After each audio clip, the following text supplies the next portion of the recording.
this is actually not bad for a first session, right? So let me actually start with a quote by French author Albert Camus. He wrote in his classic novel, The Plague, that there have been many plagues and many wars in history, and yet plagues and wars always take people by surprise. Right? Now, over the last decade, we've seen Zika, we've seen Nipah, Ebola. Most of us remained unscathed. We were lucky. Then came COVID. It killed millions of people, devastated families. There was trillions of dollars of loss in income.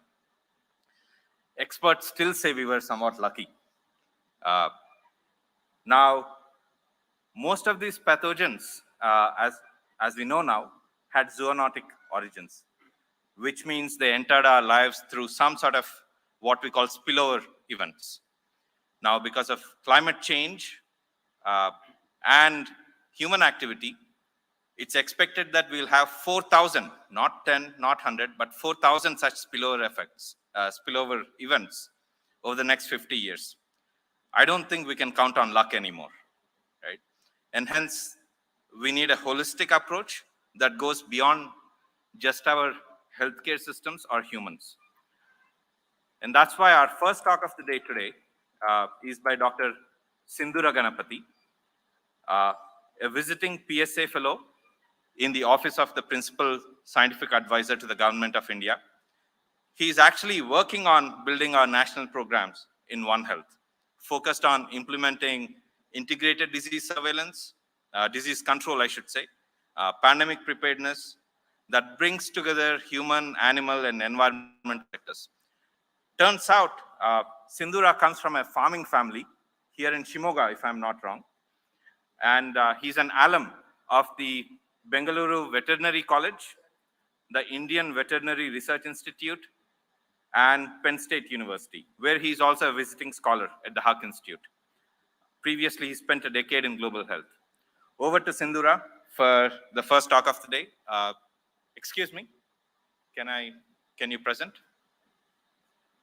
Next slide. Over to you, Sindhura. Thank you.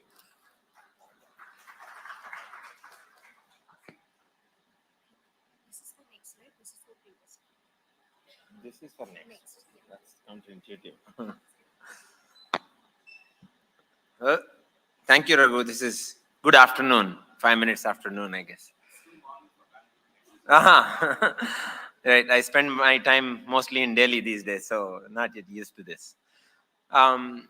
Very nice to be with all of you. It's quite pleasantly surprised. I'm pleasantly surprised to see the audience level here and interest in this area. And we can get this slide up there. The area of One Health has been around for a while now, and I have been going to these One Health conferences for a long time now. And that's why when in Singapore there was an international conference on One Health for the first time, I didn't go, because after a period the returns start to diminish. And the reason for that for me is the challenge with One Health. Either it's too broad, everything covers under One Health, and I used to joke it's like world peace. Nobody can disagree with it, but it's very hard to build strategies when you add planetary health and human, animal, planet, and everything. Or it is so focused that one of these soil transmitted helminth, it has some overlap between two species, so that for me is One Health. The answer is somewhere in the middle, which I'm still searching. If I find it, I will let you know. But for the mission that is being built now, yesterday my boss, Principal Scientific Advisor, spoke about this briefly. We have put the focus on infectious diseases. And I'll mention some more on why and where it goes. It's still broad enough, covers a broad swath. And in this definition, the scope includes not just zoonotic diseases, because One Health oftentimes means zoonosis in people's mind. That's just one component of it. There are other diseases, like you probably have heard about lumpy skin disease now, which is affecting cattle. Very little zoonosis risk, but huge economic losses. It will push people down into poverty and nutritional security and so on. And also diseases of epidemic and pandemic potential. So that's what this is meant to say, is that while the diseases go horizontally, just a few examples, some share a couple of compartments, some share all of them, some share one-way disease dynamics, some share every which way, like TB, and we don't have a good handle on which way they go, to what extent. But our disease control programs run almost like this. This is a generous interpretation of how programs run. And so, and some of these top and bottom are meant to represent, central and state programs. And also the other aspect that I realized is each sector comes with its own lens. The Ministry of Health comes from our human health sector comes from a health lens. When they talk about One Health, zoonosis, they are talking how do we prevent anthrax from affecting people. When I speak to my veterinary colleagues, they talk about productivity. They're less in their mind. It's not that they don't care, but their primary concern is productivity. But when I go speak to my Ministry of Environment and Forest colleagues, they're worried about that elephant that died of anthrax or tuberculosis, or things that their mandate is. Now, if you build a program that looks from one lens, we will likely to fail. How do we bridge these incentives and maybe come up with a program that fits into a system is what is the goal of this national mission. And I didn't put the slide there, I should have. It includes all the key ministries, the various departments in Ministry of Health, in animal husbandry sector, in environment sector, including science funding agencies such as DBT, CSIR, includes DRDO because they have biosecurity as their focus, and then also entities like NDMA, the disaster management, because health is a disaster, which doesn't now need to be reinforced after COVID. So that is the representation of key pillars that Raghu briefly mentioned. Integrated disease surveillance, how to have joint outbreak response, how to build pandemic preparedness on top of the existing system, and all of this should sit on routine prevention programs. So there are many technology focused experts here. I don't need to mention technologies here at all, which is not my forte either. So I will spend a little time on where technology might need to land for it to actually make any difference. Because I have been a funder of technologies, and I have rarely found a technology that didn't fit somewhere in the system survive. Unless it is like iPhone, which disrupted and created a new ecosystem on its own. Even there, it didn't happen thoughtlessly, it happened purposefully. Now, there is a lot of discussion on pandemic preparedness. And the problem with pandemic preparedness is, look how many of us are wearing masks right now. And it is not too in the distant past. And that is what we humans are. I would like to just accept who we are. There are some modifications that can be done, but now we talk a lot about COVID and Omicron and the new variants and all of that. If a year goes and we don't have any, hopefully any new major variant emerging, this will be a distant past in our memory. Things move on. So pandemic preparedness that is not linked to another system is not going to survive. If you build a cadre to detect, go collect samples and build labs to detect it, buy machines, they will eat dust. So how does pandemic preparedness sit anchored in endemic diseases is an area of interest, and that's how we are looking at for the building of the mission. And if you build a disease surveillance program, I'm constantly asking, what is the routine program into which it can be embedded? By anchoring that, it can stick. And even endemic diseases is still only a subset of general health systems, right? It sits in a hospital. The reason COVID was detected, there was a hospital for the patient to go to, and the cough was detected as some unusual or the pattern of diseases. So already there we are talking about an existing health system. Now I added that other in a underscore to just to remind myself and to remind you, it's not just the health system, right? So that is the fallacy when we think about it, because we are all humans and we think about human-centric way. It is other systems as well, including animal husbandry systems, including forestry systems. How do we rope in that forest guard that goes to the forest? Because now the forest fire season is starting. So many of my forestry colleagues are already, worried about it. They're preparing. They're going around doing their thing. How could we leverage this system for what you want to do on the top? Is how we link. And that includes, and there are things that go even beyond that seemingly you wouldn't think about. Whether it is an employment assurance program like Manrega or NRLM, they have a huge role to play here. And how do we link these existing programs into doing what we want to do? That's where the trick is. Now, coming back to this, what do they actually mean when I say things like technology have to land somewhere? So I will just, I don't have much time. I was given 10 minutes or so. So I'll wrap up fairly quickly. I have 3 minutes. Grace. That's wonderful. So I think I'll finish well within that. I just wanted to expand one piece of that.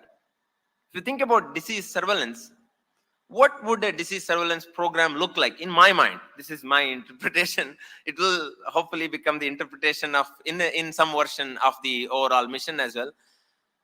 You want to have data coming from diverse sources. That includes clinical. As we go through our, I go to hospital because I'm having a fever and the doctor suspects typhoid. He sends the sample to a lab and diagnosis is done. I get prescribed an antibiotic and I get better. The system goes on. How do we collect data and metadata from that routine program? On the human health side, on the animal husbandry side, because there is a system being built and rolled out. It's called National Digital Livestock Mission. And wildlife, where we don't have a system yet. So I'm currently working with Ministry of Environment Forest, who have an ambitious program to system called Natural Referral Center for Wildlife for disease surveillance being designed and created right now. But those are routine. And how do we extract information from that? And then many disease surveillance programs happen. Dengue surveillance, foot and mouth disease surveillance, or polio surveillance. And these surveillance programs are enormously expensive. And they collect a lot of information, but they often look more like the very first representation I showed.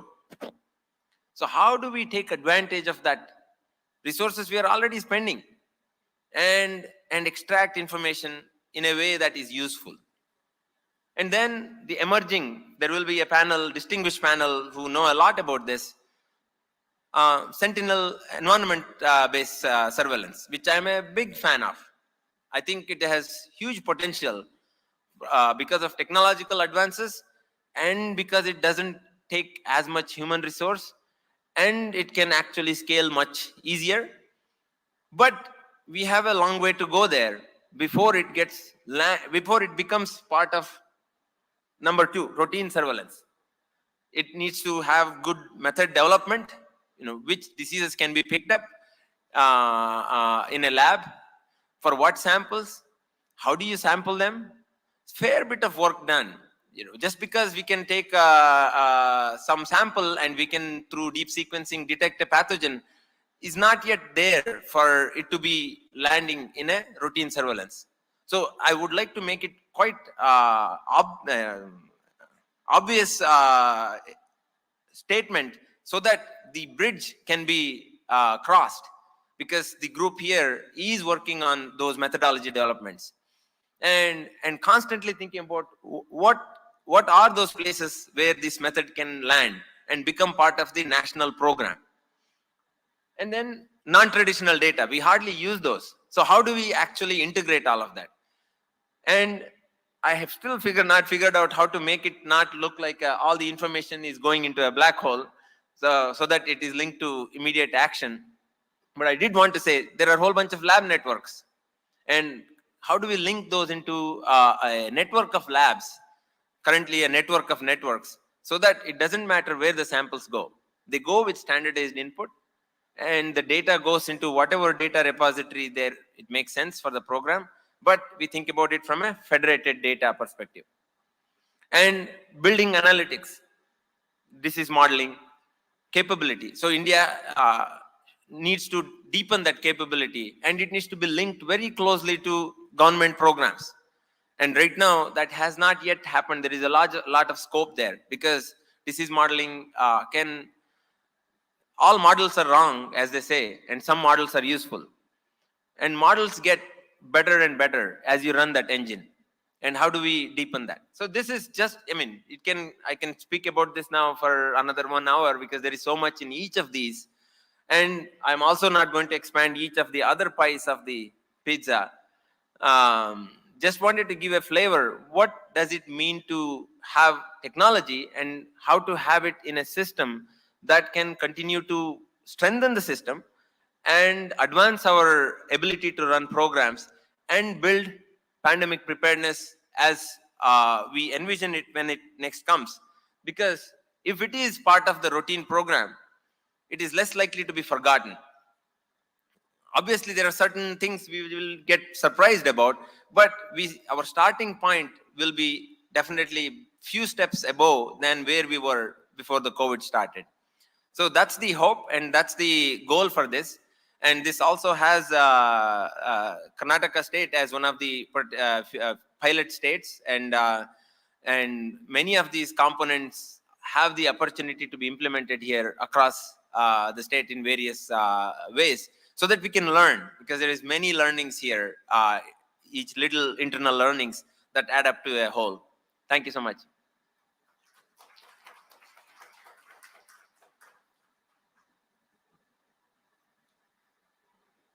Thank you, Sindhura, for giving us that big picture, and you kind of left some graphics in our mind. Hopefully, we'll turn some of those things into loops instead of one-way sort of information flows, right? So now we have a really diverse and distinguished panel who will take this from sort of a 30,000 feet national level approach that Sindhura just described to what does it mean for us on day-to-day basis. So I'm going to invite our panelists one by one, and I request them to join us on the stage.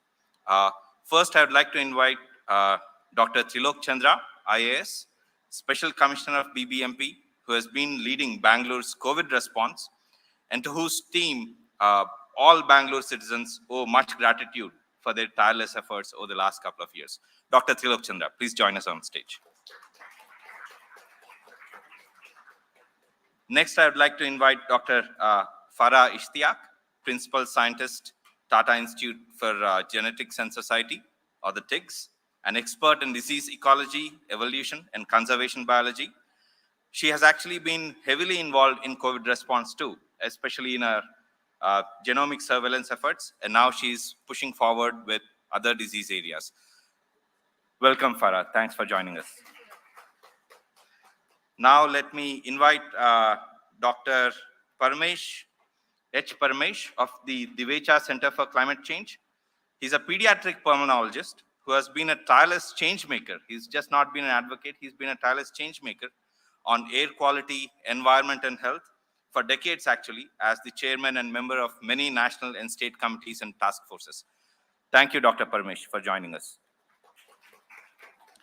And let me now invite Dr. Varsha Sridhar, Chief Enabling Officer, as she calls herself, CEO and co-founder of Molecular Solutions Healthcare.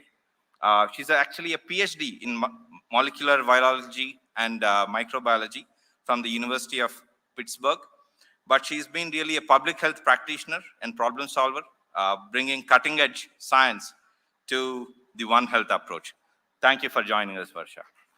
I would also actually invite Sindhura back on the stage. You can't slip out that easy. So please. Even after all of that. Yes, Come on, yes, way back. even after all of that. So first up, we actually have Dr. Tilok Chandra, who will kind of share with us the perspective of a practitioner on the front lines who deals with it on a day-to-day basis. Slides.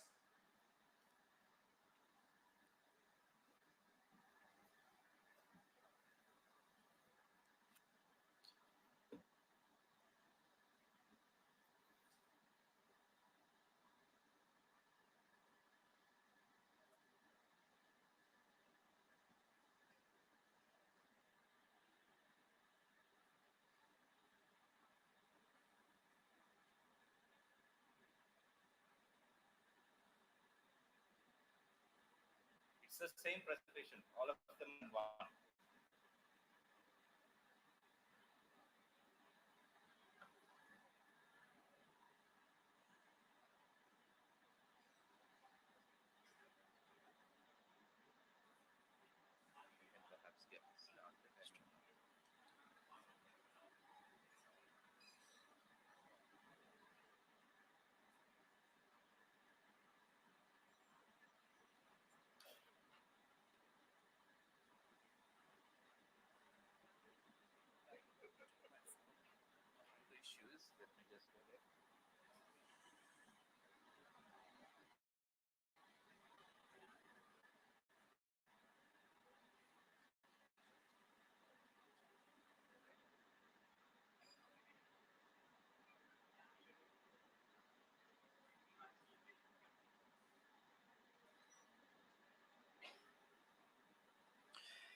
Yeah, good afternoon, everyone. Distinguished panelists on the stage, off the stage, all the distinguished professionals and invitees. It's indeed my proud privilege to be part of this forum and share with you a few of the learnings and also our thought process going forward. Keeping in view the experience we have had over the last couple of years. So keeping in view, already Ms. Sindhura has elaborated quite diligently the concept of One Health. So all of us have experienced firsthand and are continuing to experience, particularly in cities like Bangalore, Delhi, Bombay, and across the world, the vagaries of nature, the what we were reading all along, climate crisis, climate change, it's here and we experience it on a day-to-day basis, not just in terms of uh, the uh, the changing weather patterns, but also the new health challenges which we are facing. So WHO says health is just not absence of disease, but a complete physical, mental, social well-being. I think we are far from that. Just being healthy is no more the goal of anyone, I would say. And it's also a no measure of health to be well adjusted in a very profoundly sick environment. I think that concept has to sink very well within our conscience, saying that I think the problem of our human capability is that we adjust very well in any society or any environment. Though, as part of theory of evolution, survival of the fittest, we have to adjust to any environment.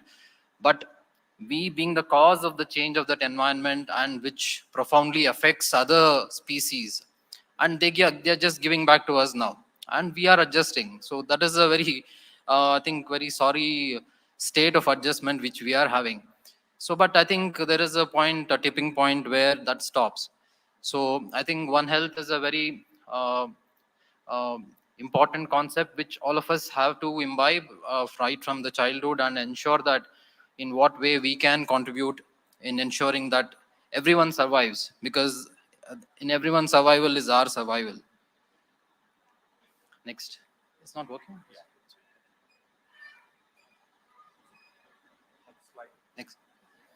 I think I don't want to elaborate too much on this. Already, Sindhura has explained in detail. Human health can't be looked only as an independent factor. Animal and human health and environment are keenly intertwined. Next.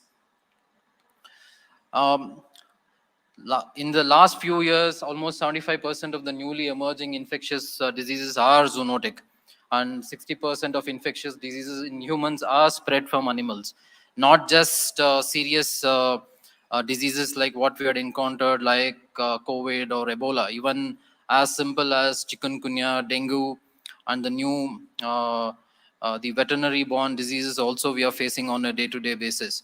So the apart from the major killers what we had in the last decade, I think we are more concerned about car accidents and diabetes, but zoonosis is hitting the top of the chart. So that is the seriousness of the issue. Next. The key reasons for rising trends, all of us are aware, are predilection or propensity for trying new exotic things, live animal markets, wildlife hunting, the uh, the habitat destruction which we are facing, islandization of the native habitats, and also the rising human-animal conflicts and their ingress into our habitat or other way around. So all these are contributing, and of course, though there is a dispute on to the origin of COVID, where did it emerge? Right, it may be in the wildlife habitat or in a lab. We don't know. So even our contribution is there for the emergence of new zoonotic diseases. Next. So our from the practitioner's point of view, like what we have understood is we need to be continuously scanning the environment for emerging public health challenges. It's till now it has been more reactive kind of a thing. Once somebody declares it as a public health emergency, may not be in the right time, but by then enough damage is done. So I think one of the key learnings is as a society, we need to continuously proactively scan our environment. New technologies are there. We are working with partners here, Farah and other partners are here who have been collaborating with us on a live basis. We are scanning our environment, not just for COVID, but also other emerging challenges as well. And I think that is one key area where the scientific community can partner with us, come up with new tools and new sensitivity is, I think, the key. So the sensitivity of those tests which can pick up these key markers for that, so that we can launch preemptive strikes and also protect our people. Uh, Enhance efforts of environmental surveillance. As I said, for COVID, it's already there. Dengue is in the pipeline. Real-time geospatial data dissemination is very important for effective implementation of public health interventions. Next. For pandemic prevention, emergent sustained climate change, I think, is a very nice concept everybody talks about, but very little is actually happening on the field. Habitat protection, as I said, all of us have to, it's in our own interest that we need to protect our habitat and the habitat of other species as well. Climate change proofing, for example, in a mega city like Bangalore, we are taking steps to climate proof our population. But historically, a lot of interventions from people have happened where the natural pathways, natural lake ecosystems have been encroached upon for whatever reasons. So that is actually leading to a lot of human disturbance. So that thing that we need to be very clear as to some of them are no-go areas. We need to protect them, and that's how we take care of ourselves as well. As I said, enhanced surveillance and reporting mechanisms, live information dissemination across geographies. We are in the process of putting together integrated command and control center in our BBMP and also in all the 8 zones, because BBMP has grown tremendously we are growing compoundingly around 15% per annum. So we already touch 1.3 crore population, which in next 10 years estimate is around we're going to double that population. So the zones are being empowered. We are in the process of putting the ICCCs in all the zones, and what data we get from our partners here, we would like to share it locally so that the local communities are well informed in advance, so that we take immediate necessary action. And policies and governance, that's what is the key, I think. Next. So one of the few of the live examples as a practitioner and already which is in place, integrated surveillance for COVID and dengue is an ongoing thing. We had started only in the STPs to begin with. Then we requested our partners to start doing at the ward level, so that gives a more granular data, which are the wards which are actually throwing up more cases, so that we can intervene there. Um, we have our One Health committee at the city level, comprising all the major key stakeholders of professors, scientists, NGOs, veterinarians, medical doctors. And we have one of the few big municipalities in the country where Mission Rabies is being implemented effectively. We have a 360-degree rabies surveillance and management initiative as well. So these were a few initiatives which actually gave us a heads up before the whole genomic sequencing itself could throw out the new strains are emerging or they're already in circulation. So that gives us a better understanding and also better response mechanism.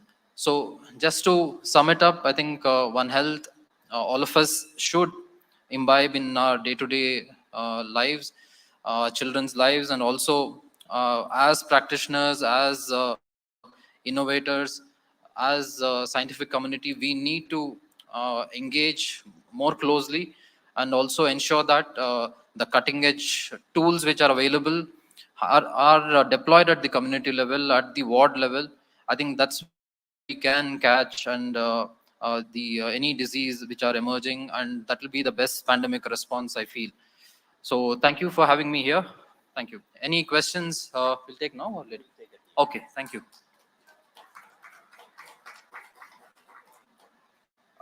Thank you, Dr. Trilok. Now I invite Dr. Farah Ishtiaq, and she's especially going to focus on disease ecology and environmental surveillance, because now she's already working on how you bring that to One Health. Well, next. Good afternoon, everyone, and thank you for having me here. It's a real privilege to be part of such a great panel and to have all of you to talk about what we've been working in Bangalore. So what I'm going to concentrate just now, just briefly in the next 2-3 minutes, about the concept of disease ecology and environmental surveillance, how they form the backbone of this whole One Health, what we are talking about.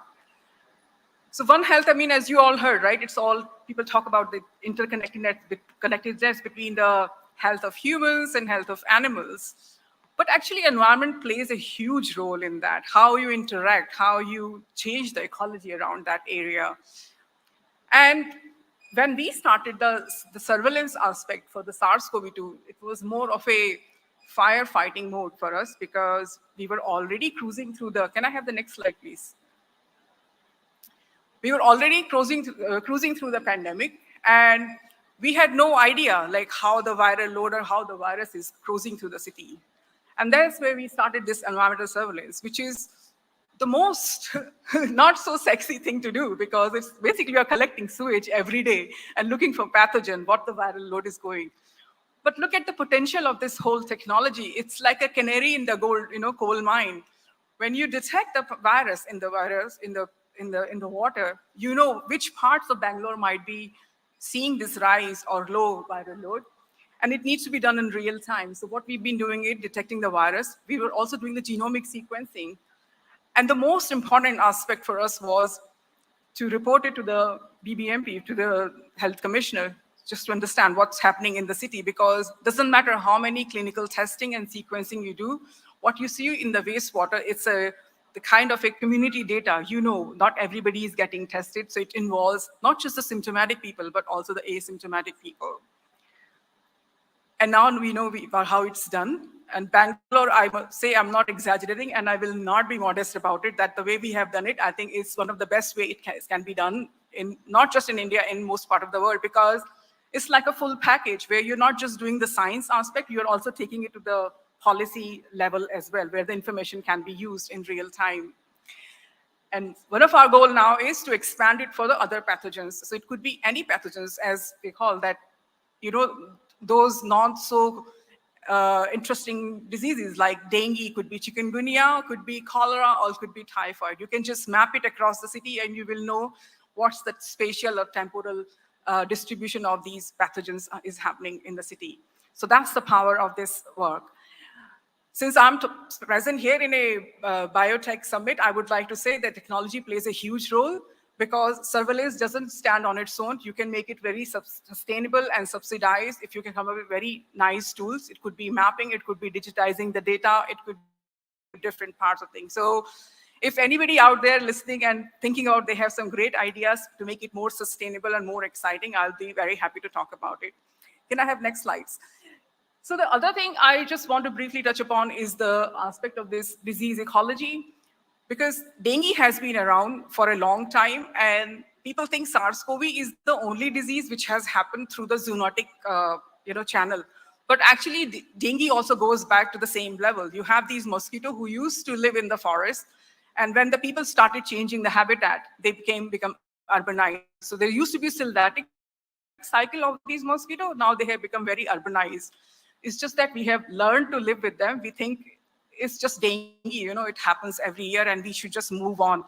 But actually the part of the problem is just not somewhere cutting a forest somewhere else, in a Amazon or somewhere else. It's actually in our city, how you are changing the urban ecology, how you are landscaping. I mean, people are building that, all kind of flyovers. You may be having a housing coming along, but look at the garbage, the water is accumulating. For a species like Aedes mosquito, that's like a heaven. The life cycle is so small. It takes just 2 weeks for it to thrive and off it goes. It can basically infect the whole colony in that area. So I think these are the things we have been concentrating on, not just looking at the genome or the viral level, but also to understand how you are changing the landscape.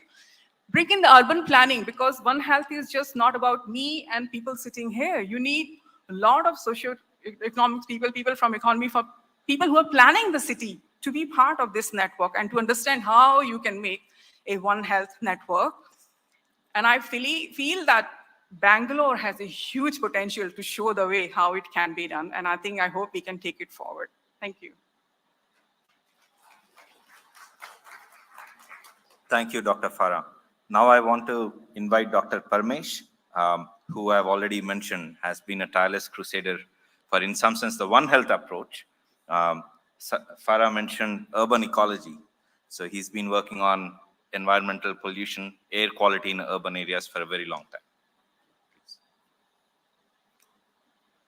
At the outset, I extend my sincere thanks to Raghu and Vijay and all the distinguished faculty members, my brothers and sisters of Bangaloreans technologies.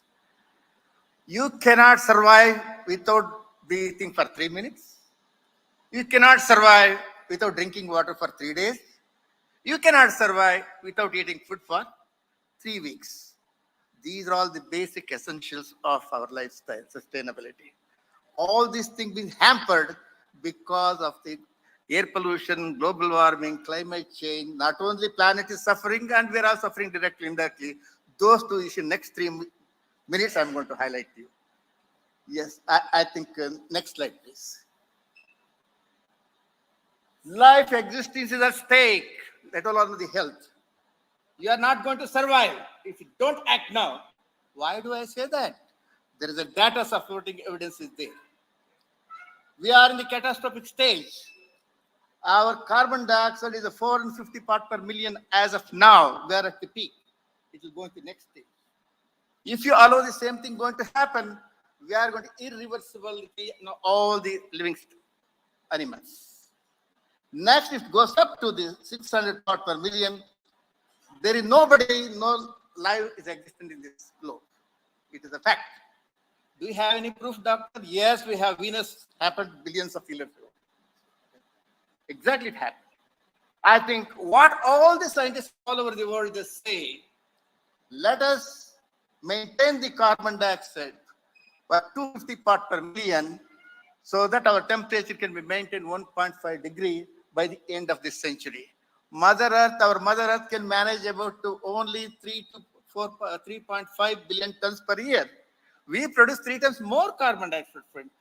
So we are thinking of international, let's work on that one, national work on what we can do ourselves. There are 10 items. I don't have the time to talk about it. We have to implement that. Next slide, please. What is the problem going to happen for the impact on the planetary health? The extinction of the species 1,000 times more than a year. Earlier, one species per million out of million per year were extinct. Now there are 1,000 species per million will extinct from that one as of now. And forest fires, sir has mentioned about it. It is doubled, as a matter of fact, and increase in marine heat for 34%, and 75 reduction of freshwater fish in 2075. That gives us nearly 17% of the protein for all of us. It's going to be diminished, and 90% decrease in the coral reefs going to be dead, and 69% reduction in the green turtle population. Increased thawing of the permafrost, where the snow is melt and on the land ice is there below that one. If it is melt, it shows 67 billion tons of carbon at 2 degrees of increase. It is going to come there. We made a hell of a problem. In addition to that, 33 new germs have been identified. We don't know what they are. We have to prepare, expect the future pandemics with the technology and all this. Next slide, please. What about the human? I think air pollution is an invisible killer. It's a silent killer. We have 43% of the lung diseases, chronic lung diseases, 29% of lung cancer, 25% of heart disease, 24% of stroke are related to the silent killer. Lungs are the major organ. Less than 2.5 micron, they will cross the lungs, enter the bloodstream within a minute and circulate all over the body. All the vital organs are affected, not only the lungs, but lung takes the major brunt of that. So now the upper respiratory tract, lower respiratory tract, bronchitis, sinusitis, middle ear infection, allergic nose, you same. The communicable diseases coming down in India from 60% to 30%, non-communicable going up to 60%. That is what our data says. And also developmental, when the mother is carrying the baby, it has got womb to tomb effect. So these small particles, clots will form, affect the placenta, baby don't get any nutrition, so stillbirth going to happen. Then if it's a little bit less, you got a premature, 30% premature birth comes from that one. And the small fertility, even the mother carried 9 months, their babies will be 1.5 to 2 kg, small for dead babies. And also those children have a fixed airway obstruction. Their airway caliber is less. Yeah, that repeated bronchitis, repeated wheezing, repeated asthma, and continuous medication lifelong, they end up with the obstructive sleep apnea syndrome later on. Non-pulmonary disease. What are the non-pulmonary diseases? Coagulopathy, I told, blood pressure, cardiovascular disease, stroke, cancer, diabetes is due to air pollution, the endocrine disruptor. And obesity is come from the, not only from your diet, air pollution produces that. Baldness is related to that. And what other things? Central nervous system, autism, dementia, Alzheimer's disease, cognitive performance, olfactory nerve damage, it all comes from the air pollution. And behavior problem has been associated with that one. There is increased crime rate. Future, I think the white coat, black coat, and also the khaki coat has to work together, dress.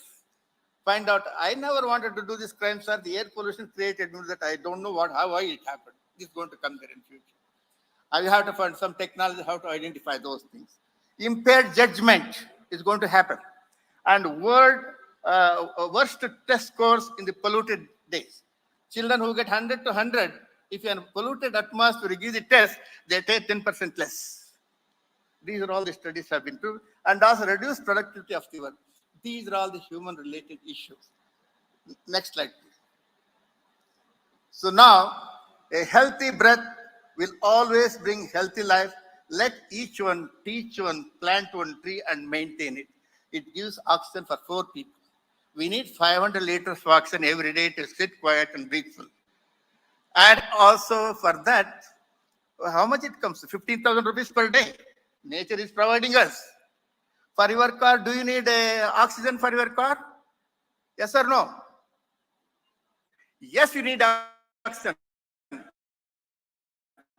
To burn 1 liter of petrol, you need about 1,000 rupees oxygen your vehicle needs to move forward. So that it comes about for us to live and everything. 65,000 rupees nature is providing. We are deteriorating. It is time for us to wake up and do that one. What action is needed. Thank you very much for your time. Thank you. Thank you, Dr. Paramesh, for that urgent call to action. Now I call on Dr. Varsha Sridhar to speak about how she's been bringing cutting-edge science to, really urban planning and urban management of diseases more in an urban setting. Thank you, Raghu. Thank you, Vijay, and the organizers for inviting me. I'd like to focus on two evolving stories with which we have been part of, and both of which I hope will underscore the need for a broader system of environmental surveillance, and specifically water systems. Can you go to the next slide? Yeah, for disease surveillance and prevention. And the first story is really looking at our experiences with the cholera epidemic in Karaikal and Puducherry. Next slide. Basically, in July 2022, the government of Puducherry declared a state of public health emergency when 800 people were hospitalized with symptoms of cholera. It was a very geographically diffuse outbreak. It wasn't kind of immediately you couldn't find the exact cause of it in a very easy way. We were one of the groups that were working with the PWD to figure out the source of contamination. I'm not going to go into the details of what we did and what we found, but one of the things that we learned about a lot was the urban plumbing system of Karaikal. And we realized that the history of the urban plumbing system has a huge contribution to play in the risk of a community getting cholera. And these history is actually very similar to many parts of the country. And so I'm going to focus a little bit on Bangalore since we're here.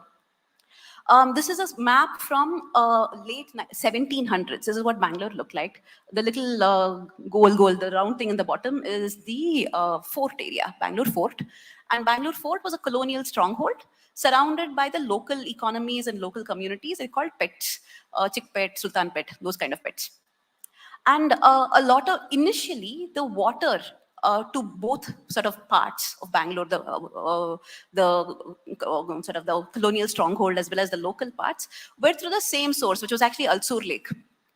Water would be pumped or water would be brought in to both the fort as well as the pets through Alsur Lake. The sewage would actually be sent back to the same Alsur Lake. So obviously, you can imagine there would be quite a few episodes of cholera, typhoid, many gastrointestinal diseases. Over time, the fort area became white town and the rest of it became dark or black town. And at that time, they said, we are going to have water systems filtered from Alsur Lake and only sent to the white town. And the sewage from Alsur Lake would go to Domlur tank, and that would be actually used as water systems. Can you go to the next one? Next slide. Next, to the rest of the city. So you have cantonment area, you have Richmond town and places like that, and you have all the petas. And so this was basically the our history of our urban sort of sewage system. And this is actually beautifully described in many journals. And what basically this kind of leads to a reduction in cholera and typhoid in cantonment areas and what is so-called the white towns, and a sort of maintenance or increase even of gastrointestinal diseases in the rest of the city. And I'm saying this not to kind of talk about any racial this thing, but I want to talk about it as cholera or gastrointestinal diseases can't be looked at from a purely biomedical perspective. You can't say Vibrio cholerae leads to cholera, but it's also very much a factor of your urban planning and urban plumbing systems. If you go to the next slide. So what we really realized is that gastrointestinal diseases are a phenotype of the underlying map of your sewage and your water systems.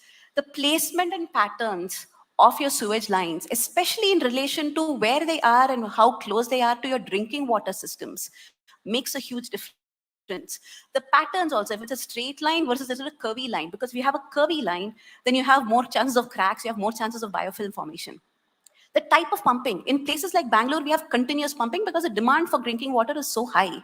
In places like Karaikal, which are much smaller towns, it's intermittent pumping. So you turn it on, water goes, you turn it off after some point of time, you turn it on again. Every time you turn on the switch to pump water to a city, you have a few seconds of suction. There's a vacuum created. If your drinking water pipe happens to be too close to a sewage line, or if it's too close to the surface where there is surface contamination, and if there are cracks in those pipes, you have very nice kind of extraction or a sucking in of different microbial loads than what you're expecting. The speed of pumping, the volume of pumping, the availability of water in your resources, all of these contribute to risk of GI infections in a community, because they influence the type of microbial load, the nature of the microbial load, the biofilm formation, the vulnerability of those microbes to your chlorination. You're putting chlorine in the water, of course, but if you have biofilm formation over there, then your chlorine is not going to be able to reach some of those pathogenic bacteria. Next slide, please. The second story that I want to talk about is using wastewater systems for antimicrobial resistance. We had set up this wastewater system, and which Farah had very nicely talked about, for COVID, and we had set it up starting in June of 2020. Once COVID kind of came out of the public view and there was no really any kind of urgency, we said, why not use the same system for something else? And antimicrobial resistance, as we all know, is the next silent pandemic, and it's quite a huge burden even at on a day-to-day basis. Those little red spots are all the various wastewater sites. Then these are open drains. These are not underground STPs or anything like that. These are our mories that you see lying around, that are running around through the cities. Collected the water and tested for antimicrobial resistance. Next slide, please. Most of this data is online on that link that you saw before. But basically, we have site-wise, bacterial species-wise, and antibiotic-wise distribution of antimicrobial resistance across Bangalore city. And this is, I think, quite a new thing, because typically what we have on national level AMR data from ICMR and other sources tends to come from tertiary care hospitals with ICUs and with academic research centers which are studying all this. All our data, then you can imagine, is quite biased. What I would see in a primary healthcare center is not going to be what I see in a tertiary care hospital somewhere over there. Where can you then find antimicrobial resistance data that is relevant to the population that you're looking at? And antimicrobial resistance, as you all know, is not just a human contributor. It's not just because of hospitals that we have AMR. You also have it because of animal husbandry units, veterinary units. You have because of surface runoff from agricultural lands. So this could basically, these kind of maps could explain why we see patients with no real history of hospitalizations, but coming with MDR, multi-drug resistant infections, urinary tract infections, and so on, at the primary healthcare level. You could also, these kind of maps could help local physicians with their antibiotic prescription patterns. It could help pharma companies, and it could help drug purchase departments from governments figure out which drugs would be useful in which geography. Thank you. Thank you, Varsha, for this. Many of us who probably know the history of epidemiology know the famous case study of John Snow in tracking cholera to one particular hand pump. Not hand pump is an Indian construct. I think. Right. I don't know what pumps they had done, but that was the origin. So it's nice to bring back urban planning to the One Health approach and how that's part of it. Can we get a couple of mics up here on the stage so that we can do Q&A? What I'll do is I'll just ask, in the interest of time, I know we are just between you and lunch, but I trust since we have a very engaged audience here, we can go a few minutes over. So what I'll do is ask a couple of questions to the panelists, and then I'll turn it over to the audience. Actually, let me start with Dr. Farah. Lots of doctors here. Right. So how has COVID changed how you do your work? Right? You are a researcher at TIGS, and then researchers are not known to really work that very closely with implementers. But one thing I've noticed through my own work, for example, is, for example, I was very involved in the Bombay's COVID response. Suddenly, researchers, implementers, everyone's in the same room. So would love to hear your reflections and what you hope that means for the future. Right. For me, working on sewage surveillance was very personal. I lost my mother to Delta last year. And when we were all cruising through the second wave, that was really shocking for me that we know so many deaths are going on. Still, we are not top of anything, that we know where the infections are rising and how many testing are done, which variant is coming. So as a scientist, even though I have all my career in birds looking for malaria and dengue and everything, I felt really literally useless. So, and then this opportunity came that people needed to work on sewage. And as I just said, nobody found it very exciting, to be honest, because it involves a lot of work. To capture the data at a community level for 13 million people, you need to go to every sewage treatment plant of Bangalore every day. You have to do that work in real time. You need to have a very efficient team. But most importantly, you need to stick your neck out in the line that when I give my data to a commissioner to say, you know, this is the viral load I'm looking at, and these are the variants I'm seeing, and what does that mean for India and from the global perspective? That's a lot of information to digest. So basically, I end up in working 24/7, least to say. And it's just now we are having a little breather that I'm sitting here and talking in this summit, but it's a non-stop work, but it's very exciting and very motivating because you're making a difference and it has potential to bring so many people together. And I feel by knowing everybody now, who I've came across pretty much everybody as part of this work, I think there's a long way we have to go, and we can make not just Bangalore, but for a lot of places, and it's been a very good model for that. Thank you, Farah, for that. And unlike many other previous epidemics and pandemics, this has hit probably every family. So hopefully we'll remember that, and hopefully we'll continue the spirit in which we've been working together, right? Now let me turn to Dr. Trilok. So during COVID, everyone kind of jumped to action, right? Everyone was at your doorstep, knocking on your door, want to work with you, help you, etc. Right? What are the challenges you see to continue this sort of close collaboration between innovators and implementers in trying to bring the One Health approach to large cities like Bangalore? I think rightly you said, one is we need to get research into the practical part. So that is very important. From the theoretical concepts to field level realities are quite different. Postulating something and from a conceptual stage to actually people who coming to us with actual field level realities. So that is what has been the difference. So I think that kind of filtering has already happened. So now we are able to have networks with people who are actually working with us and getting their hands dirty literally and delivering us data so that we can actually utilize them. Because theoretical constructs are good, but we need implementable solutions and implementable ideas. So that's filtering has already happened. So I think going forward also we need actionable inputs and also real-time input, because if there is a data lag, I think it becomes just like delta types. So by the time it was detected as delta, it was already done and dusted. So we need a heads up on that. I think that's where we make public policy really worthwhile for people. I think actionable intelligence should be live and real time so that we can take proactive, people-oriented steps. Varsha, your perspective as a scientist and as someone who runs a relatively small organization, but has seen itself drawn more and more into, really implementing things.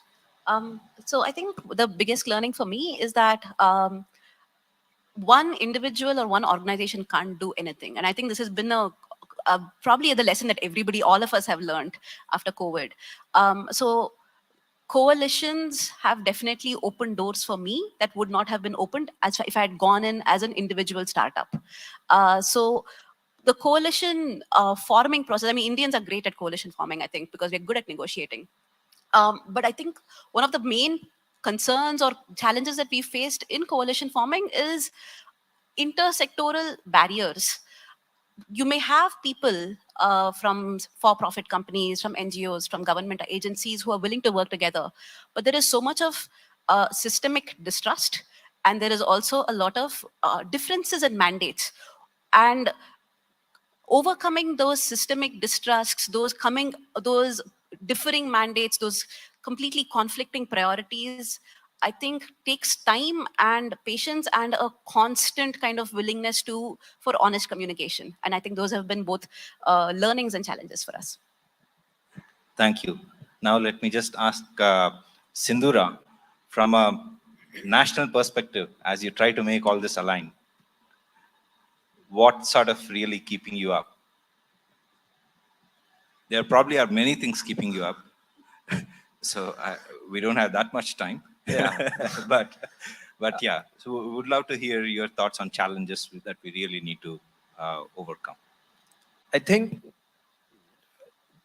enabling ecosystems being put in place between crises is something that excites me, and lack of that is what keeps me up. What I mean by enabling ecosystem is you have the data, but you don't know who to share it with, or you don't have the right agreements with, or you have the laboratory ecosystem, but it is not set up to run as a network. You sometimes have differing incentives, but you haven't worked through those incentives, because at the end of the day, things happen if incentives are aligned. But that takes thoughtfulness and working through, and that cannot be done overnight. So when there is an avian influenza outbreak, it's not just a concern of human health side, it's a concern of animal husbandry side, it's a concern of Ministry of Environment or the wildlife or environment sector. How do you build an enabling ecosystem such that those kind of things get investigated and caught early, and the right information flows to right people? That's quite challenging. And then also some things are state subjects, some things are center subject. How do you make sure that those incentives are also aligned? Because at the end of the day, implementation and impact happens at state and this level. So for me, that is one of the largest, the biggest hurdle we need to cross and think through in a way that actually aligns with the incentives and the enabling systems that get built, so that we are at a different starting point. Thank you for that. I'll also use this as a quick plug for Art Park. Art Park, the AI and Robotics Technology Park at ISC. We're actually working on one of the reasons we exist is actually bringing data in together from multiple sources in a federated manner and making it available to multiple innovators. And we look forward to hopefully working with many of you in the room here. Now, finally, let me turn to Dr. Paramesh. What is the one change? I mean, you've seen Bangalore change over the last few decades. What's the one change that you wish you would see in Bangalore, given everything we are talking about? Maybe it's about air quality, maybe it's urban planning, I don't know, but would love to hear your thoughts before I turn it over to the audience. Before I answer that question about coronavirus, can I make a statement, sir? With your permission. I think we are proud of our management at all levels. I think we thought life is more important than livelihood. That's our philosophy. Other country, Western country, they say dollar is more important than the death. That is why we survived very well, we managed very well. Hats off to our higher level people, management are doing that. And this is what it is. Mortality is much lower in India, as a matter of fact. And also, what mortality has come predominantly in the way the pollution is very high.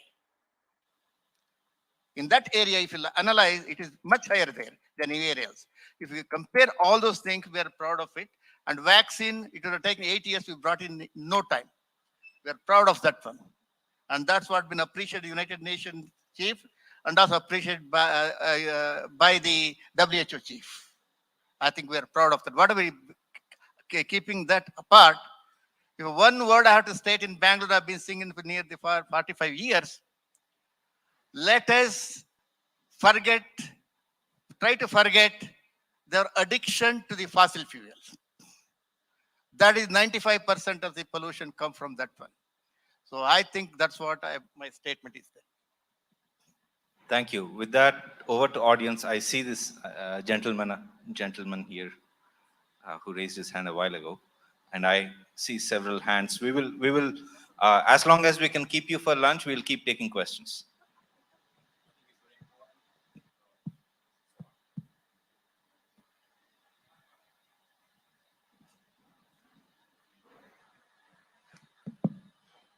I think it's an extremely important topic, even if you have to delay our lunch. So, since about 5 years, some of us have been talking about One Health. And yesterday, there was a great talk by the Principal Scientific Advisor of PMO's office, Dr. Ajay Sood, on One Health. It was a great news to hear that Government of India has taken a huge commitment, made a huge commitment to initiate a mandate on One Health. And one of the biggest statements that Sir made was that he's bringing in 12, Government of India is bringing in, Sri Narendra Modi ji is bringing in 12 ministries together to work on One Health. And that's where implementation comes in. Of course, ministries will be there, but I think it's the bureaucracy that also come in there along with the ministries. And that's where I think we'll lose the traction. Okay, that's one thing. And the second thing is, I believe the Government of India is also institutionalized, called the Institute of One Health, and I hope that goes forward with the contribution from the states itself. And about 5 years ago, on this day, 5 years ago, Government of Karnataka released a BIOTECH policy. And page 38, section 3.8.7, we actually discussed, I was part of the government at that time, we actually discussed about surveillance program. Again, people talked about search, Dr. Tilok Chandra also talked about implementation. I think implementation is where we lose out. So somehow the news has to go from higher officials down the hierarchy to the people who are actually on the ground, whether it's to do with dealing with the animals on the streets or in the forests elsewhere. So if that information exchange doesn't go, or the direction doesn't go to them, we're going to be losing. We're going to be losing, against the challenges that we have. So my request is that this traction that we have finally got on One Health is a great news. We should continue this. But my request to officials from I'm great to see Dr. Tilok Chandra, who's a medical doctor being himself, being the head of the special commissioner. I know he understands both the animal side as well as the human side. I request you, sir, to please kindly take this message to your officials down the road. And as you know, we have a lot of issues because they don't necessarily understand what we understand and what sir understands. My request is to please get the government officials, bring the different departments together, not just BBMP, but different departments have to come together to work together so that we can literally take this forward so that we have less and less diseases. Thank you so much. Got your point. Would love to, Dr. Tilok, do you want to just respond to that?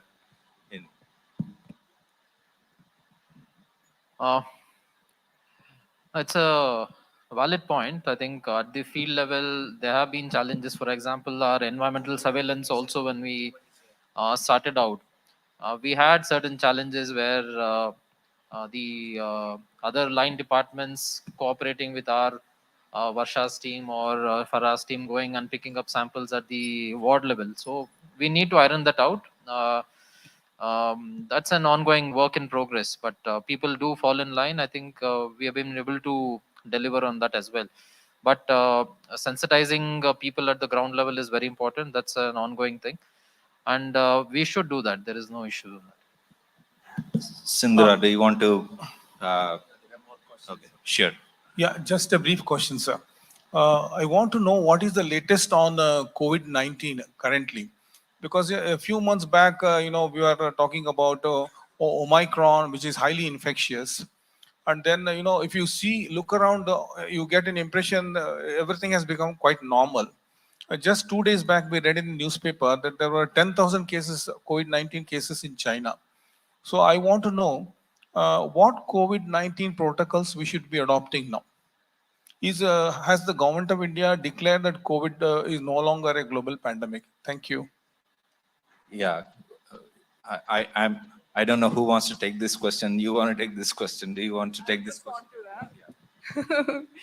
So I'm responding it from my perspective because I'm involved in environmental sampling for COVID-19, and we screen samples every day, and I truly believe that data because it's an early warning system. So when I see so right now it's a lull period. I mean, I keep an eye on what number of testing is done and how cases are reported. The viral load is matching, exactly mirrors what clinical testing data is showing right now. However, if I see a spike going on, we are also sequencing at the same time. And if we see a new variant emerging or something new, then that's when we always inform the BBMP office that this is what's happening.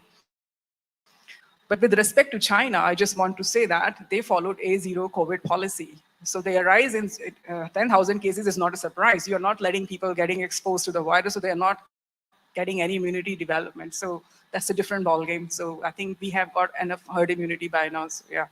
So yeah, people are sequencing, people are keeping an eye. So there's nothing to worry about. I have my mask here.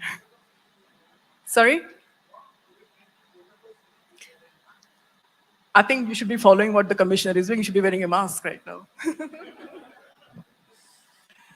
No. Good point, Farah. That advisory is still out, but I think less than 1% of you are wearing the mask. That too, it's an ideal place for people to catch. It's a closed environment, AC is there, so it's a nice place, nice cozy place for COVID to catch around. So it's in our own interest that we follow the protocol, but it's the threat level, as we say in any scenario, it's not to that level. But having said that, young people, elderly with comorbids are still liable.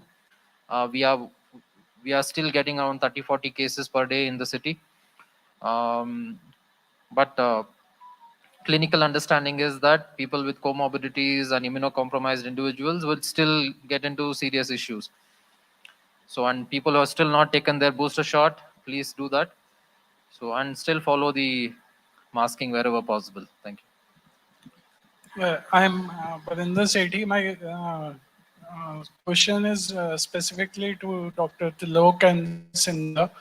From your presentations and what Principal Advisor yesterday also told, it seems that One Health is focusing on humans, animals, and wildlife. Are we focusing on the other aspects which the panelists raised, mainly health issues arising from human interactions like garbage, which was highlighted by Dr. Farah, then water pollution and air pollution. So, because one of the points you said, which I found contradictory to what Dr. Parvez said, was we are focusing more on communicable diseases than non-communicable diseases. But Dr. Parvez said that non-communicable diseases are rising much faster. So what is the one specific which as a city administrator you see, we see garbage collection and transportation everywhere, but diseases arise mainly from garbage disposal, which Bangalore has an issue. So what as city, are we including everything in One Health or focusing only on communicable disease? No, there are two sides to it. Like One Health as a concept was the primary interaction between humans, animals, and the environment. So environment part,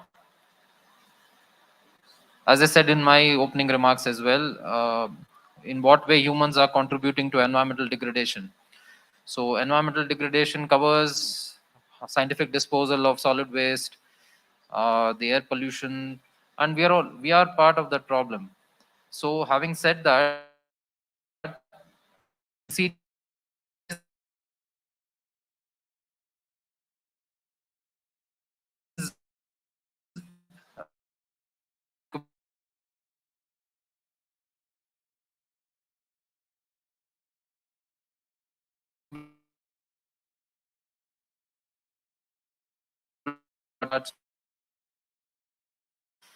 so of them don't get detected in time, and obviously later on complications arise with respect to the end organ dysfunctions.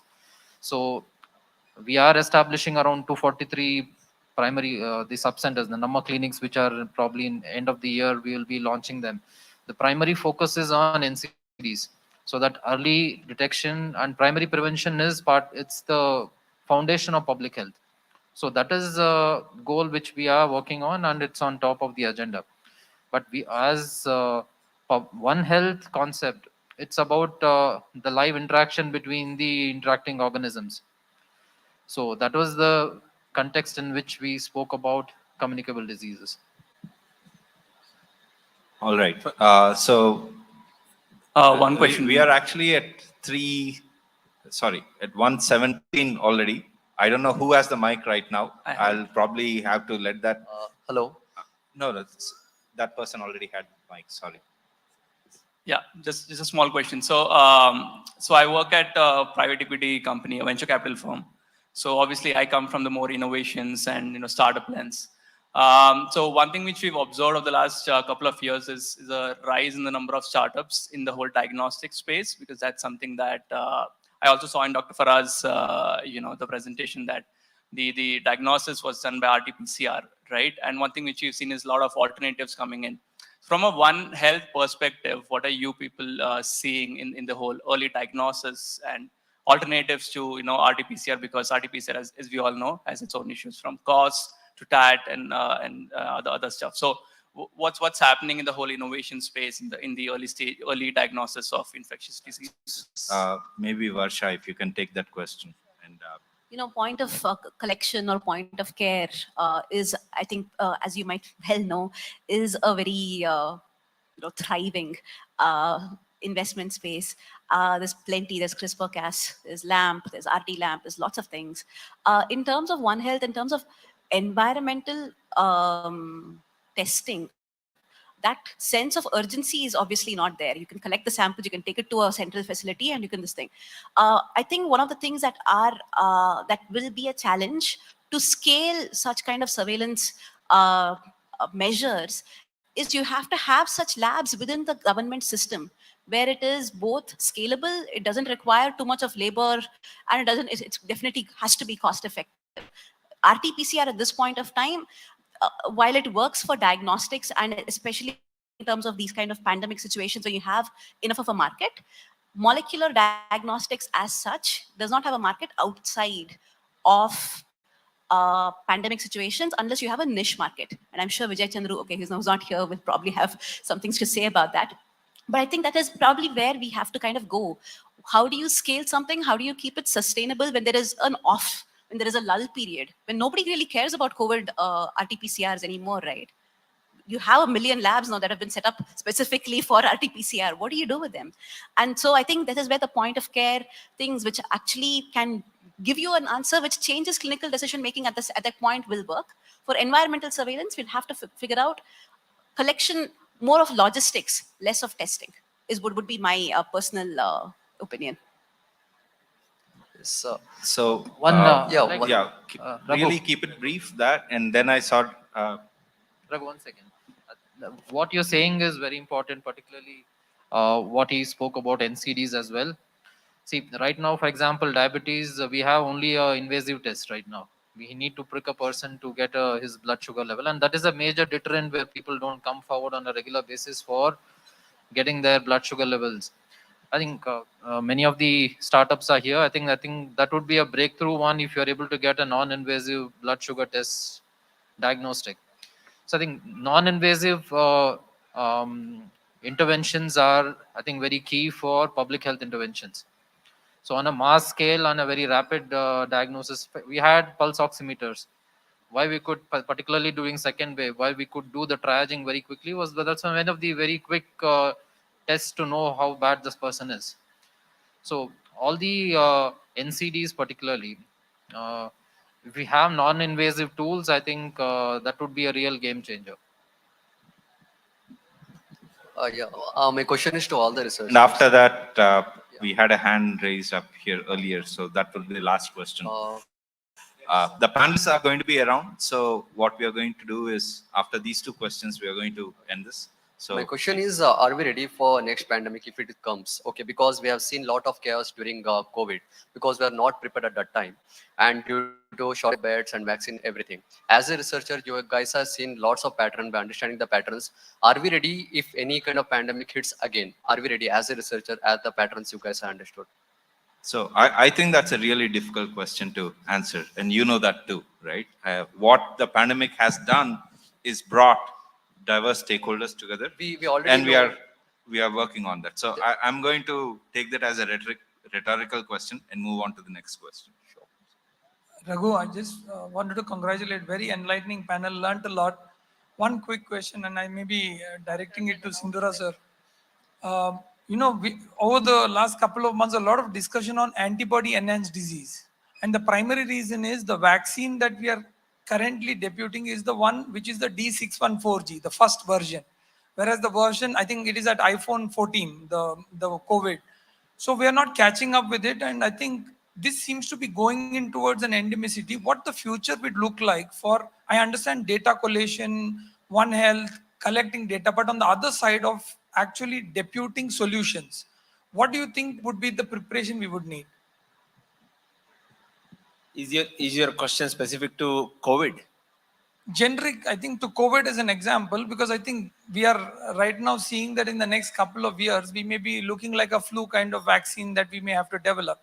So what are we is there any kind of a long-term thinking in this? I mean, I'm just kind of curious. Quite a bit of thinking is happening in this space. Even though the vaccines are first generation, we still benefit from hospitalization is pretty clear. And even the most adapted, the bivalent vaccine, there have been now data showing is the benefit worth it? Is it quite marginal?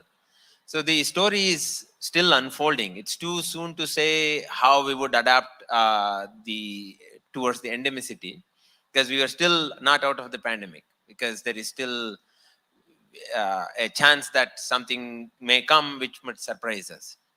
But it is predicted quite long ago that it will become an endemic. We're not going to be eradicating it. We have wild reservoirs. So some of those things are worth watching. Like, for example, that the human, this is a classic example of disease originating from wild species coming to humans. We passed it on to known case of deer infection in from the study from the US, and it has become endemic in the deer itself. It doesn't cause the disease, but the question is, does it lead to certain variations that we may not ourselves be able to generate? Right? So there are two things. One, from an epidemiology standpoint, we need to have a real-time cycle of data generation and analysis. That is where all of this comes from. But also preparation in terms of our manufacturability, our ability to adapt using platforms like mRNA, but that is also evolving. So those two pillars have to continue to evolve for us to keep an eye on this. But somebody asked, are we prepared for the next pandemic? I will answer that in the same vein. That question is not a binary answer, yes or no. It falls in a gradient. If you think about our ability to have oxygen capacity, we are in a much different place, right? If you think about vaccine manufacturing capability, very different scenario. If you think about diagnostics capability, different person. If you think about some areas in terms of linking surveillance into action, we still have ways to go. If we think about our ability to have a better pulse on other reservoirs, we still have a long way to go. So it's in a gradient, and also building bridges and ecosystems in a way such that we are prepared for the next one. We still have ways to go. That's where this One Health mission is meant to. To answer your question, for me, the concept of One Health, any concept is only useful if it helps you solve a problem. Now, underground water is a challenge. And there are certain solutions being tried and new solutions being innovated around that. And fossil fuel, how do we get out of it? And a lot of innovation is happening. Now, if I apply a One Health lens, I will ask a question, does it give me a new insight? If it doesn't, it's just a branding for a problem for which many solutions need to be tried. So for me, the concept of One Health needs to be questioned each time. Does it bring value if you apply it to it? For the reason for focusing on these, I see and many see value by applying that. We try to solve some problems which otherwise wouldn't be solved. If you don't have a sense of the migratory pathway of the bird, which brings the avian influenza, which mixes up with the domestic animals and gives it to humans, and if you don't look at it that way, you cannot really solve that problem. So there, I see a utility for the concept. So each time we apply the concept and see it adds value or not. Otherwise, the right now a lot of what I see is One Health is very popular. It sells. Let's brand it to whatever thing we were doing. So then we actually dilute the concept. So we need to be more critical of the concept itself so that we sift it towards utility.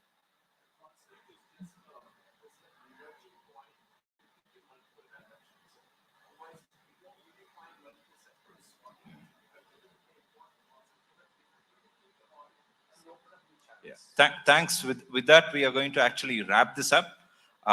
We have kept the panel from lunch. We have a bit of a dwindling audience.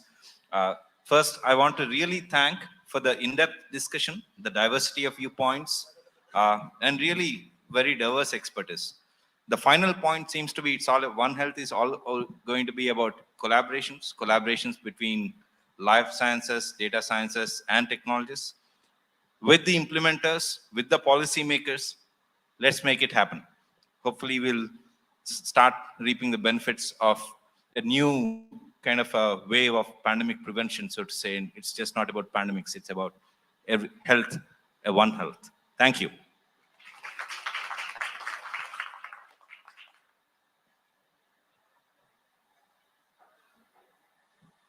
Thank you very much for the wonderful session here. May I please request Mr. Raghu to please give the mementos to the panelists. Thank you.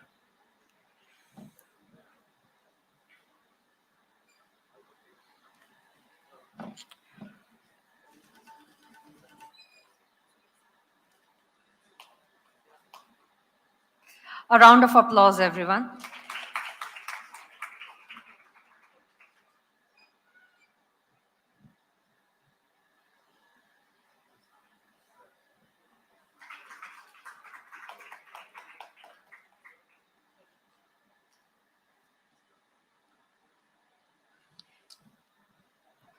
May I please request Dr. Rinku, consultant of KITS, to please come up on the dais.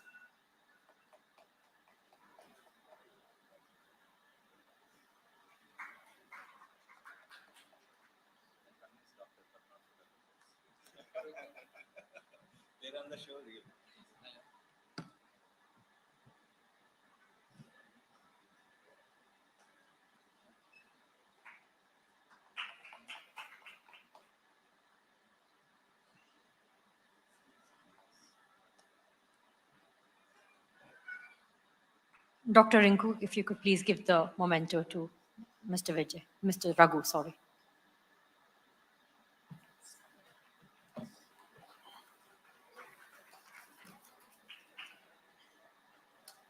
Our next session lined up for today is the future of genomic medicine, which will start at 2 p.m.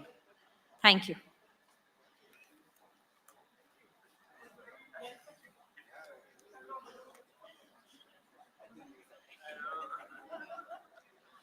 If we could please stand for a quick photo.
the Head and Neck Surgical Oncology and Robotic Surgery Dean for the Center of Academics and Research and a member of the group of biotechnology. Sir, if you may please come up on the stage. I would request Dr. Vishal Rao to please take over the stage now. Thank you. Thank you very much, and a very warm and special welcome to Bengaluru for all the biotech experts. Yesterday was a very charging session where we had the state government actually participate, talk a lot on inspiration about how Karnataka should be setting up the future for IT, BT, ST. And I feel the privilege and the pride to say the last 2 years, I think there couldn't have been a better time for BT to show that we are as important as infrastructure and defense. And that's what we've shown through the last 2 years of pandemic. So we ought to be actually given the same table because of BT IT function. So I feel a lot of great privilege in talking today, telling us that we are all sitting here. It may be a smaller room, a smaller crowd, but we actually contributed monumental to the world. And on a lighter note, when we keep thinking, I keep saying this, that a few grams of this virus weighs 0.85 attograms. Few grams of this virus stopped the world. And it was only the biotech team that has solved it. And yeah, to all of you all in the room. So with this, I think the topic that was given for this discussion was the future of genomic medicine. And I think this is a fascinating topic.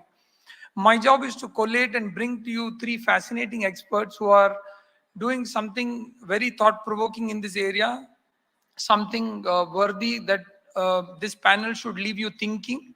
And in the next few slides, I'm just going to invite all of them over to the stage. I have Professor Siddharth Junjunwala, who is a professor at Indian Institute of Science, Dr. Roger Hajar, who is the MD of the Head of Research and Development at Ring Therapeutics, and Professor Vijay Chandru, who's the commissioner for the Lancet Citizens Commission on Reimagining Indian Health System and the founder of Strand Life Sciences. 3 very eloquent speakers, very well reputed.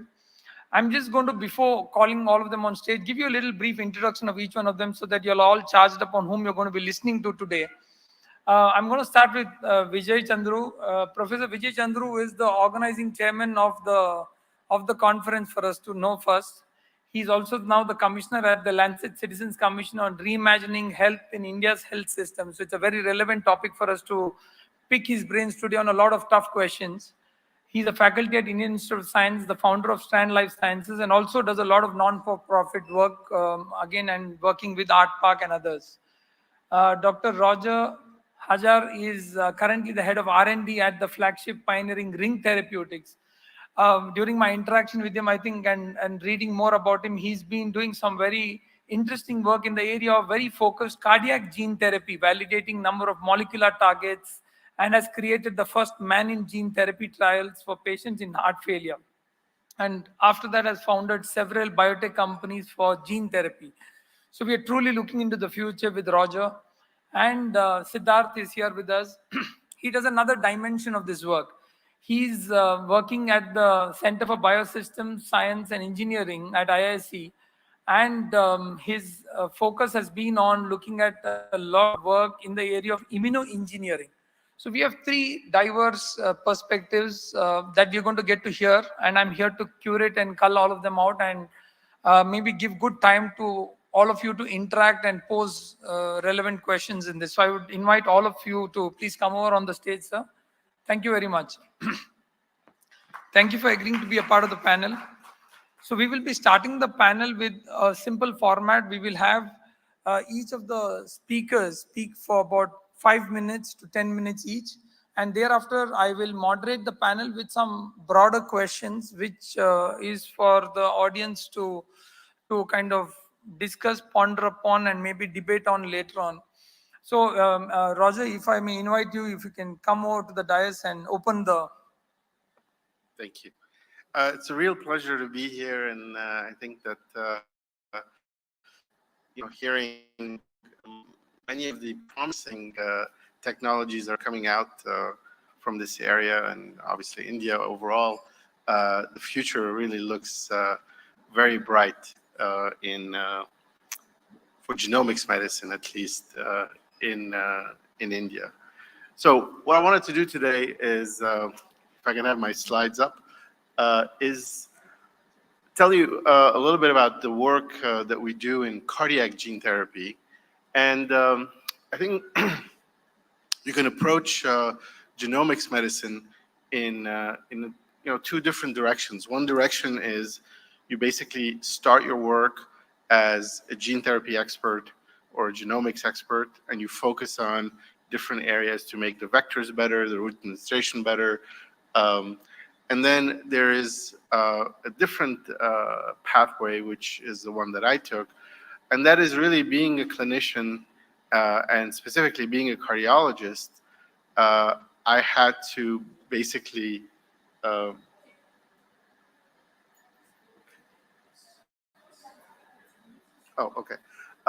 had to basically work, so I had to work on patients with congestive heart failure. And this is basically what the types of hearts that patients with heart failure have. They have very large ventricles, which is the pumping area of blood. As you can see here, I don't know if I can.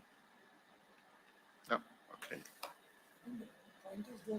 Oh, sorry. Okay, I'll just point. I think it's pretty obvious which one is the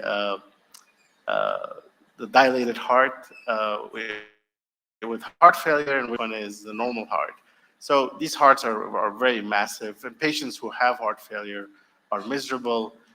And over the years, we've seen just a constant increase in the number of patients with heart failure, as you can see below. Currently, it's about 6 million in the US, about 12 million in the EU, and that number keeps increasing.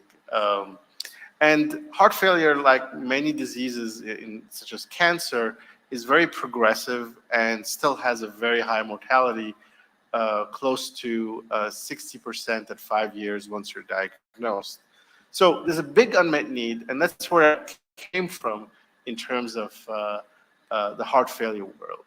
And I worked for many years in my lab on understanding what are the mechanisms that basically induce congestive heart failure.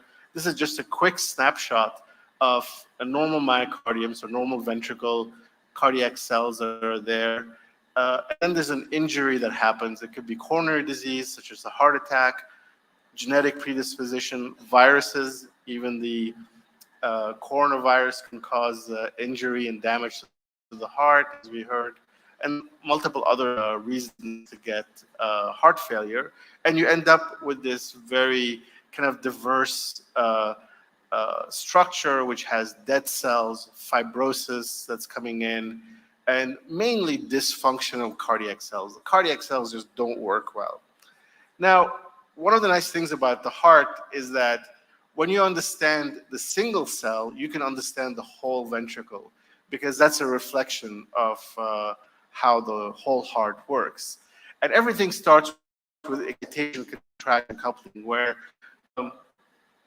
depolarization of the membrane with every beat opens up the channel, the L-type calcium channels, bringing in calcium into the cell, and then that releases more calcium from a structure called the sarcoplasmic reticulum, and that calcium activates the myofilaments.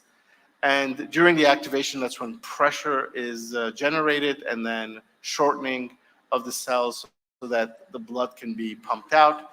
And during relaxation, this calcium is taken up by a very important pump shown here, the SR calcium ATPase pump. Now, over the years, we've basically shown that multiple types of heart failure, cardiomyopathies, different types of heart failure, have a very specific abnormality in this pump, the SR calcium ATPase pump. And because there was such a wide variety of these diseases that were associated with this one pathway, we started targeting this pathway with drugs that didn't work, and that's when we ended up with gene therapy. And we ended up in gene therapy as basically a way to express this pump, overexpress it, and then other gene therapy programs also used similar approaches to enhance the calcium activity of this pump. Now, when we started this this path, and this was really 20 years ago, we had to choose the vectors, we had to decide about the modes of delivery, and worry about the immune response, and then do the clinical trials. This was, you know, when you look at it, it's a monumental amount of work, and it took us, you know, 10 years to get to our first therapeutics, but then now things are much faster, obviously. Now, for this group, I wanted to sort of just give a glimpse of the vectors used in cardiovascular applications, and these are also used in other types of applications. DNA plasmid was the very first to be used to inject and get some expression. AAV has now become the favorite vector because it's small. It gives you long-term expression, especially in cells that don't replicate. There's really very mild immune response unless you use very high doses. Lentiviruses are very specific for hematopoietic cells, and that's where we've seen them being applied. And of course, with CAR-T as a sort of cell therapy additive, they give you the integrate, and in at least the cardiac field, they don't work very well. Adenovirus is really very promiscuous. It's a great virus to use if you want to infect everything in sight, and we use that for a while, but it causes a very big inflammation. So modified mRNA with its strong expression pattern was really a great addition to the gene therapy vector armamentarium, even though it's not a virus, obviously, and you need LNPs to basically carry it. But it really has had a huge impact in terms of vaccine production, as we saw over the last couple of years. So the small modification in mRNA really saved the world, at least for a while. So the way that we deliver our gene therapy is really based on localization to the heart. We don't deliver intravenously and just have tropism to the heart. We feel that by catheterization, we're able to get to the heart, deliver lower doses, and this is exactly what we did with some of our gene therapy work. This is a failing heart.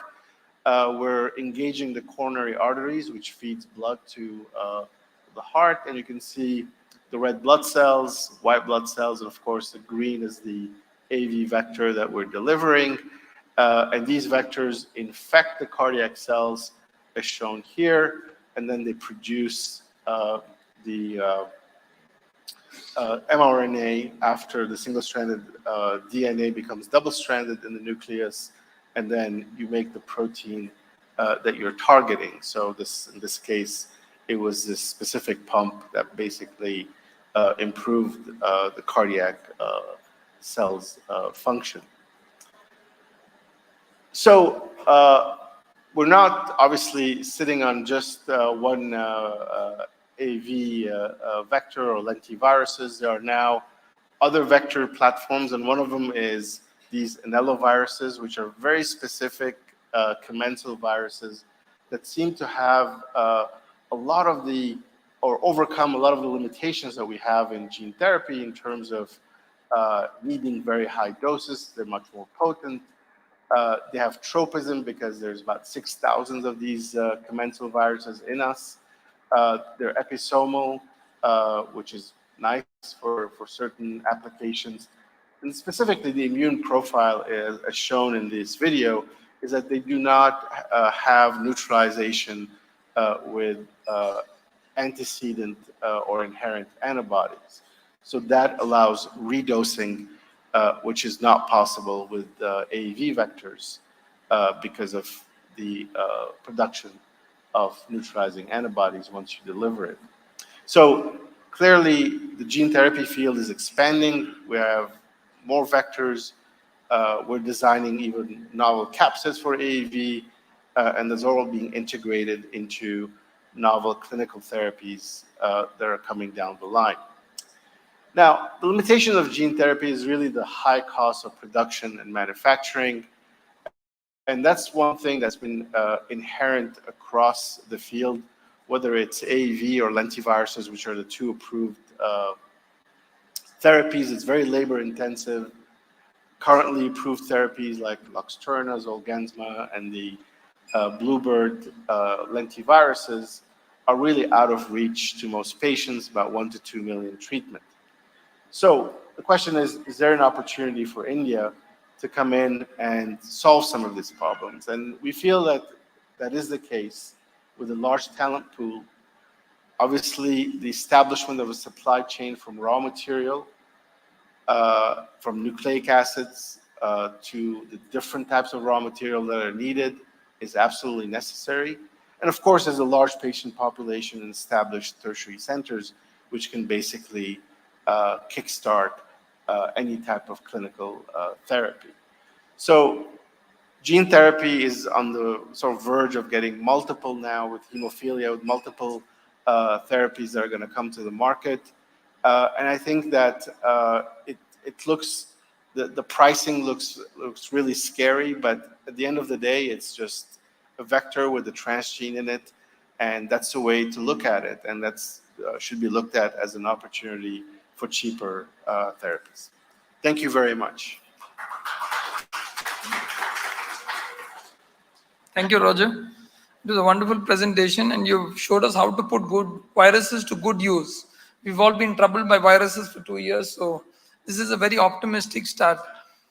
So with this, I would now request Professor Vijay Chandru to speak to us a few words, and then I'll invite Siddharth.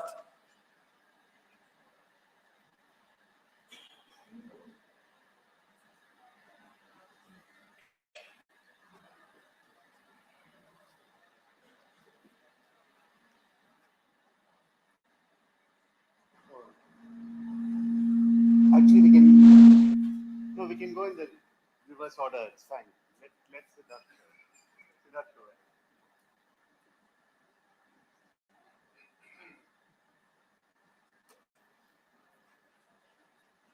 Thank you. Good afternoon, everybody. Warm welcome to you. Thank you, Dr. Vishal Rao, for the kind introduction, and look to sort of presenting what we have been doing with genomic medicine. So when we talked about this and why I'm here, my lab does not work on this. As Dr. Vishal Rao introduced, we primarily work on immunoengineering. Having said that, I've been involved with various forms of genomic medicine for the last 15, 20 years. And that's what I'm going to convey to you over the next 5 minutes, and hopefully then have a discussion on what we think would be the future of nucleic acid medicine. And that's what I'm going to talk about. Genomic here can mean a lot of different things. So I'm going to primarily talk about nucleic acids and their use in medicine. And using my own journey in science, the science world, as a way to teach you or help understand how genomic medicine is progressing. So if you look at it, when I started working in the 2000s in this area, primarily there were a need to deliver DNA, as Roger mentioned, gene therapy, pieces of DNA, strands of DNA or genes to cells. And viruses were best at doing it, but viruses had their own drawbacks of immune responses. And so there was a whole field of non-viral gene therapy, and that's what I was involved in. One of the papers that we were involved in 2007, this is some research actually done in 2004 and 5 that finally came out in 2007. We were trying to develop polymers to deliver DNA material to cells. And these could be different types of cells, cardiac cells to liver cells to hematopoietic cells. And there's a lot of work that's gone on in that area. And what we've realized is that viral vectors are definitely much better at delivering larger payloads, at transfecting cells, and that they are probably the future of genomic gene therapy as such. But non-viral vectors work very well in the laboratory, and there may be a future for them in in the years to come, because they do have some advantages over viruses. But slowly we started to realize that maybe genes were not the best things to deliver. Maybe instead of delivering DNA, you could deliver different portions of RNA to either increase production of a specific protein or decrease production of a specific protein. And so there was this whole period between the 2000s to when the pandemic hit, where there was a shift towards delivering different forms of RNA. And the primary goal was to deliver different forms of silencing RNA.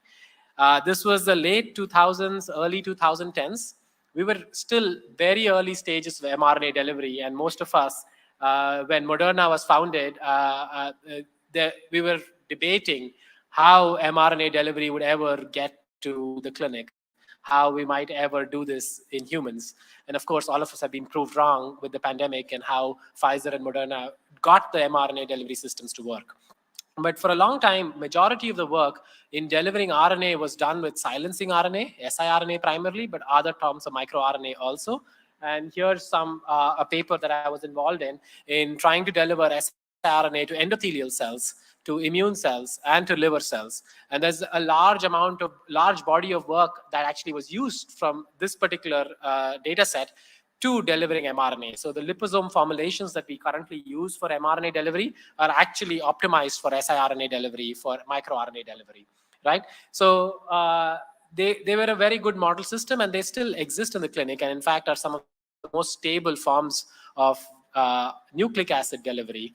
Some of them have been approved for clinical use, and we will see this coming more and more in the next 10 to 20 years. As we started to move towards mRNA, a new form of delivery, a new form of system came across, which was slightly different from silencing RNA, which was to use RNA molecules to edit genes.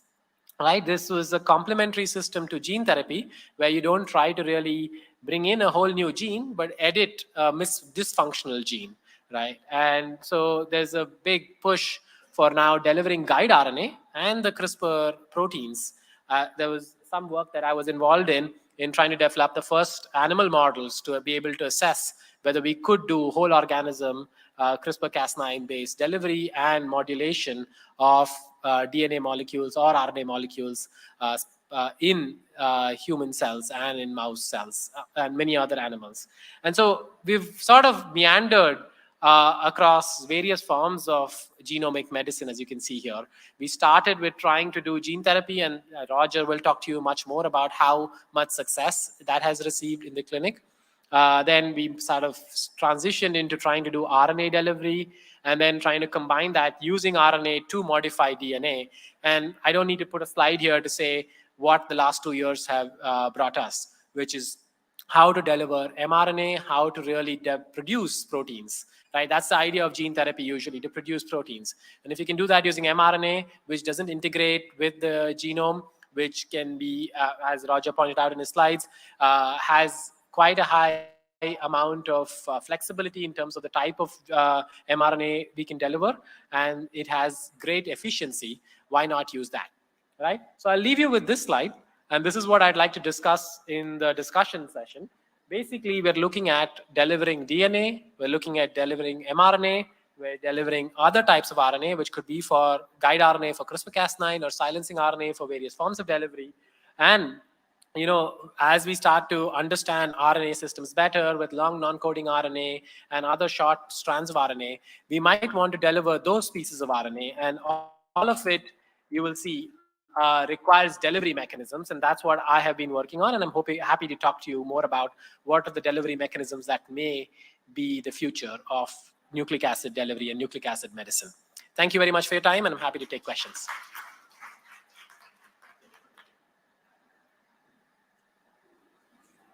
Thank you, Siddharth. That was a wonderful lecture. I would now request Professor Vijay Chandru. Can you please put on the slides for Vijay Chandru?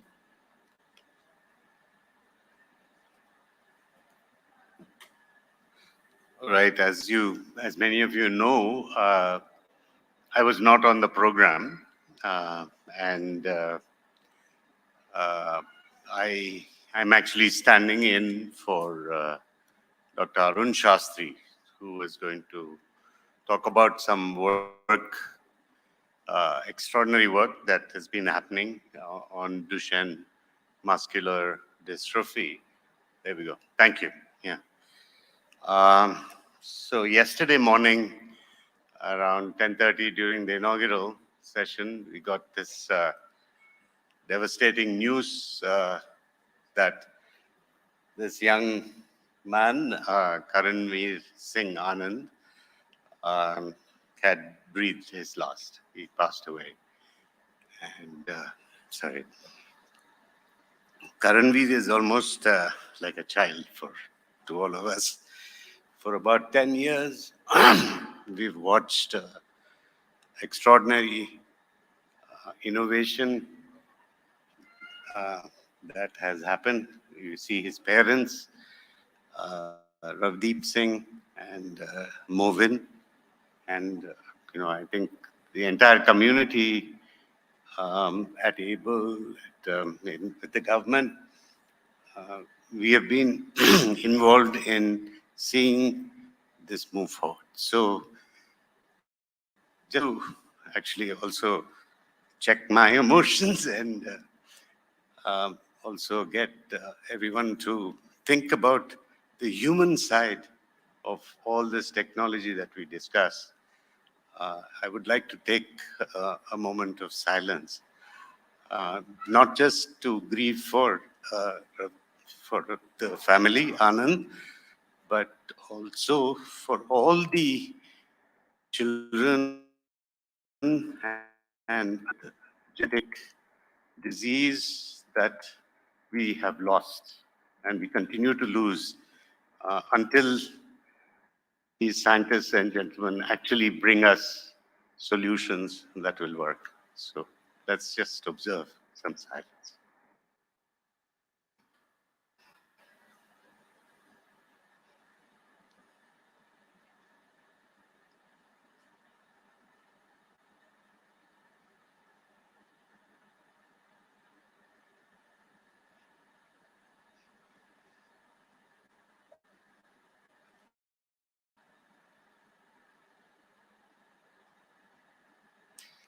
Thank you. Dr. Arun Shastri sent me his slides last night, and I'll just very quickly go through them. I'm really not, although I serve on the scientific advisory boards of his company, and I'm really not the author, so I should just quickly go through. The organization is set up as a research trust, set up by the family initially, along with, I think there are about 20 families involved, 20 children involved, and a few of the families actually actively participated. And, worldwide, many of the orphan diseases or rare genetic diseases, initiative was taken by families. And I think, this is no different. And, in many ways, I used to call Ravdeep the John Crowley of India, right? Because, John Crowley was the famous case. I don't know if you've seen this film called Extraordinary Measures about Pompe disease and how, the father actually set up a whole biotech enterprise. Eventually it became part of Genzyme. Well, first Novozymes, then Genzymes, and started off the whole movement on orphan diseases, right? So Ravdeep was in many ways, to me, a model like John Crowley. But so let me just quickly show you, there's lots of images, but give you a sense. Of course, DMD, I don't think I will go through this disorder, but it's very interesting that, of course, Dr. Roger Hajar is actually working on gene therapy for the cardiomyopathies that set in with DMD. And, perhaps that would have helped as well in this case, but yeah. So this extraordinary energy that, and I think positive thinking that Ravdeep brought to this whole enterprise started out 2012 or so. They moved to Bangalore, and for the last 10 years, they've been running. And you can see many of the faces in the audience actually represented in these images. He's, of course, been in the press as you know, an extraordinary father, extraordinary family. I think we've all been involved, and that up there is Dr. Arun Shastri in the middle with his team at Hanujan, and Ravdeep speaking passionately, whether it was on a podcast or you know, at various, and including at this forum. Right? Of course, there was an expert who helped them, Steve Wilton from Australia, who was actually one of the people behind the antisense oligotherapies that Sarepta and others offered. So it was this was IP that was developed in Australia and then leveraged, and you know, they would create awareness about DMD, about rare diseases, and you know, so many events. I hope you recognize the person up there on the top left. That is Soumya Swaminathan, who's current chief scientist of the World Health Organization. And Dr. Swaminathan was a great supporter of DART. And she actually at that time was, of course, the Director General of ICMR, and actually came and spent time. Every time she was in Bangalore, she would come and spend time with all of us at DART, and and she really got confidence that this was an effort worth supporting, right? And she actually helped us with moving towards, of course, there have been lots of experts and international conferences almost every year where people came in from all over the world. There were physiotherapists, you know, lots of different approaches that were brought to play. But this was the big step, right? ICMR, because of the initiatives of Dr. Swaminathan, eventually approved DART to take forward an N-of-1 clinical trial with the antisense oligotherapy that had to be developed for Karanvir. And he had a frameshift mutation, so it actually required 2 exons to be spliced. And this was the first time that 2 exon splicing ASO had been clinically utilized, and ICMR gave the approval. Karanvir was given the therapy, and he had just entered his bachelor's in biotechnology at Ramaiah College.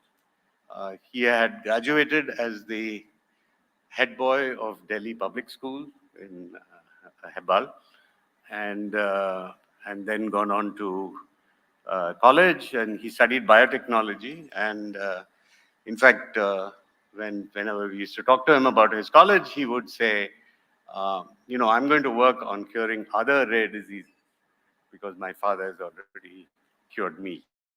Right? He was really an extraordinary kid.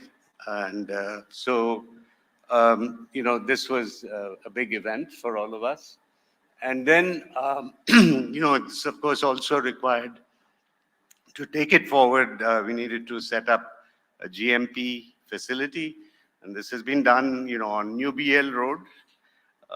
They took some space and they've created a GMP for making this antisense oligotherapy, and you know, of course, various agencies have been involved in helping, funding, and so forth, including a lot of state agencies.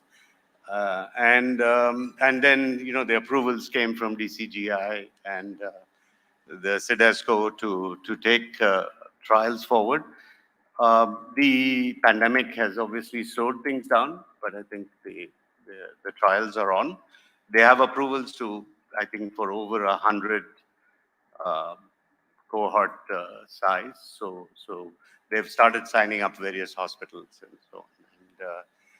And of course, there's been extraordinary support from all kinds of sources. I think the fact that the Prime Minister has actually used Hanujan as one of the success stories, and so it was represented as one of the BIRAC success stories by the Prime Minister. And there was also a flag of DART that was put up on Mount Everest. So that's and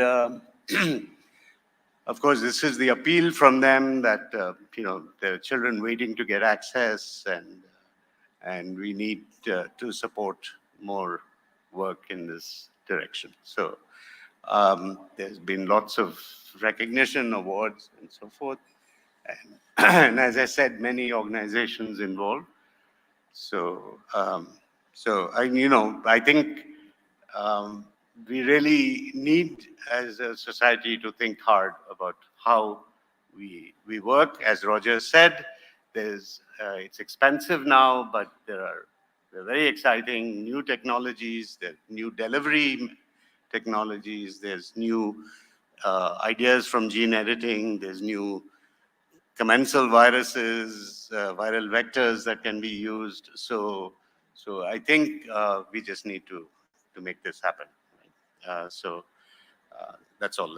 These are all the slides. So that's again a picture of young Karanvir.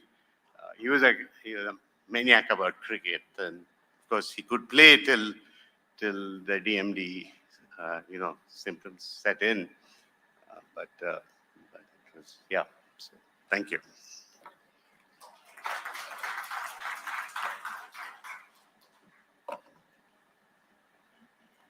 Thank you very much, Chandru, for this wonderful presentation. And on behalf of the audience, I extend my condolences to the family, and I would like to give a loud round of applause to Professor Shastri and his entire team who've not been here for this noble cause. So taking forward, I think in the next couple of slides, I've actually framed it into three-part questions. If you can keep the mics available for the panelists.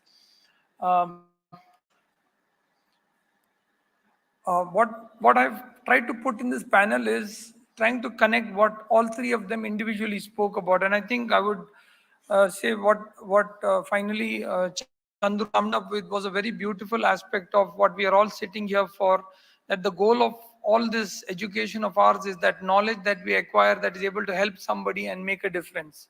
And Karanvir was one such example. So today, I think in this panel, we're going to quickly, maybe in the next few minutes, discuss about how we have done this bridging between biological advances and technological advances. I just wanted to reframe this in the context of COVID. I often say this post-COVID, BC will be called before COVID and AD will be called after disease. So we've got a new history timeline now that is framed for us, and genomics is something that's going to play a pivotal role. And I think it's a very appropriate time that we are talking about future of genomics. It is a time when COVID has done the best marketing for us to know what is PCR, what is genomics, what is gene surveillance. We couldn't have had a better marketing agent for biotechnology than COVID himself. So somebody, when we were discussing, told me a very nice note that I think it was society that was the virus and COVID was the vaccine. We needed this particular thing to come in here. A lot of rethinking on COVID. I know we've lost a lot of lives, but a lot of reframing. And I think there's a very beautiful report from BCG talking about transforming lives post-COVID. It's worth a read with hands, heart, and head. So this was a part of what we did for the state government and the Genomic Surveillance Committee. Chandru was a part of it. Strand contributed very actively to it to set up a desk. We were working at that time with UK NVAP, CDC Spears, Chandru connected the Aspen group. We were able to show how we could actually use genomics very effectively. And I'm bringing you to this particular very interesting site. American German Genetics annually identifies 10 key advances in applying genomic information to clinical care. And this is something worth looking at if you look at some of the key areas that they have looked at and the number of publications. In fact, last year, the publications were years made was 45, then came to 40, it came to 30.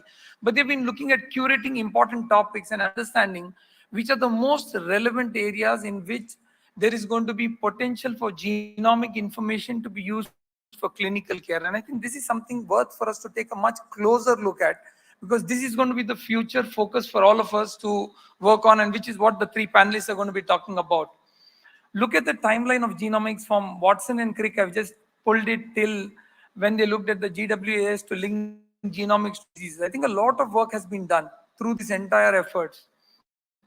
And I would, as a clinician, and Roger's here a clinician, and we've got two technologies, I would say that we've moved from bedside medicine to gene-side medicine. We can confidently say that we're moving towards that. And the future of genomics seems to be the gene-side medicine along with bedside medicine. This particular future is going to talk not just talk about the cellular mechanisms, but the subcellular mechanisms, the DNAs, the mRNAs, the aspects of genes, like what the three speakers alluded to. So I have put in three questions to these panelists, and Chandru, I will request you to take the first one. You know, you've seen this entire span through with single gene, disease hotspot genes, comprehensive genomic profiling, exomes, multiomics. I think there's a lot of transition going on here. Very interesting, very thought-provoking. I've put out one report from Strand itself over here, you know, of one of our patients, and I just wanted to ask your comments on this. With this kind of a report, now I'm sure we've all talking about a little more focused options. So today when patients ask me, should I get my genomics done? And I'm just put up one of these reports from one of our patients who had a cancer which was recurrent, and he wanted to ask me, why is it recurring? And I had limited answers. We did genomics. This was what the report talked about. It talked about variants. It talked about a little more detailed explanation on what is it that we can give out of this for patients, for clinical consumptions, and is there any potential targets in trial or off label that is available.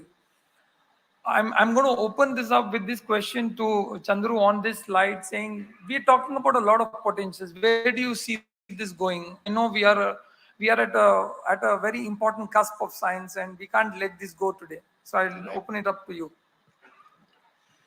Yeah, I think, thank you. You know, to me, I think we have done a lot of capacity building in being able to advise physicians on treatment, particularly in oncology, and I guess with monogenic disorders like rare diseases and so on. At least we know how to give accurate diagnosis and end sort of diagnostic odysseys. The challenge in India is, of course, how we scale it, and where you know, today, for example, carrier screening, I think, is so important, and genotyping of carrier frequencies. We know that certain communities have certain predispositions. How do we screen, and how do we essentially counsel on you know, the families on treatment, and also preventive action, right? Cyprus, for example, was able to control thalassemia just simply by testing. And there's a lot of opportunity for you know, actually health in terms of prevention, and control is a bad word to use, but you know, essentially counseling and advisory approach. But I think here more geared to genomic medicine. So I would, you know, like to hear. Chandru, I think the point we've reached with this kind of slides, I think, was having our own data first to understand. Yes, yes. Where do we stand, which is what I think is a big leapfrog. I think the slide that I showed about that patient was to say that we have our own patient's data. We are now talking about understanding, and I think maybe it's time for us to look at in these areas of potential immunomarkers, resistant markers, coverages, and biomarkers, Yeah. move towards, I think, provocatively it's saying that India should be at the forefront of answering this aspect of the answers. Absolutely. And I think, I mean, in many ways, we talked about this in yesterday's session on Genomics 2.0, whether we've reached that tipping point where, we could be talking about precision medicine in an effective way and rolled across. And as I said, again, I think as long as we know how to get the financial part of it worked out, I think the capacity is there. And the beauty of genomics has been something like Moore's law is working for genomics, bringing down the costs rapidly, and therefore, it should scale, and we should be able to do a lot of. Thank you. I think an important point here was even the state governments like Karnataka has already announced setting up about 8 to 9 genomic setup facilities in medical colleges. So I think this is the right time to take it like PCR, to take genomics, to move it from communicable to non-communicable diseases, integrate with more screening programs and move forward on this. I'll next, I think maybe open it up to Roger and ask you a couple of things. I was actually interestingly intrigued by the aspect that today we've all been talking about gene therapy for now more than 2 decades. We've been using replacing a disease-causing gene with a healthy copy. We've been using it for inactivating a disease-causing gene, introducing a new modified gene. We've used it for a lot of purposes in gene therapy. Now, there are promising areas. You showed some of them about what we could do with plasmid DNAs, viral vectors, bacterial, human gene editing technologies, and now patient-derived cellular gene therapy products are also the way. I would request you to touch upon a little bit on what do you think would be the policy challenges for genomic medicine in the areas of patents on gene sequencing, in the area of relationship between genetic variants and the clinical phenotypes, and a little bit on equity in genomic medicine. I want you to touch on these 3 topics. Yeah, sure. In terms of the patents on gene sequences, obviously, there's been a lot of debate, ethical debates about whether you can really patent a specific mutation that is patient-specific. So that's ongoing. It will be hard to basically, get into it very deeply. But all I would say is that, the finding a mutation after sequencing is only good as if you're able to target it. And when you start targeting these mutations that you find, that's where really the patents can be obtained, and they can be obtained just as much in India as they can in Europe. It's just as Chandru was saying, was that it's very, with the scale that you have here, you're able not only to find these mutations, but you're able to actually validate them across multiple patients. So I think that is very important, because clinical phenotyping, which is your second point, is extremely important in our field. And that really drives the way we treat. And when you are able to connect genetic variants with clinical phenotypes, and that's really a scale-up issue. Yes, you can find 1, 2 patients who you're able to phenotype, but when you're able to do it at hundreds and thousands scale, that's when it really matters, but also it really gives you confidence when you go into the last section, which is genomic medicine.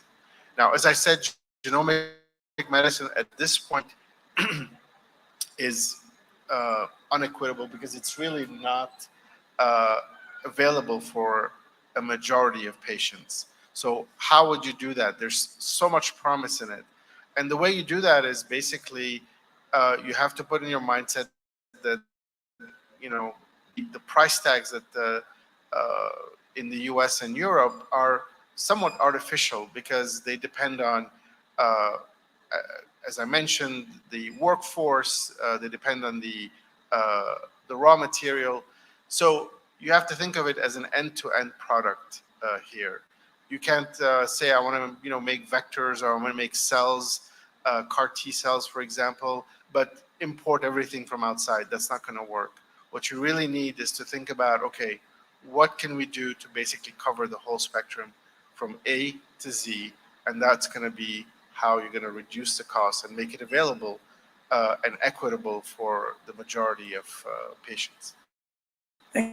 So we've got a whole room filled with experts here. What would be your advice to take the first step in gene therapy if you're tough on this? I think they're all set. Yeah, so I it's think, from my perspective, it's always a clinical perspective. So what I would say is find a disease that you feel very passionate about, and then go from there in terms of finding the right vectors, and then work backwards in terms of what it would take to make that vector. So this field required a lot of work, gene therapy, and it's not for the faint of heart. And you have to be persistent. You have to face a lot of obstacles, or you will face a lot of obstacles, and you just have to be persistent, and the persistent comes from the fact that you want to treat patients which have big unmet needs. Thank you, Roger. Roger, on a lighter note, I said the word entrepreneur and the journey entrepreneur is as complex as the spelling of the word entrepreneur. So I think, yeah, we've got, I'm just going to quickly move to Siddhartha now, and with that, maybe close the remarks. There's a lot that's been spoken on genomics. I've just picked up a study that talks about a lot of these genes that have been studied but have not been clinically translated into relevance. So I want to open this up to talk and ask you.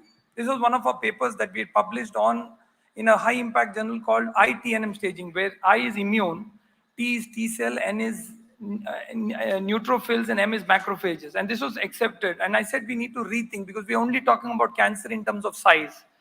Now, with what you have already told us, I'm going to open this discussion to you to say, we're talking about therapeutics on one side, and we are going to talk about therapy, which is hospital-based, which is on dendritic, activated T cell, NK cells. And you've been looking at this area of immunomodulation. We wanted you to specifically give us some thoughts on immune surveillance and a little bit of your thoughts in this area on how would you like to look at therapies like this come forward and see what is it that we in this ecosystem could collaborate to move this forward.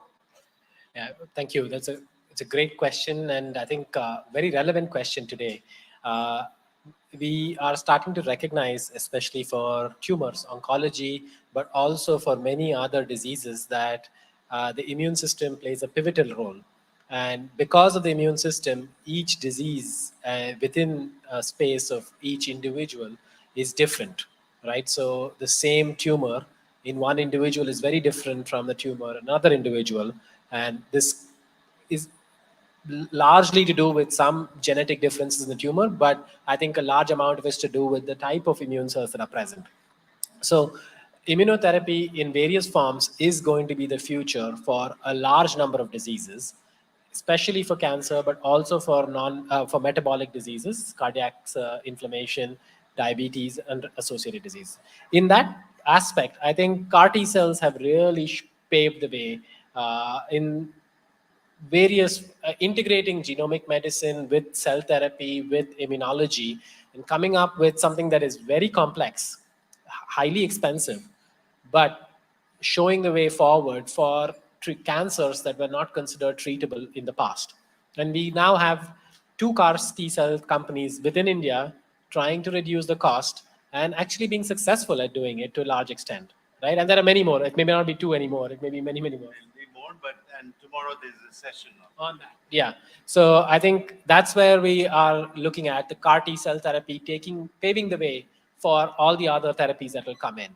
So cell therapy has been the sort of the magic silver bullet for various diseases for the last 50, 60 years. People have said, if I can get this cell in this location, I can change things in the body.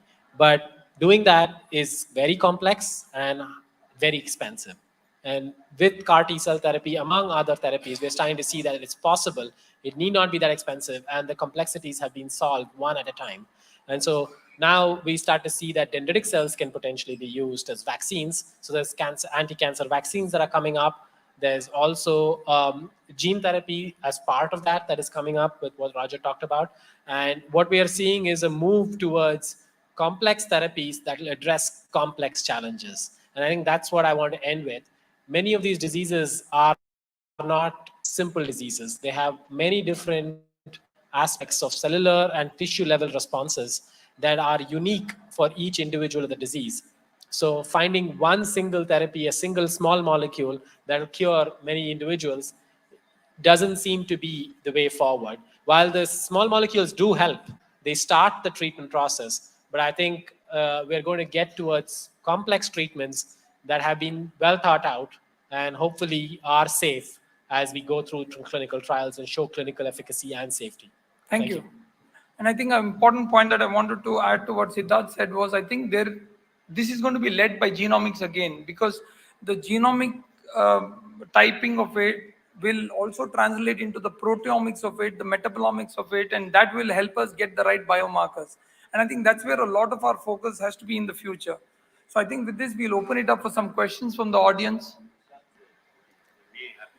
Yeah, I think with one question, we are at exactly. Sorry.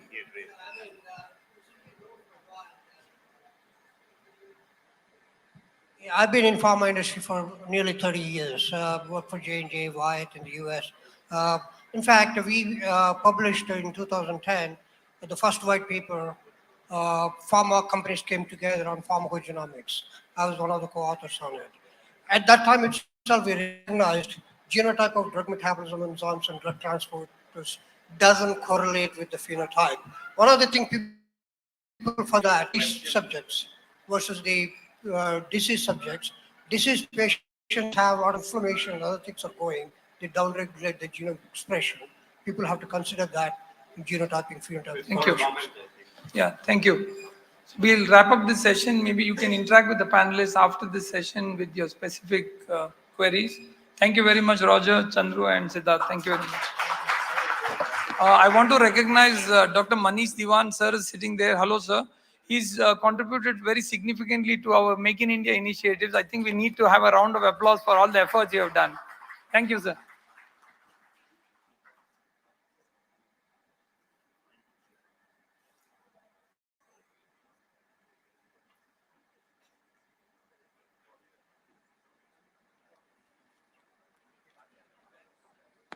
Thank you very much for the informative session.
and Chandru for actually bringing in stellar speakers from all over the place. I think I know him for several years now. I don't even remember how many years. And I've never seen Chandru being emotional at any time. So this shows how much of passion he brings into this. So there is going to be two parts to this session. The first part is going to be, we are going to have a keynote address, which is going to be done by Dr. Anand Ranganathan. Anand Ranganathan, I'll request you to come to the stage while I read your biodata. The second part of it is going to be after Mr. Krishnan has completed his session. I mean, the synthetic biology panel discussion will come in the second part. So this is just for the information of the people here. So let me very, very quickly read out the bio of Anand Ranganathan here. One of the reasons why I was never a good news reader, or I was never selected for this position, was I can never read anything from a piece of paper without making a mistake. So both Ranganathan and the audience will have to bear with me. That's one of my limitations of skills. So just for the audience here and people who have been watching television for a number of months and years now, so the new sensation, I would say, who actually takes apart a number of ill-informed and also ill-prepared politicians who come on the who come on the TV show. Somebody who goes after them relentlessly, mercilessly, and pursues them till the logical end and finish their career once and for all is Anand Ranganathan for you. So that is something that all of you will know. I am very deeply excited about that because he comes from our fraternity, and you all have to give a big applause for me to identify that. You would have identified him as a politician. I have identified him as a scientist. So please, you have to give me a big applause here. So let me very quickly go through his bio here, and then I will leave the stage to him. I don't know whether we'll have time for question and answer, but that I will leave it to the next session chair to decide on that. So Anand obtained his BSc in chemistry from St. Stephen's College in Delhi. And then he left with he left the country to Cambridge on a fellowship. I don't know whether he's still happy with all that Nehru type of fellowships which are there, but I'm guessing that's what it was in life. So he went on to be at the Cambridge there, returned to ICGEB. We had lovely scientists, great people with whom I have worked in ICGEB, and he did his work there for about 60 years. And then in 2015, he has joined the JNU. And this is the, please remember, this is the science part of the JNU and not the left part of the JNU. So, I mean, very difficult to introduce a speaker like this. I have to tell that. So, and he has, of course, done a lot of work. What I liked particularly was when I saw his bio is that, you know, a lot of us have worked on evolution. And that's one of the things that my earlier technology, which was watchmaker, which was designed on such ideas. So anything that has got the Darwinian idea into it, even though some of us are hardened, you know, believers of God, which are not. But the point is, it still brings in one perspective, which is on how do you do directed evolution and pathogenesis. And his work has been on tuberculosis and malaria. Tuberculosis is so relevant even today because we have really not got too far in spite of that being around for a number of years. So he has good publications on infectious diseases. I'm not going to go into all of them, but yes, he has. But the most important part is he also does a lot of other type of activities where he is part of, he writes columns in Swarajya. He's also the consulting editor there. He does for First and so on. He has written 3 books. In a literary fest that I attended earlier, I would have read through all his books and would have told them, and I would have said, it's available at the back end, you can buy it. But today is not that day, Anand, so you will have to sell your books all by yourself. So the floor is yours. Please go ahead, and the next 15 minutes is yours. Thank you.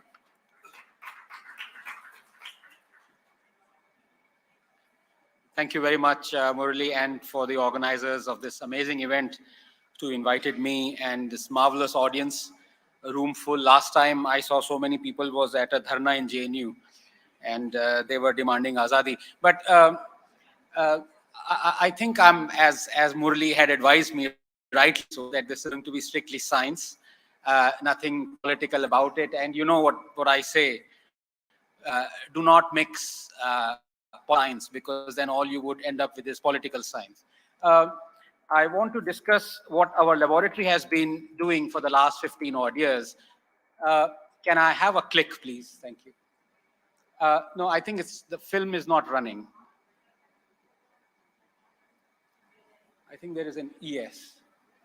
So the genesis of our thought process was that, and this was before we started thinking, about 2 decades before us, there have been many chemists and biologists who've tried to develop techniques by which you could generate a sort of library from where you could get drug-like molecules.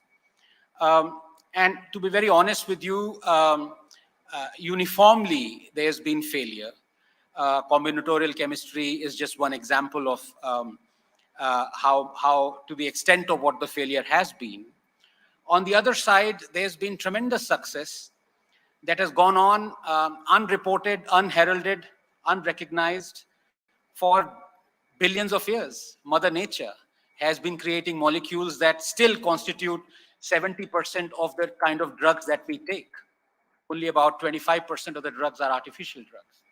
So we decided to look at this afresh in a very simple way, that how can we generate tremendous amount of natural diversity. And shown out here is Rubik's Cube, as you all know, and the total number of combinations possible is 10 to the power 19. Incidentally, I was very good at solving this puzzle. I could do it in, I was about to say 30 seconds, but it took me about a minute. When no one was looking, I would simply peel off the colors from one side to the other side. But the fact of the matter is that there is only one correct answer to the Rubik's Cube, where all the colors of all the 6 faces are identical. Out of 10 to the power of 19 possible combinations, well, nature doesn't work like that. There are 800 to possible protein folds, but millions and millions, perhaps billions of different combinations that proteins hold, and we don't even know. In fact, that's one question that I ask my students. How many genes do humans have? And it's very simple. They say 25,000 genes. How many proteins do humans have? And they immediately, they instinctive to say 25,000 proteins. But the fact is, we absolutely have no idea. We might be having 1 million proteins through alternate splicing. I mean, there is one Drosophila gene that has 38,000 protein products, just one gene. So it's an unimaginable amount of combination and permutations that are possible through almost like a free endowment of nature. How do we exploit that? Can I have the next slide, please? So the thought was very simple, almost like a back of an envelope thing, that how can we make trillions and trillions of different proteins? Well, the answer is we synthesize trillions and trillions of different genes and then express each one of them. But then the next question is, how do we synthesize trillions of different genes? And here we thought, well, why don't we assemble trillions of different codons? Can I have the next slide, please? And here, just to give you the amazing diversity that we can get through this very simple thought experiment. In the genetic code, as you know, we have 4 objects, 4 bases, 4 people, and we have 3 chairs on which they can sit on. That is the codon position. So the total number of degeneracy that is possible is 4 to the power of 3, which is 64. As you know, we can have 64 different codons. If you were to synthesize a 300 base pair gene, that would reflect 20 codons.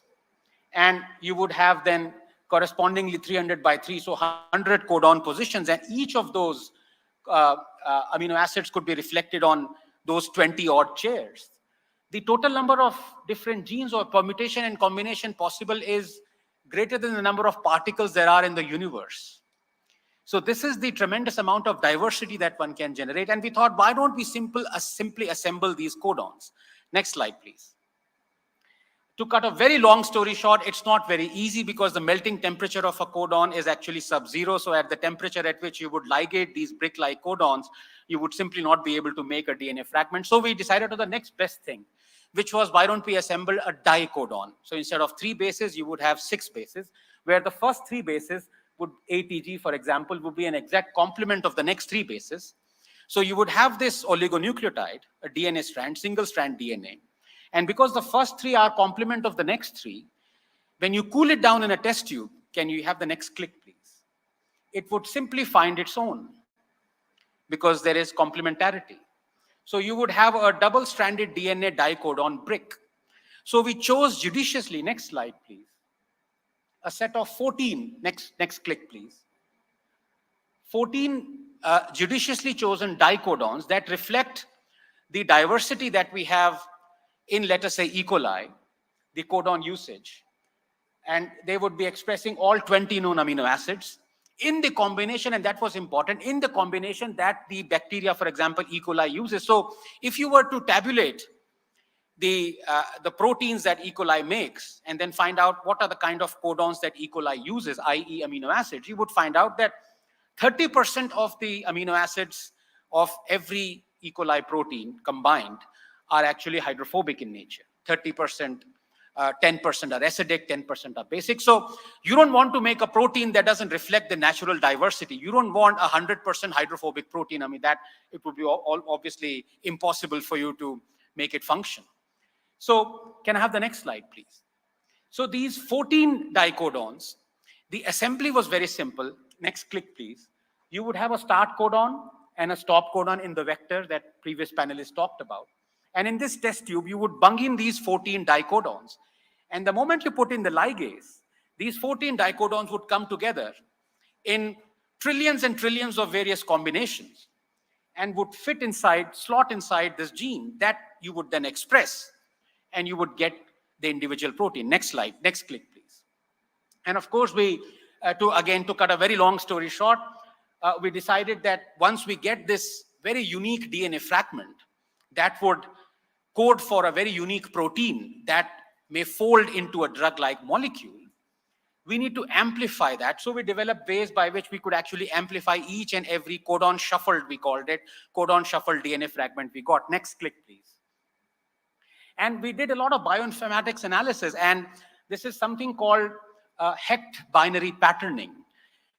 Michael Hecht from California Institute of Technology showed that if you have a combination of polar, non-polar amino acids, depending upon their sequence, the secondary structure alignment of them, you would either get an helix or a beta sheet. Not all random. And this was one of the most beautiful insights into secondary structure patterning. And we were able to show through our codon shuffle protein libraries that we get that only 11% of them would be unfolded or misfolded, i.e. 89% of the proteins that we get in the library through the codon shuffle experiments would either be folded into the different secondary structural protein attributes, i.e. alpha helices, beta. So they would be structurally or physically, you can say, useful proteins. They would not be useless proteins. Next slide, please. So the idea of all this was very simple, that on one hand, you would have a protein target of the pathogens or the parasites that we have, those essential proteins that make them function as pathogens.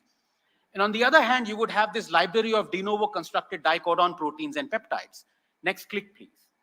The idea being that you would somehow find a mechanism by which we could introduce the library to this, the protein that we want to kill.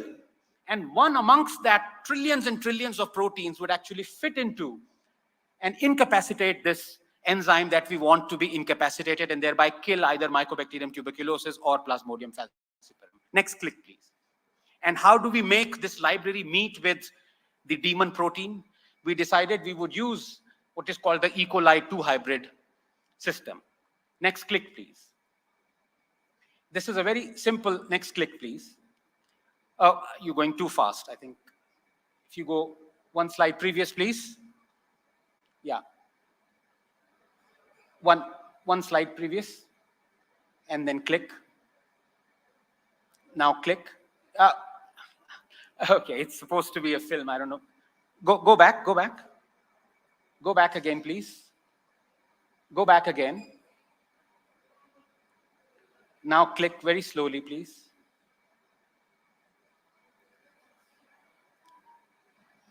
God and man don't want to be separated. Are you clicking it?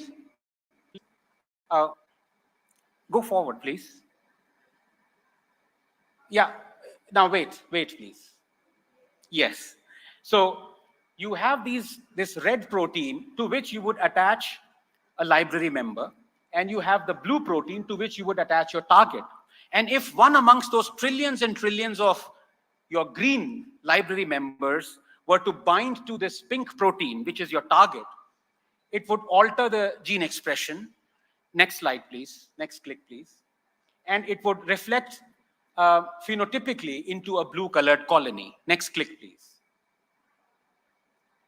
Yes, so a blue-colored colony shows that it is interacting, and a white-colored colony shows that there is no interaction between a library member with your target protein. Next click, please.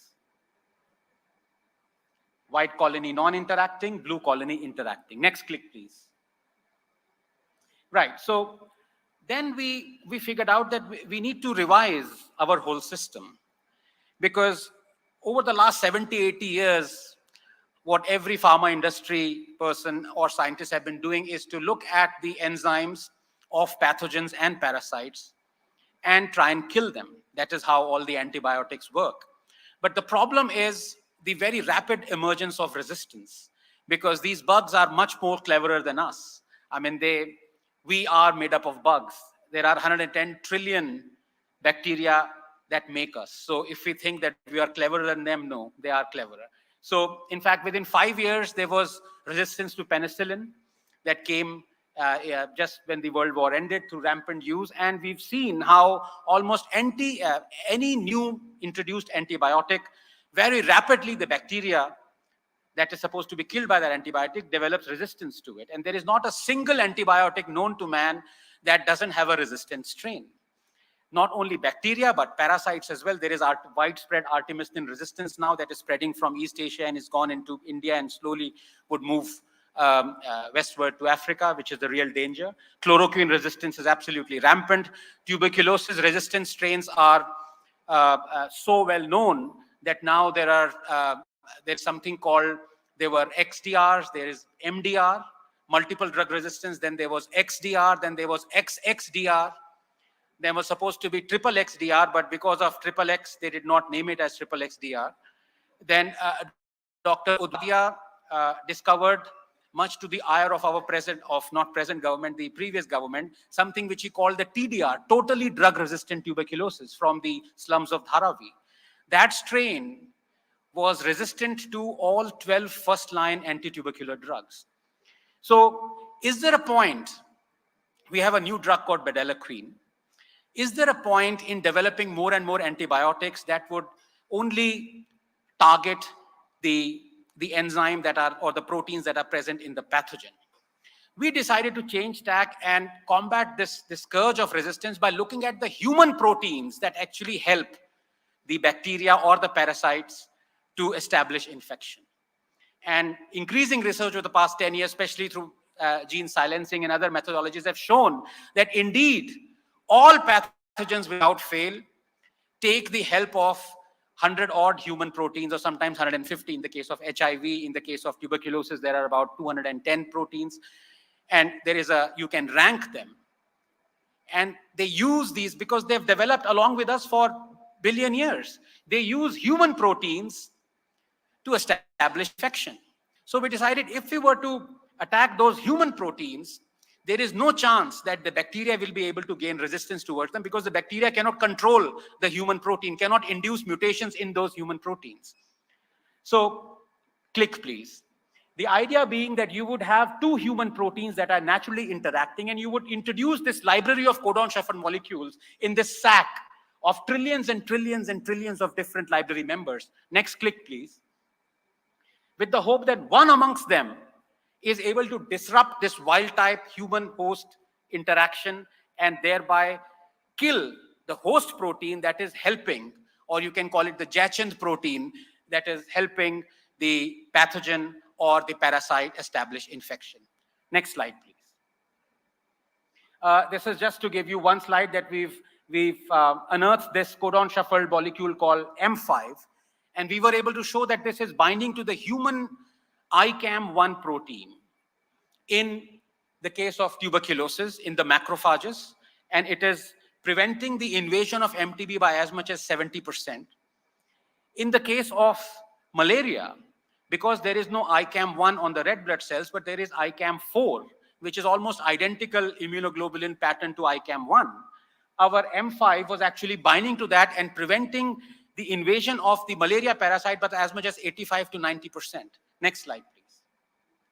So we then went ahead and streamlined our strategy, and now our lab, or most of it, is seriously involved in looking at a lot of host proteins that are, for example, human cyclophilin B, that is important for the erythrocyte invasion. The host ICAMs, we've shown that play a role in both in Mycobacterium tuberculosis and Plasmodium falciparum. So this is our tack. And the first part I end here. I have another 2-3 minutes, I think not more than that. Next slide, please. This is just an array of things that our lab, along with our collaborators, have done that have garnered some media space. Next slide, please. This was published yesterday. And I want to spend a minute on this because another thing that we want to change tack on. One was that rather than looking at parasitic and pathogenic proteins and killing them, we're looking at human proteins that help those parasites. The other is, rather than looking at generating new drugs, can we look at, and this is not just many labs have been doing it, except that I think Murali would also agree, there has to be now a concerted multi-laboratory, multi-pharma industry, India effort towards this. And if there is one thing that this pandemic has shown us, that now the time is ripe for us to look at each and every drug or drug-like molecule that was ever in the pipeline over the past 70, 80 years, and to start fishing them down again, and to look at the possibility. This is just one example. This was, as I said, published yesterday from our laboratory in collaboration with Professor Shailja Singh, my collaborator. And we found that this anti-hepatitis C virus drug, alisporivir, which does not have an immunosuppressive capability like its analog cyclosporin A has, but it kills the parasite. We found that it is able to kill very potently artemisinin-resistant strains as well. And it binds very strongly. So it is a very, very promising drug. Of course, the cost of alisporivir right now is prohibitive.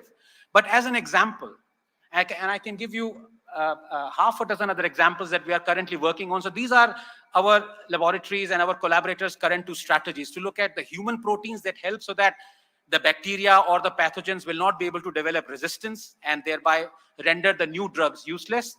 And second is to look at repositioning or repurposing existing drugs so that you don't have to worry about a lot of things, spending a lot of money in the phase clinical trials. I shall end there. Thanks very much again, Murali, for your effort.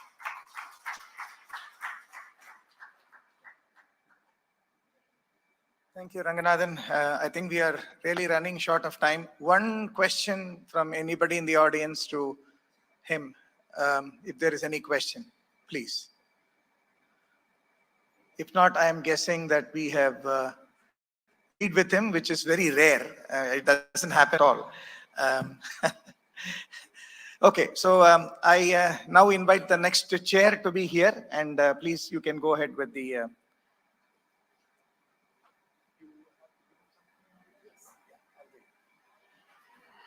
So thank you very much, sir.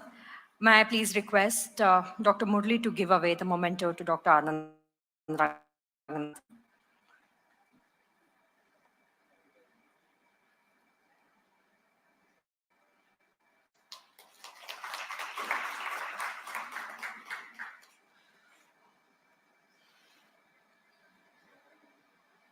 Thank you, sir.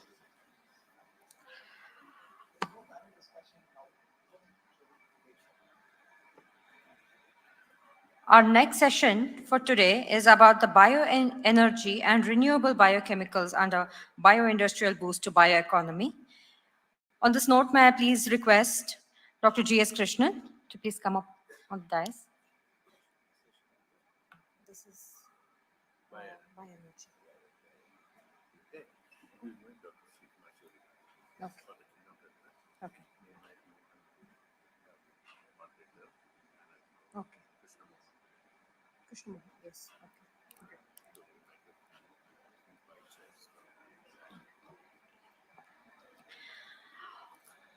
Thank you, sir. Can I please call upon Mr. Sri Kumar Suranarayan, Chairman and Managing Director of C6 Energy Private Limited, for the key energy and renewable biochemicals. Thank you, sir.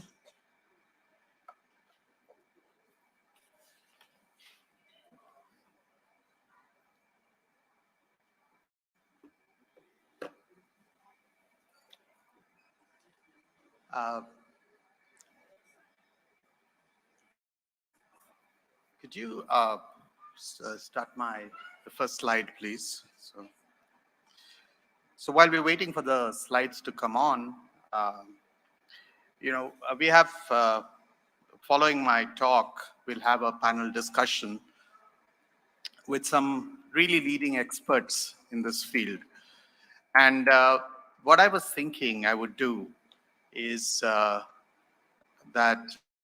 would lay a kind of a very, very basic foundation where you can really understand the kind of problems that these folks are trying to solve. So that's the whole objective of what I'm trying to do in this keynote lecture. It's not going to be any science. It's just going to be pretty commonplace stuff. But I think it's very important to understand the context. So when we talk about bioenergy and renewable materials, the first thing that we have to, it's all, when we start treading into this whole world of sustainability, I want to be renewable and all that, the first thing that we'll come up with, the next slide, please. The first thing that we'll come up with, and which is important to understand, is that the sun plays a very huge role. Could you move to the next slide, please? Could you move to the next slide? Or I have to move that? Okay. Okay. So, yeah, just say forward. Let's see if it works. Perfect. And so the first thing that we'll realize is the sun plays a very, very large role. The sun is the ultimate source of renewable energy. I mean, we're all talking about nuclear fusion. I'm sure it's going to come, but till it comes, the sun is a nuclear fusion reactor out there. So whatever it does, and if you get the context, you will see, today's bioenergy, renewable energy mix is full of lots of jargon. People say, no, solar is the way to go. They'll say, no, wind is the way to go, or maybe hydroelectric is the way to go. So what you need to see from this slide is, first of all, the little gray dot. I don't know why it keeps going, but how can I send it back? Yeah. The little gray dot that you see on the slide is the world energy consumption, okay? It's about 16 terawatts. So that's what we consume today. But you can see that this pales into comparison 23,000 terawatts of energy which the sun brings in onto the earth every day. Compare this with coal, uranium, oil, all those black dots, the red dots on the side. That's maybe 900 terawatts, some 300 terawatts. And if you look at all the other renewable energy sources that we're talking about, whether we talk about wind, whether we talk about hydro, if you pause a moment and realize all of this actually are powered by the sun. There would be no wind if there was no sunlight. There would be no hydroelectric if there was no sunlight. There would be no wave energy if there was no wind that the sunlight causes. So as a result, when we dabble into the renewable energy space, you will see that the foundation is all about solar energy. Now, the thing about solar energy, though, that it has to be gathered over very large areas. And, because the Earth is 70% oceans, most of it falls on this. So what you can see in this slide is very interesting things. One is, of course, the sun falls over a very large area. But secondly, and most interestingly, most of it falls in and around the tropics. That leaves tropical countries like us with a very huge advantage when it comes to things like harvesting the sun. Now, taking a step further, how do you harvest the sun? Well, there are many ways, and that's why you have so many players. So, for example, the sun out energy in the form of light, heat. These are the two primary sources. And as engineers and biologists, you will find a whole tribe of people who say the way to go is photovoltaic. So that's why you have a whole field of solar energy. Then there will be another tribe of people which says, I'm going to capture the sun and capture the heat, which is photothermal. And you can convert the sun's energy into either electrical energy, thermal energy, mechanical energy. But what we are going to focus on in this session, and that's why it's very important to lay the foundation, is how we're going to convert the sun's energy into chemical energy. And that can only happen through a process called photosynthesis right now. Now, why do we need chemical energy? I mean, why do we need this why not just have electrically powered cars? I mean, the whole world seems to be running on electricity. Well, the answer is actually in this graph. And what is this graph? Basically, it says that chemical fuels, for example, fossil fuels, have an extremely high energy density. So there are many applications that have to do with this energy density. So what do you read off the graph? Right on top, on the top corner, you see diesel and petrol. Now, what is energy density? It is how much energy is packed into a liter of product or into a kilogram of product. A simple example is that if you have a 40-liter petrol tank in your car, you expect your car to go 600-700 kilometers if you have a reasonably fuel-efficient car. But if you had a 40-liter battery, and where is battery energy? Right at the bottom left, just above 1 is lithium-ion batteries. That is what the energy density of today's batteries are. It serves some purpose, sure, but it will never reach the energy density. I mean, people know this. It will never reach the energy density of diesel or petrol, which is why in certain applications, like, for example, in aviation, marine transport, you do need chemical energy. You do need liquid fuels. And now, all of these liquid fuels have been produced from petroleum. And I'll come to that in a moment. So if you want to produce liquid fuels, they're actually called biofuels. And our speakers are actually going to talk about different ways to make biofuels and biomaterials. So what's the basic process here? It's when the sun shines on plants, it actually takes the carbon dioxide in the air, and you can see the equation at the bottom.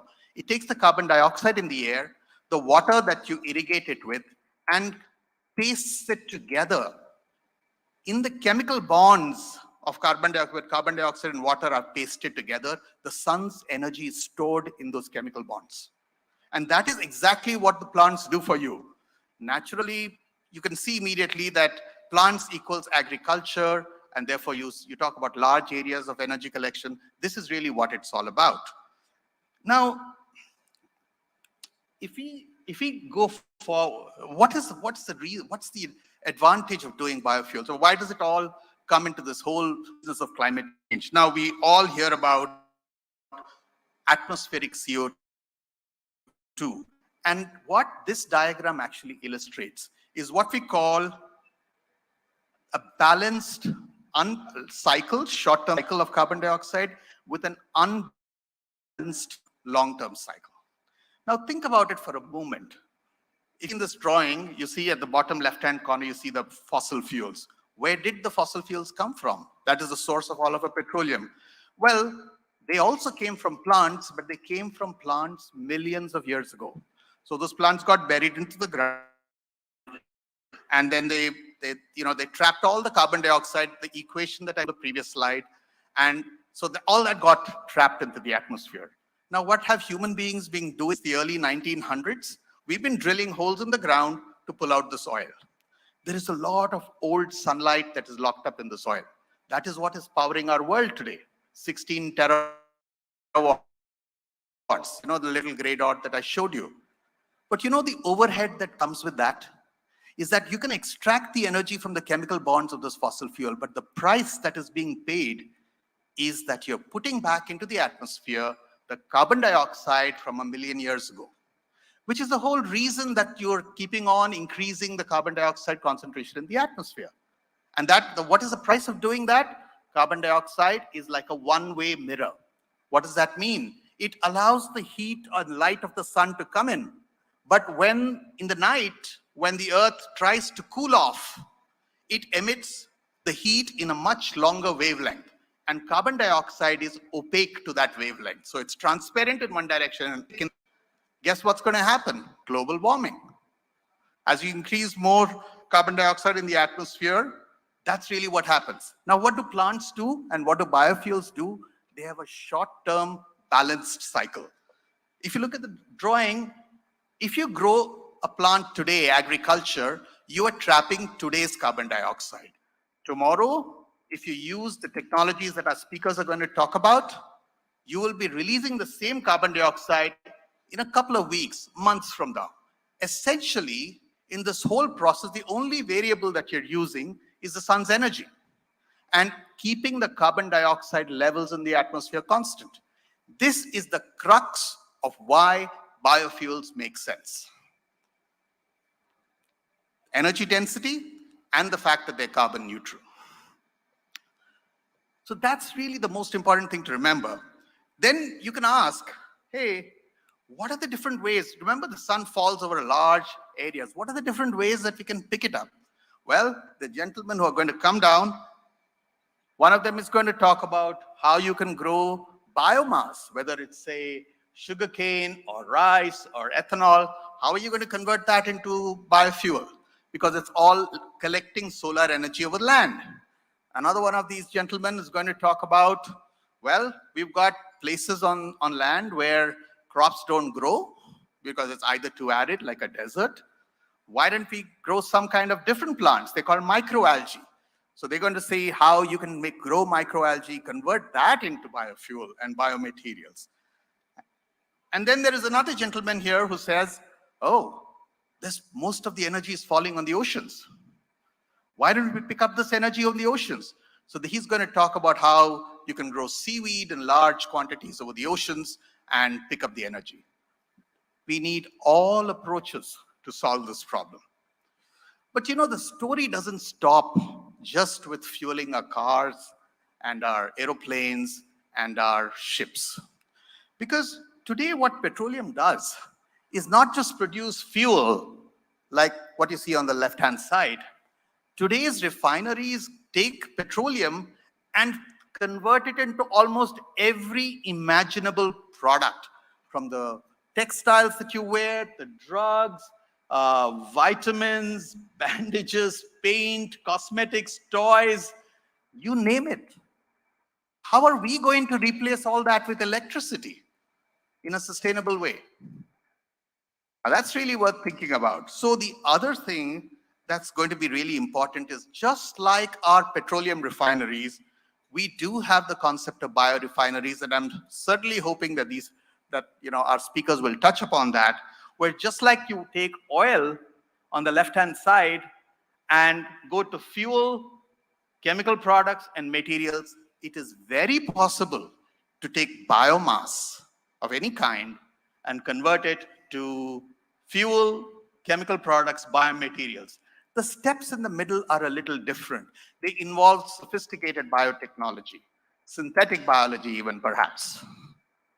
But at the end, it is possible to have a very sustainable future based on just harvesting the sun.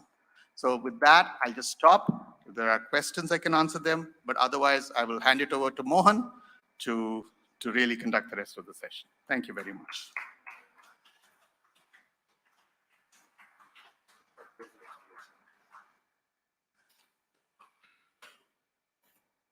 Thank you, Shri. It was such a wonderful explanation and laying a very, very nice foundation for this panel discussion. So may I invite the panel members onto the stage, Pramod Kumbarji, Shantanu Dashguptaji, and Hemant Giri.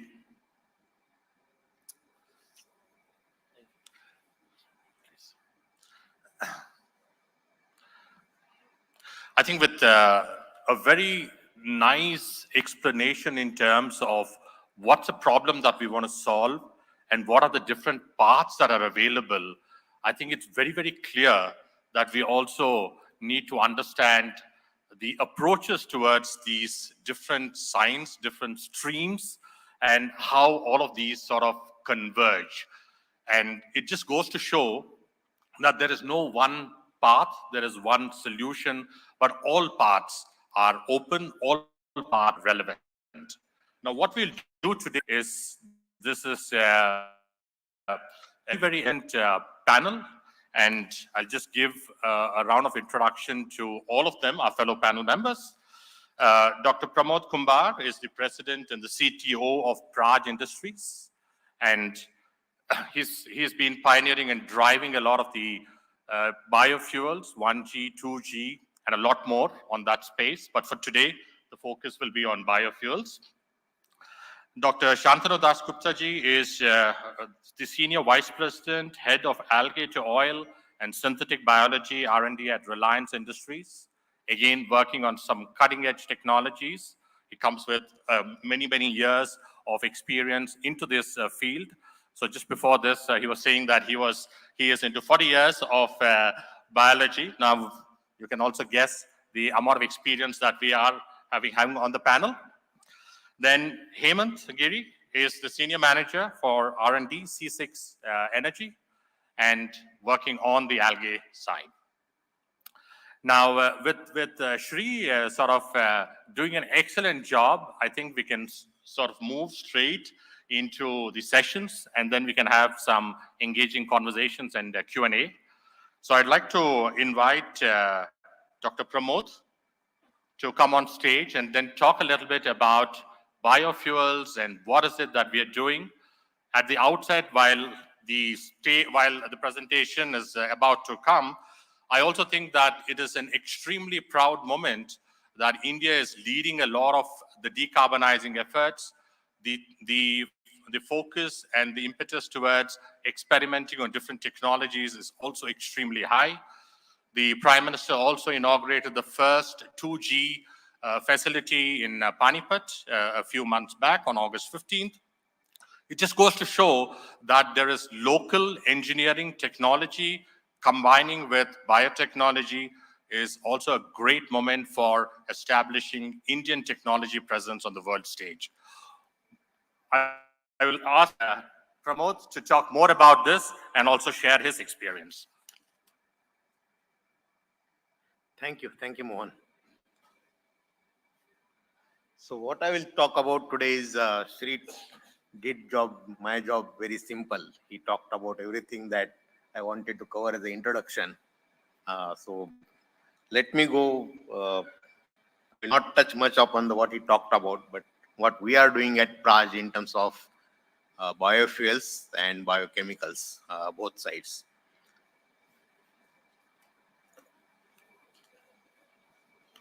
So one of that, Mohan told us about his India being on the hotspot of #1 in bioeconomy. I was there in this conference that happened 2 weeks back in San Francisco, which is one of the biggest conference in advanced bioeconomy. India was recognized the #1 hotspot in bioeconomy on industrial bioeconomy side. It is a very proud moment. This is the first time that India was recognized in last 20 years. This conference is going on. So just to tell about Praj, we are of course 38-year-old company, started by Dr. Pramod Chaudhary, passionate engineer, mechanical engineer from IIT Bombay. We are one of the leading ethanol technology engineering supply company across the globe. 1,000+ references across the globe. We have 100+ countries. Our plants work on making ethanol day by day, 24 by 7, 365 days a year. That's our main name to fame. We have R&D center. I will show some slides. One slide on that. We have about 300 patents, about 100 scientists working at Biometrics. Dr. Chaudhary got George Washington Carver Award, one of the top award in bioeconomy in 2020 for his contribution to bioeconomy, and also the Homburg Award. So this is, Sri also mentioned about this. We are looking at, everybody talked of 1.5 degrees centigrade rise in temperature, how we have to reduce that. We are not going to reach that. Everybody has agreed to COP27 we had just now. So we have basically what it shows that we have to reduce emissions by half by 2030 and by 2050 net zero. So if you ask everybody, all companies are talking about net zero.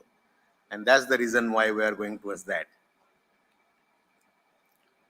COP27, this is what we have promised. This is from Indian side. We said that we'll achieve net zero by 2070. This is the promise we made. Reduce carbon intensity by almost 45% by 2030. And the 50% of energy will come from renewables by 2030. That's what we said. And bioeconomy is going to play a major role if you want to do all of this.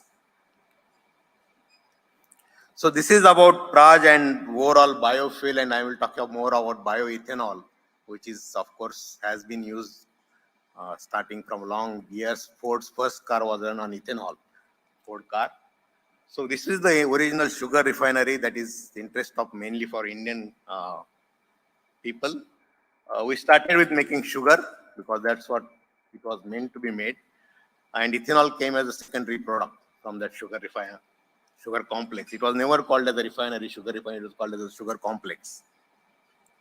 And this was, of course, there was paper mill from bagasse and all the stuff. Then came the starch, which is majorly driven by the US economy. US looked at corn as a major feedstock to make ethanol. And of course, they made ethanol from that, but of course, the protein, high protein that comes as a byproduct for animal feed, and also corn oil. So this is the starch refinery plus sugar refinery combined. So what Praj is working on two platforms. One is called as a biomobility platform, which is renewable fuels. You can see this. And on the bioprism, which is renewable chemicals and materials. And what we approach is a feedstock, technology, and product. So all three Praj basically works to integrate everything together to deliver this technology package. So this is just to give an idea what kind of biofuels, what it does. If you see on the right-hand side, the traditional gasoline is about 98.2. That's the release of carbon emissions. If you go for starch bioethanol, we have about 40% reduction in that. From molasses, it's about 67 to 70%. So molasses is also good feedstock. But if you look at cellulosic bioethanol, which is the newest thing that we are working or we are commercializing, you get about 95% reduction of CI. And if you capture the carbon dioxide that comes from the fermenters and put CCU, it's a negative carbon technology. So we are working on, of course, conventional ethanol, which is last 30 years. We worked on the first generation ethanol. We are working on second generation ethanol, which is getting commercialized, the compressed biogas, marine biofuels, and future fuels. So I will not, this is the biomobility circle that we call is trademarked by Praj. On the top portion, which is already driven 1G, 2G renewable natural gas, and the bottom part, which we are currently working on moving forward. This is our second generation ethanol technology, which is the most important that we are commercializing. We start with biomass feedstock handling. Of course, we have additional pre-treatment that is required to deconstruct the biomass, use enzymatic hydrolysis. Novozyme is here, of course. They are pioneers in developing cellulosic enzymes, one of the top companies. Fermentation, there is a biotech involved both in enzymes and fermentation yeast. Yeast needs to be genetically modified because biomass has both C5 and C6 sugars. And if you want to convert C5 sugars, which is not natural to yeast, we have to genetically modify that. So that's where the biotechnology comes in picture. The enzyme modifications, all the enzymes are made as a cocktail, different kind of enzyme efficiencies you need. I will show some details. Now, of course, the fermentation is normal 1G ethanol type technology. So this is our first plant, IOCL Panipat, which is which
rain, it will start producing ethanol.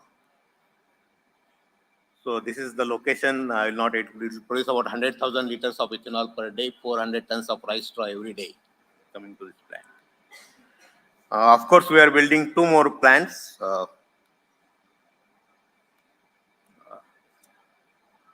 does it go back?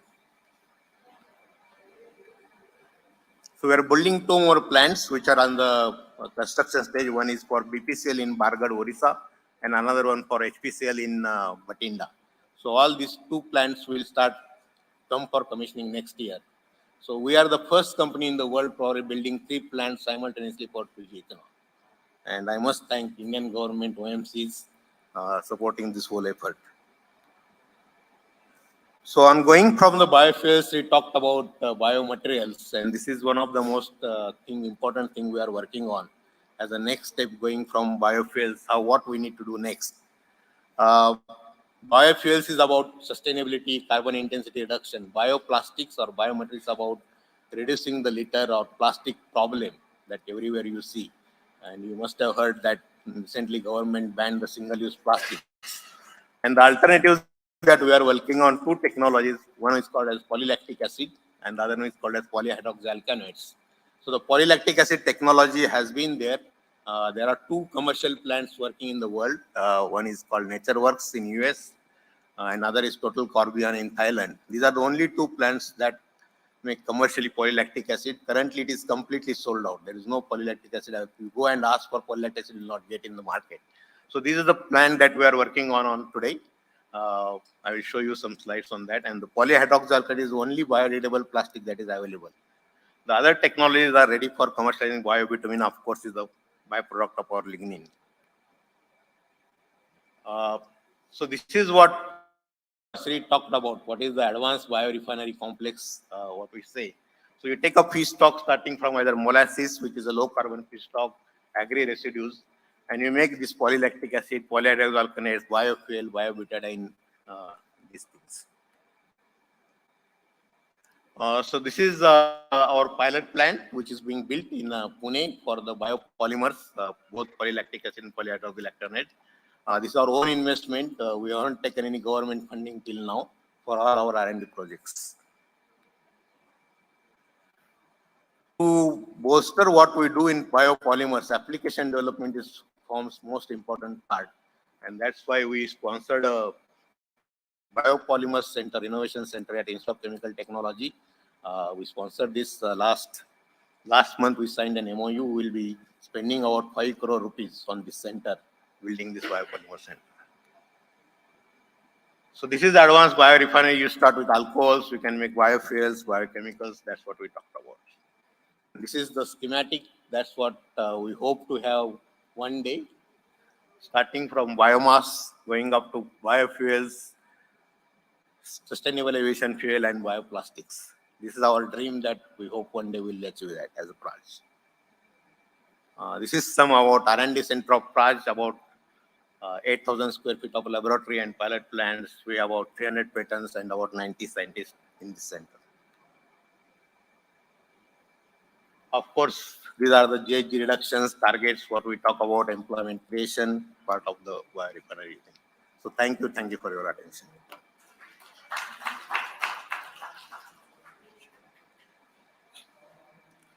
Thank you, Pramodji, for taking us and walking us through a very nice journey from biofuels to advanced refineries, and also trying to elicit it in terms of the future direction, in terms of what Praj is oriented towards. A lot of potential, a lot of opportunities opening up. And I also, in a previous panel discussion, I was saying that a lot of India is not yet built, and it's a fantastic opportunity for India to build it right. And this is the pathway to go for. Thank you, Pramodji. We'll take the question and answers a little later. We'll go through all the presentations, and then that will pass to all your time. May I ask Dr. Shantanu next to come on stage and talk a little bit in terms of what their organization and what he's been passionate about in trying to work on different renewable sources of fuel and energy.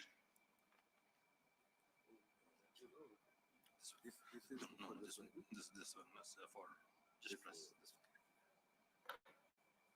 Yeah, thank you. And I think Bengaluru Tech made me really old. And I'll tell you the reason is, I'm coming to Bengaluru Tech for several years, right, Jagdish? And so thank you again, for the organizers, and thank Mohanji for inviting here. And probably I'll do is this one, right?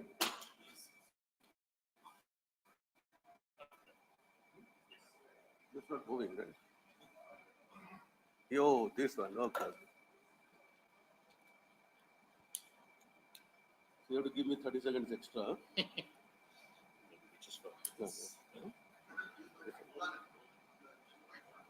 Just not working, no? Just the white one. Golden one or? Yeah, the golden one. But it's not working. Which one?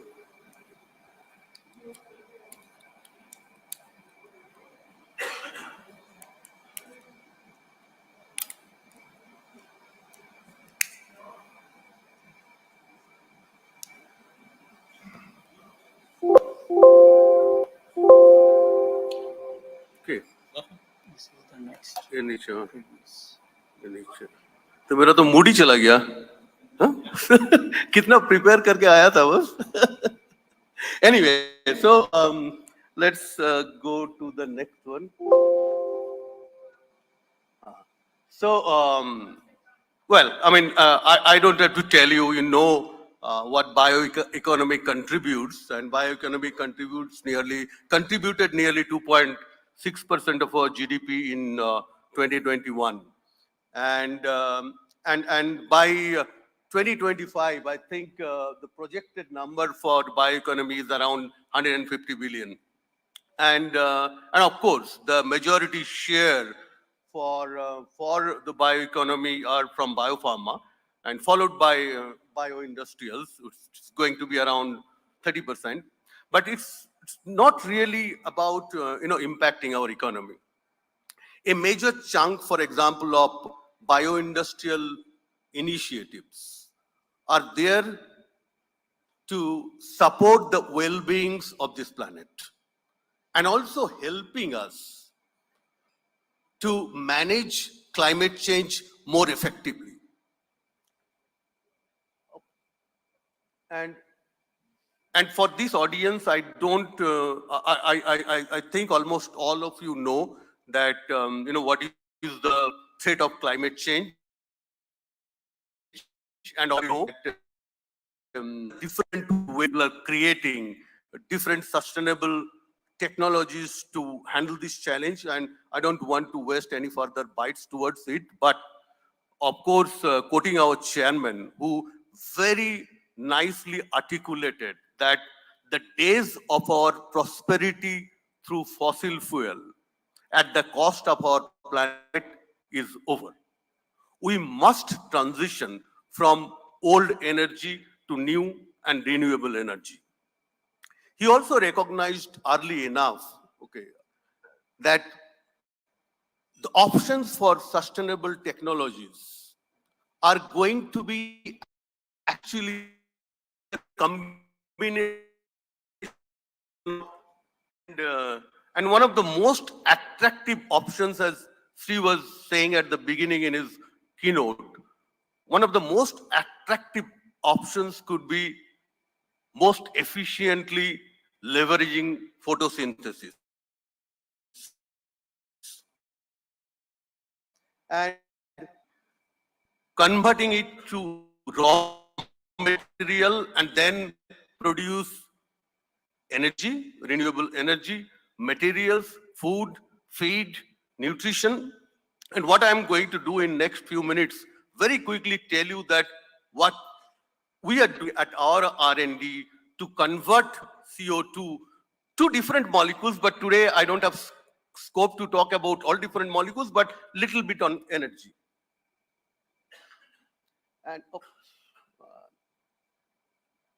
And especially for energy, bioenergy, and any sustainable product, of course, Biomass is the key, the right biomass, appropriate biomass.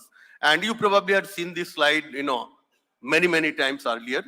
Today's world is challenged with ever-increasing population, resulting for demand for more food, better nutrition, more energy, better environment, and more biomass produced in an innovative and sustainable way actually can solve most of these problems.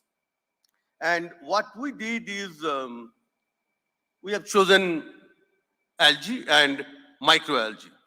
Now, algae offers the maximum potential to exploit the most important chemical reaction of this earth, which is photosynthesis, to provide maximum possible biomass compared to any land-based crops. And it also gives you diverse opportunities, starting from low value but high volume fuel to high value but low volume other products. Could be materials, could be cosmetics, could be food, could be nutrition. And so this is something what we have done about 7-8 years back on microalgae. We have established and created a large repository of germplasm, algae germplasm, and a high throughput screening procedures. It's kind of a stage-gated process. Like you do the high throughput screening in the lab.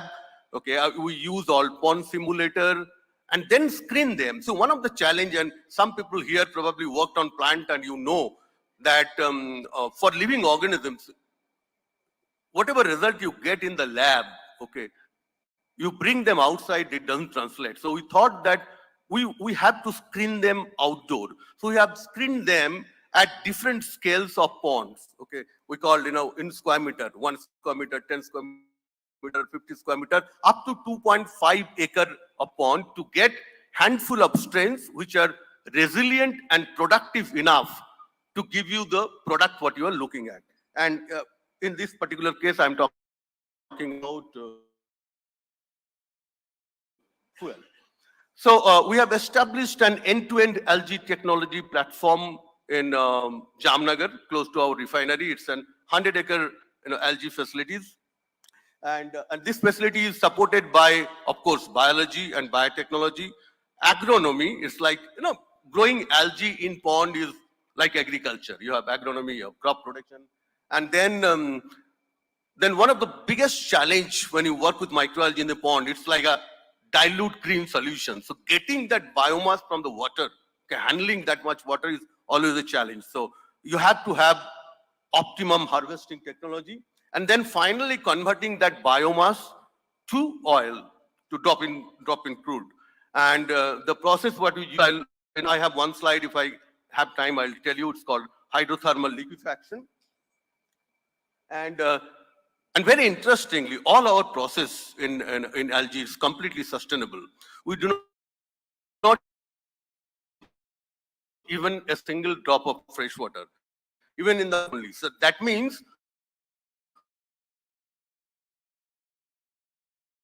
strain can actually withstand a wide range of salinity.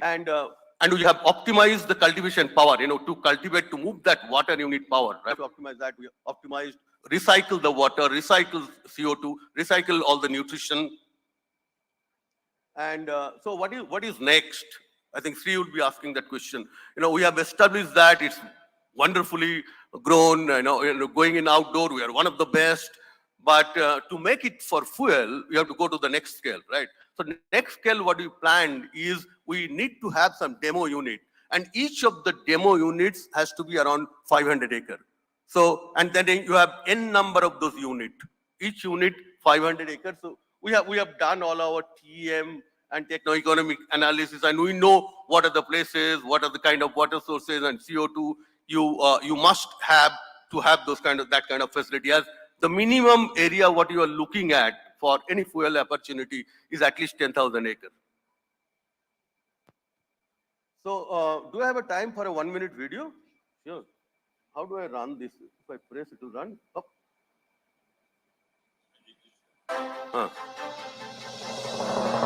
Our world runs on oil. So this For is, fuel, for food, many for of you life. cannot go to Jamnagar For and see much our of human facility. history, It's we just have a relied 1-minute only on video to three show sources of oil: how at large scale plant microalgae oils, looks like. animal fats, and petroleum to meet all of our needs.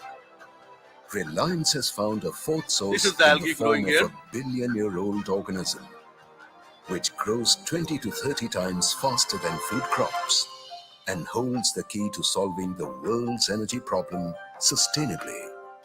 Algae, the green gold. We are scaling up this technology at Gagwa, near Jagat, where Reliance's flagship refinery is located. Given proximity to the refinery and coastline, CO2 and seawater are available in abundance at the site. So The solar the maximum irradiance is pond size ideal is for 2.5 algae acres. cultivation. That's algae. Okay. So, and as I was telling that next, when you take the biomass and convert it, the process what you use is, RCAT HTL, Reliance catalyst-driven hydrothermal liquefaction. What it does is take algae biomass or any wet organic biomass. It could be food waste, it could be municipal, solid waste, it could be industrial sludge, and then convert into biocrude. So basically, it mimics the natural reaction, the way the fossil was done, under high pressure and temperature under the ground. So, and this is done in a matter of minutes. And very interestingly, we do this conversion, wet conversion, right? You don't have to necessarily dry. So your biomass could be 15 to 20%, with 15 to 20% solids, you get your optimum yield. And again, let's not go into the chemistry details. I must tell you this, I was talking about biomass, I was talking about algae growth, I was talking about productivity, but those productivity is not enough. You have to go to the next stage. Now, how do you go to the next stage? There are many different ways. These are, some of the ways what you are following to increase the productivity further. The first one is using synthetic biology to improve the productivity. Second is optimize the cultivation. Okay, do your agriculture better. And the third one is, this is all about how do you manage light. So optimizing, light management. And, before I end, two, three other slides I want to show, as we talked about biochemicals. So we do, microbial cell factories using synthetic biology for, you do metabolic engineering, and we use both the systems. We use bacterial system and also, algae system. Algae, the advantage is your feed doesn't necessarily have to be sugar.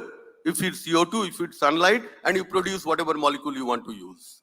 Okay. For bacteria as well, what you are saying that you don't have to feed sugar. Use syngas, use CO2, and get your product.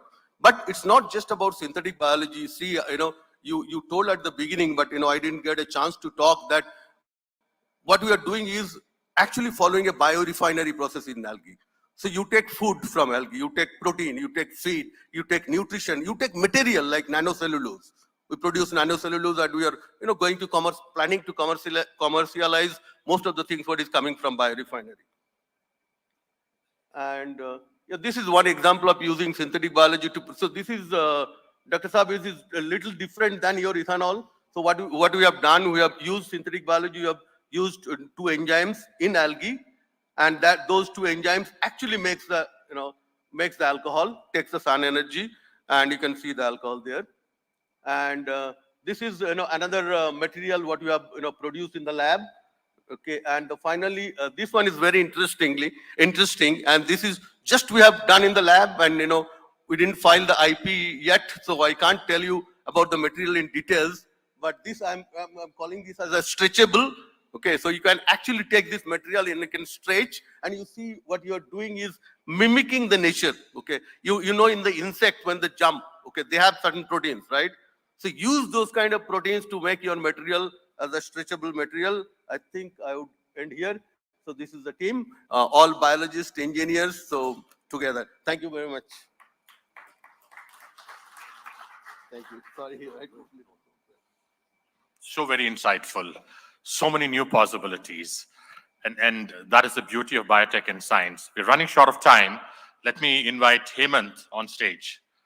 Hemant comes from C6, and he will talk about another form of algae, which is also very, very interesting and exciting.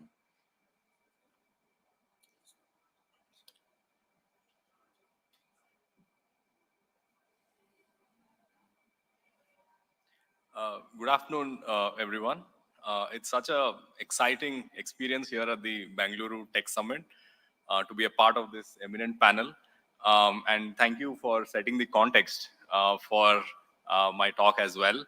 So today I'm going to speak to you about valorizing macroalgae and how we believe that it can be a key to a sustainable future. So at C6 Energy, we are trying to cultivate seaweed at a massive scale and then transform them into sustainable food, feed, and fuel.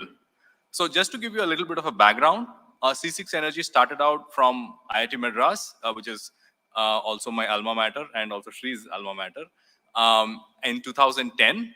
And starting from there, now we are 12 years old, and we have a large interest in agri as well as in various other verticals where we can valorize the seaweed that we are cultivating. If you could please start my slides.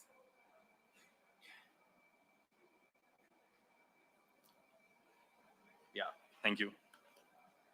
So let me just check if this works. No.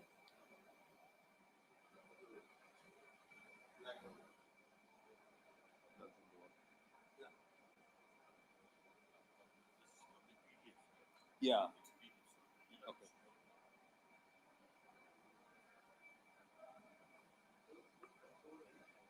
I don't have a.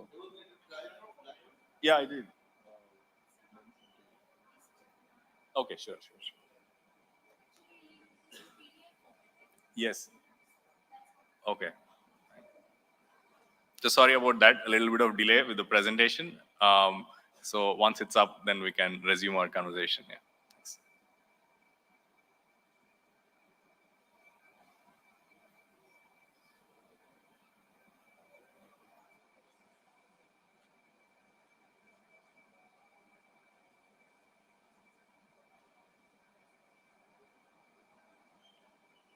You could just scroll it down as I speak. Is that possible? He's controlling it from there.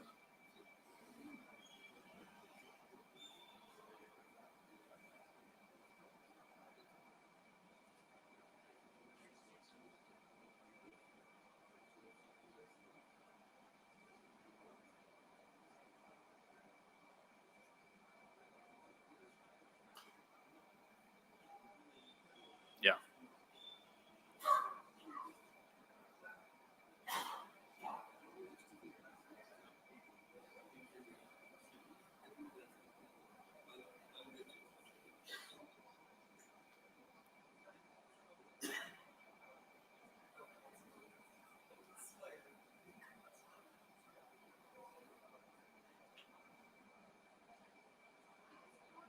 Yeah, you could scroll it. That's fine. Thank you. Okay, so without much further ado, so seaweed agriculture is all about capturing the sun's energy by using photosynthesis into usable carbon resource. And as you know, a significant portion of the solar energy is in the ocean, falls in the ocean in the tropical region. And we have seaweed that grows in this region. Can you go to the next slide, please? Which we can then use as a biomass resource for making other products. The tropical red seaweed technology is something that has been around for some time. And there are many species like Tapophycus and Eucheuma and Gracilaria, which are very promising. There's a long history and a tradition of how these can be grown, logistics and commercial use. Next slide, please. And these have been cultivated in various sites in the tropics around the world. And that green zone is where we could potentially expand the cultivation of seaweed aquaculture. Next slide, please. seaweed cultivation is very manual. So farmers have to wade out and they have to lay down the seed, and the seaweed grows and they have to collect it back. And this is very labor intensive. Next slide, please. And as a consequence of this, the productivity of the farmer is very less. They're limited to working near the shorelines. And as you can see in these slides, they have to manually tie the seaweed on ropes. Once it grows, they have to pick it out, harvest it, process it. And therefore, it limits the potential of how much seaweed you can grow. Next slide, please. So C6 Energy has taken upon this problem and recognized it early on and invented the world's first sea tractor. And this is what we call the Sea Combine, which is currently operational. What this does is that it automatically seeds, as you can see here, and places the seaweed farms in the ocean for the seaweeds to grow. Next slide, please.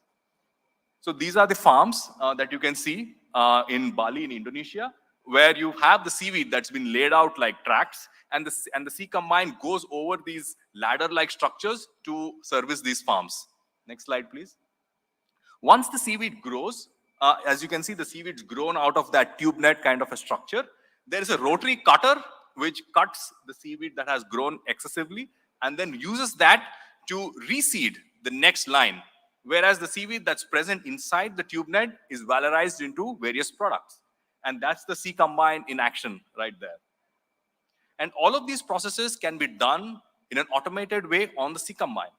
So why are we doing this? The reason why we're doing this is because seaweed and algae is a very versatile raw material that you can convert into various types of products, from animal feed additives to organic chemicals to agri inputs to biofuels to bioplastics and even food products. But there's a certain cost and a volume associated with each product opportunity. If you want to go to high volume, low value products like bioplastics and biofuels, you really need to bring down the cost of raw material and scale up the volume.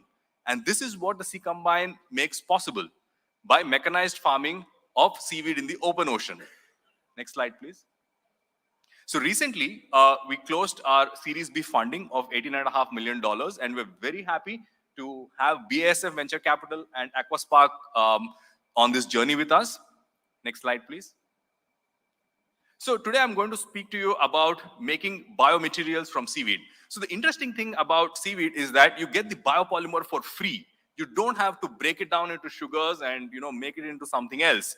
So you can use that biopolymer directly as a drop-in into the extruders that are used for plastics. So here is an example of extruded granules that we've made. So these are natural, biodegradable, and sustainable. Next slide, please. And can be used to make different types of products. So this is, for example, a drinking straw that can be used for cold beverages and cocktails. Next slide, please. This is and this is completely biodegradable. So once you have your drink, you can throw it out, and then it'll naturally degrade. Okay. These are film rolls that we've made. They're available in transparent, translucent forms. Next slide, please. Available in different colors. Next slide. And these are heat sealable, so you can make packaging out of this. So for example, you get your t-shirt or a shirt which you buy in a transparent plastic sheet, right? Nobody reuses that, okay? You could make that out of seaweed, and you could make that transparent. It's very appealing, no smell, and it's heat sealable. Next slide, please. You could use it for packaging for food.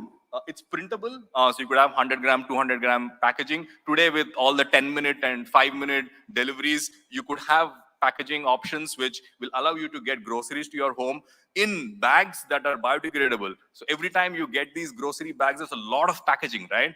So you could throw that into the dustbin and not worry about it at all. Next slide, please. We've even made oil and grease resistant coatings. Often you find that paperboard and paper has been coated excessively with plastic. Mainly, of course, it's got a lot of purpose because you want it to be waterproof and oil and grease resistant. But unfortunately, that plastic lining makes the single-use products very non-biodegradable. You could coat that with seaweed-based products, and we've developed these oil and grease resistant products, which can be used for fast food applications. Next slide, please. For things like food wraps. So this is another example. Next slide, please. We've also made heat sealable coatings, and many times you see that there's these paper sachets with either oregano or maybe a spoon and a fork, maybe food or non-food products, where it's heat, and you need the plastic only for heat sealing, not for anything else. In this kind of situations, you can use seaweed coatings which are heat sealable to have seasonings like chili flakes or any other products, and these are completely biodegradable. You can just throw it out in the, most of the time when you order Domino's pizza, you probably don't even use the chili flakes, right? You just throw it out in the dustbin. Once you make that plastic lining disappear, and you can just throw it out, and the entire thing is biodegradable. Next slide, please. You can use this for personal care products, like for example, soaps. Next slide, please. Especially in the hotels, you get these, plastic-covered soaps. You can replace that with these kind of materials. This is another concept that we're looking at. So vegan leather for shoes. So I have 2 kids at home, and they grow really fast. And when I buy shoes for them, it's like a single-use product, because 3 months down the line, I have to throw them away because nobody else wants to use them. And we're trying to develop products for shoes which are partly biodegradable, or at least help them recycle in a different way, right? So this is something that we're developing, vegan leather. Next slide, please. We filed our patents, and our IP is available in the public domain, and we're trying to capture all of these possibilities and strengthening our IP. Next slide, please. So that's the kind of journey that we've had recently in the biomaterials, and we are happy to have collaborators and other people who are willing to join us and participate along with us to take this forward in the future. However, there are many other verticals that you can valorize from seaweed. So we are interested in the agri sector, in the animal food sector, in the feed sector, and so on. So here, for example, is our flagship product, AgroGain, which is a biostimulant that increases the productivity of land crops by up to 20%. And this works on food grains, on vegetables, and various other crops. And this improves productivity for the farmer. And then we've got products like AgFort, which actually protects the crops from viral diseases. These are all organic products that are natural and sustainable, and they don't actually create any other problems or leave any residues when you're using on the crops. Next slide, please. We also have products in the animal feed segment for improving the health of aquaculture animals like shrimp and fish. For example, you have got natural immune boosters that protect them from stresses and diseases, and these improve the productivity for the farmer significantly. And we are trying very hard to position these in a way that you can reduce the antibiotic usage in the aquaculture industry. Next slide, please. Okay, so I'm running short on time, so just a few more slides. So we've also demonstrated the potential in poultry, where it can be used to improve the health of the broiler birds. Next slide, please.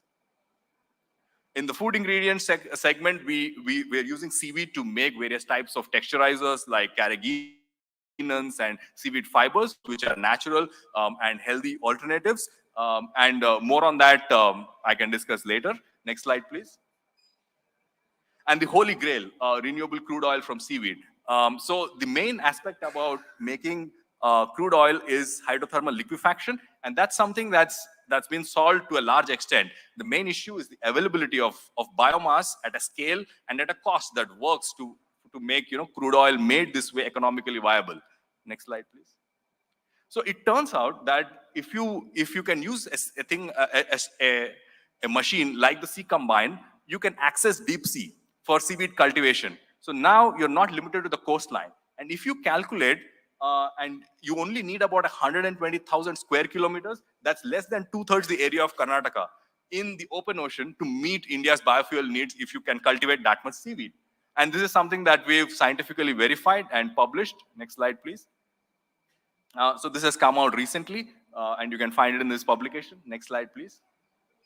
So the ultimate goal is to meet our sustainable development goals and to combat climate change. And as you may have heard, we just hit 8 billion people on this planet. So this becomes really important now.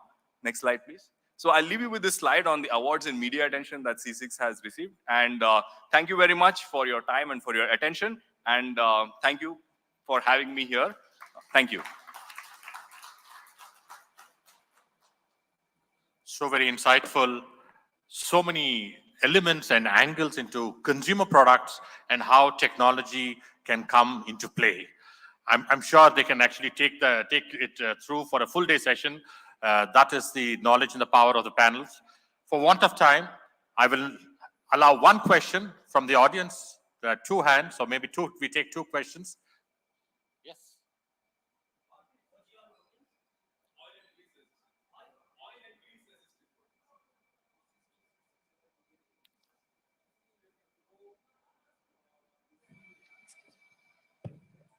When you grow seaweed in a sea, then aquatic animals and plants, you compete with them, right, for nutrition.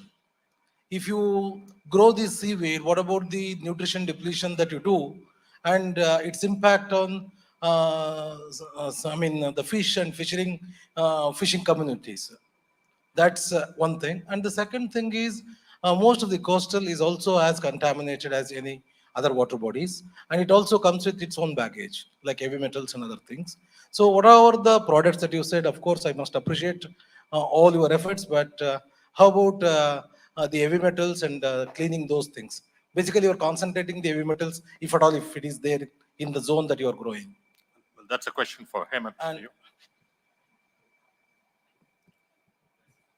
come over.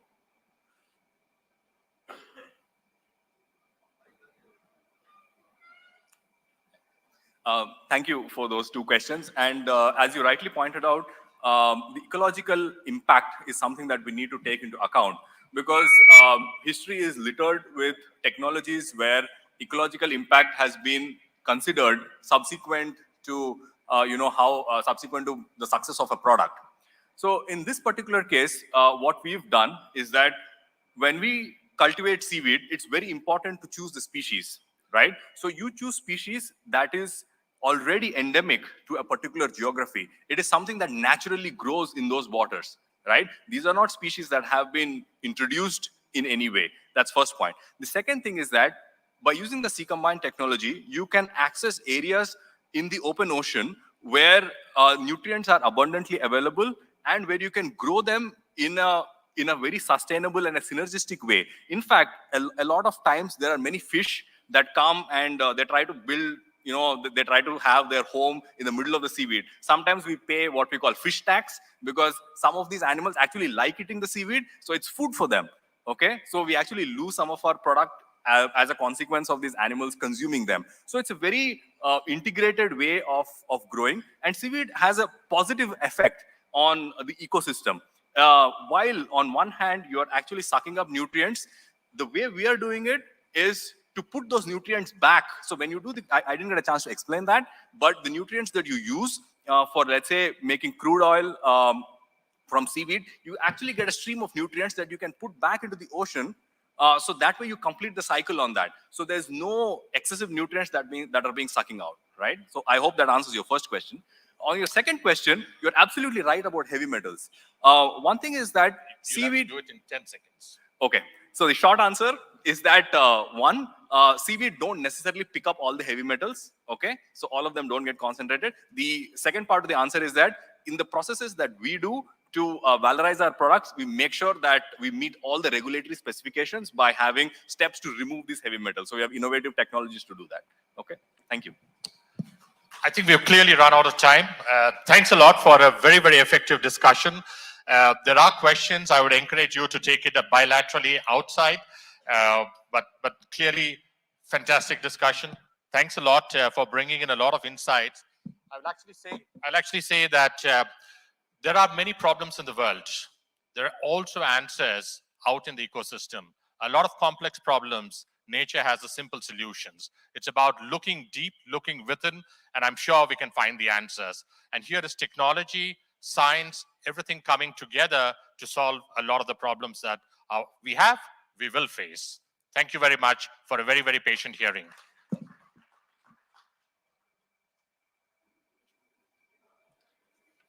Thank you very much, sir, for the thought-provoking note at the end. May I please request Mr. Krishna Mohan to please give away the mementos to the audience, to panelists. Thank you, sir.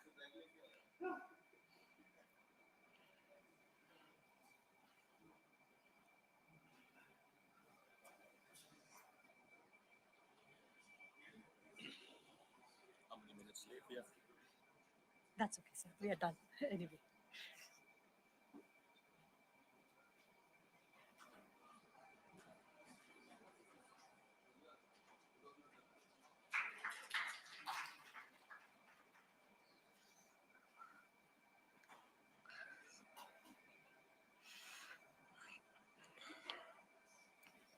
May I please request Mr. G.S. Krishnan, President Able, to please come up on the dais to give the memento to Mr. Krishna Mohan.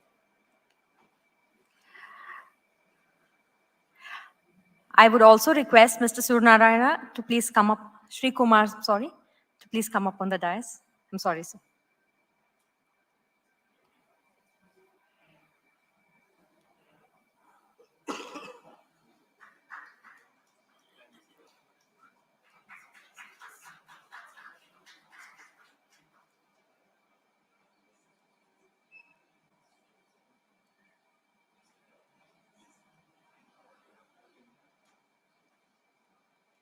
One more, sir. Yes. It's an honor to sort of me giving it to you. I've always been the one to you as such an inspirational leader.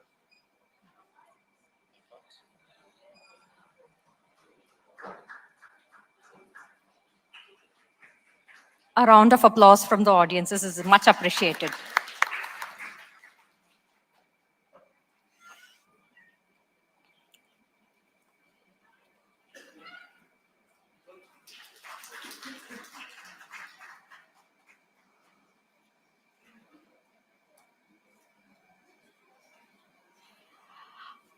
I would request Mr. G.S. Krishnan to please take over the next session. This is about smart protein and bioindustrial to boost bioeconomy. Thank you, sir.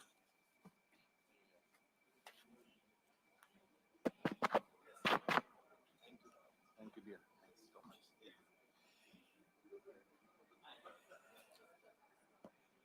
Good afternoon, and first and foremost, as the topic states, smart protein, we will ensure that we'll smartly finish it within 45 minutes for sure, because I already have Dr. Ariel waiting to have this session.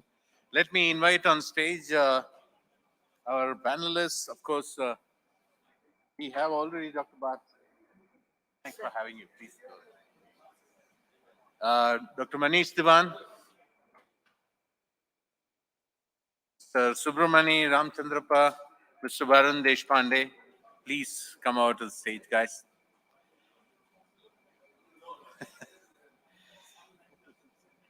Yeah, I think wherever they put your name.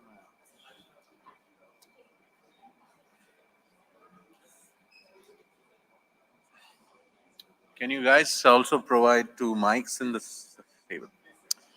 Okay, before we start about the smart protein, just would like to let you all know this particular series of sessions which we had was under the, this one where we said it is industrial biotech which boosts bioeconomy. In fact, with the government of India's target, especially DBT, to have 150 billion US dollars by 2025, we thought that there is at least potential. No doubt the biopharma is doing wonderfully well and there's a lot of opportunities there. These are 2 segments which we felt the need for discussion, and one among them, we just had the previous one, bioenergy segment. It's a very big opportunity. Already India has progressed very well, and they could turn out to be the global supplier of biofuel going forward in all probability, which is happening very well. The next one is smart protein, which is a session which we are going to have. Before I start on the session, let me introduce all our panelists. We have Dr. Manish Diwan, Head Strategic Partner and Entrepreneurship Development, and from BIOTECH. And we have Subramani Ramchandrappa, founder, Firm Box Incorporated, also founder and board member, Laurus Bio Private Limited.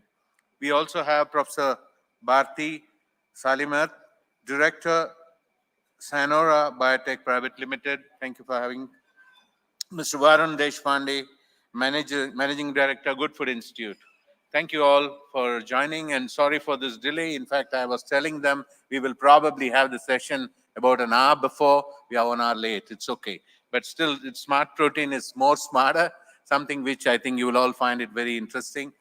Coming to the session today, smart protein is something which is gaining momentum in a very big way, an opportunity from an Indian context. And as you all know, there's a lot of momentum towards vegan food, and smart protein, that is alternative to the animal protein, is something which actually globally has a lot of potential. We also have the potential in Indian context. We have a lot of companies which are doing actually from from vegetable protein to also cultured meats to also the fermented proteins. We are realizing that this is one potential which will probably turn India's bioeconomy in a very big way. In fact, just to let you all know, Bangalore, Karnataka especially, has a lot of activities going on in this segment. We have two of the companies from the Bay Area who are actually looking for, already they have set up an R&D facility over here, and some of them are also sourcing contract manufacturing from Bangalore. And this is really showing a lot of opportunities for this segment. So we thought that this is one area where there needs a lot of concentration. You'll hear from the speakers. In fact, a lot of them have vast experience in this particular segment. There is a potential for setting up 10 million liter fermentation facility in the next 3 years with an investment of almost 500 million US dollar, which is going to give us a revenue every year of almost 1 billion US dollar. In fact, there are companies who are looking at scale up here in India. They're looking at innovation here. They're looking at contract manufacturing over here to set up facilities. In fact, this is one opportunity we feel the state governments could take advantage of, and something which we would like to push. In fact, what you will hear from the speakers today is to tell us what's happening over here. Especially Good Food Institutes have done a lot of research in this particular segment. They are looking at right from the regulatory issues and the other potential and what the state governments need to do. We have also BioTech, Dr. Manish Diwan, who has showed a lot of interest in this particular segment. In fact, some of us here today, we have already run quite a few road shows, I would say, right from East to Hyderabad to Pune, and then now we are here today, and we feel that this is an area where the government should pay a lot of attention to support this particular segment. And of course, we have also got an entrepreneur who is a professor who has experience in this particular area also. We'll hear from her soon on this. With these few words, the way we will go about this particular this session is we'll have 5 minutes for each of the speakers to tell about their organization, tell about what they could support and what they see as an opportunity, and they will also talk about the challenges to start with. I would like to start with Dr. Manish Diwan, because that's where the money is. BioTech has a lot of money to invest in this segment. Give him a very big hand. Thank you.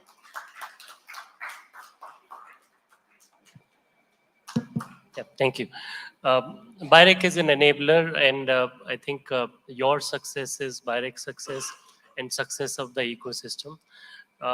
Synthetic protein or smart protein is, in a simple way, you want to synthesize protein at will, at scale, and so that it becomes affordable, distributable, and can serve the relevant purposes.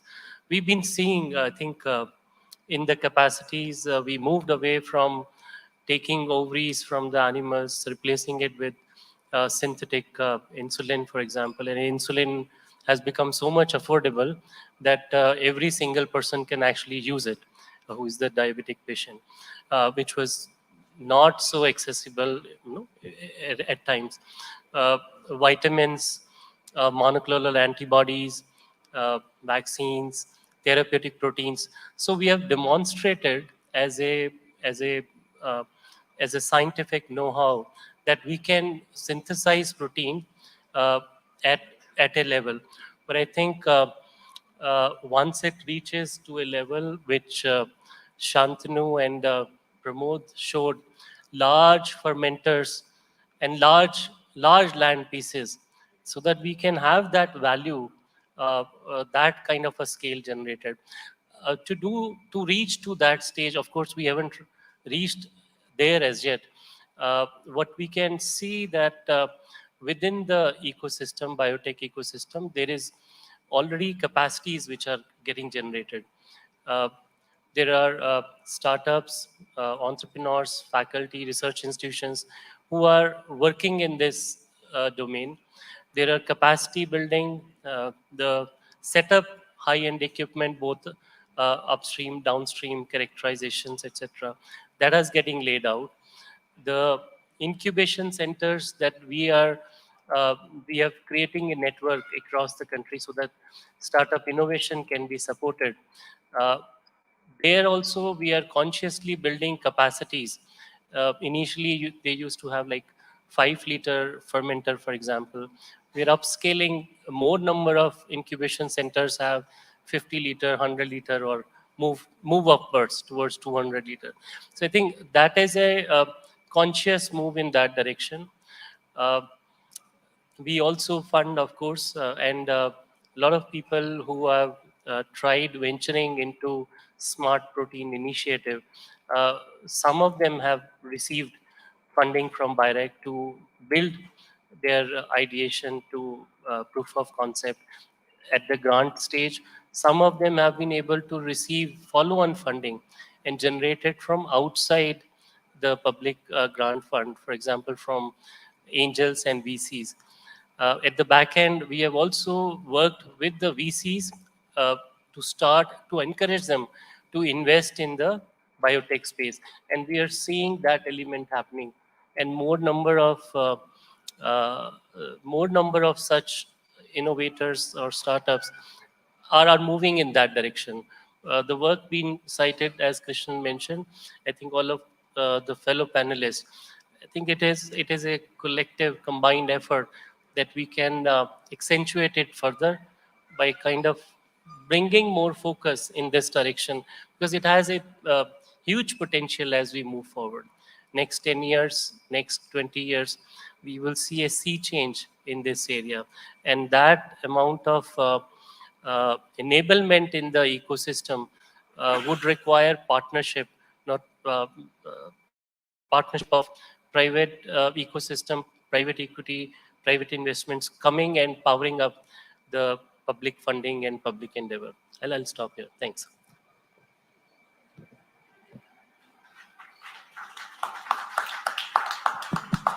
Thank you, Dr. Manish.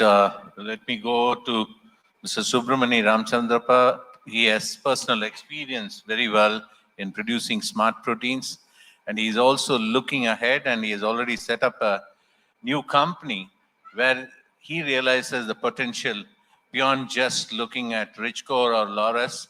So that's where he comes from, and he has a very big plan for expanding in this segment. Over to you, Subbu, for your experience and what do you think we should do more, and what's your plans? Thank you, Mr. Krishnan. Thank you, all of you over here. It's always a pleasure to be at BTS. I'm from Bangalore, so very proud moment every year for us here. So I have a question. So how many of you understand smart proteins? We know smartphones, smart protein. Okay, 3 people.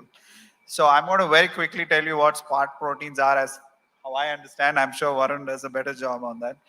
So basically you use biotech approaches to produce the same proteins we're used to, either from animals or from plants, and express them in microbes or in cells and ferment them like you do beer, and you produce a protein. So we are dependent on agricultural inputs, but you use available carbon and some nitrogen and produce proteins which we were otherwise sourcing from agri or animal sources. So what happens over time is that, technology first gets done like, NASA science trickle down to become a toaster, right? Like that, biotech has been around for several years, and a lot of this science like recombinant technologies where you piece a gene from a plant or an animal into a microbe and express a particular protein has been around for many years. Like companies like Biocon and many other biologics companies have been doing this, but for human and therapeutic uses. What that did was it created a lot of science with which the cost of developing this science has come down, and now we are moving from making biologics or drugs uh, to industrial products like flavors, fragrances, and then stepping further down to produce food. Now, food has to be really low cost, right? So the same tech is now trickling down to become more viable to make food. So at Richcore, when we started, we were an enzyme company. We made enzymes, and naturally we progressed to make recombinant proteins, which is make proteins which would otherwise come from animals. And these products were used in making drugs and medicines. So we set off on a mission to make medicine safer. So, for example, I worked in Biocon for a year, and I knew they used a porcine trypsin to make insulin, which means that you're actually using an extract from a pig in China to make human insulin. So if something goes wrong with that material, your insulin is going to be infected. So there are a lot of controls, obviously, and Biocon does a great job, but it's still an animal product. So we express that trypsin in yeast. And like you brew beer, we were able to brew the same trypsin, and Biocon was able to move from, being using animal product to an animal-free human insulin program. So like this, there are a host of products that we made over the last 10 years. And then we realized this whole revolution in the food space where the same tech is being used to produce dense proteins.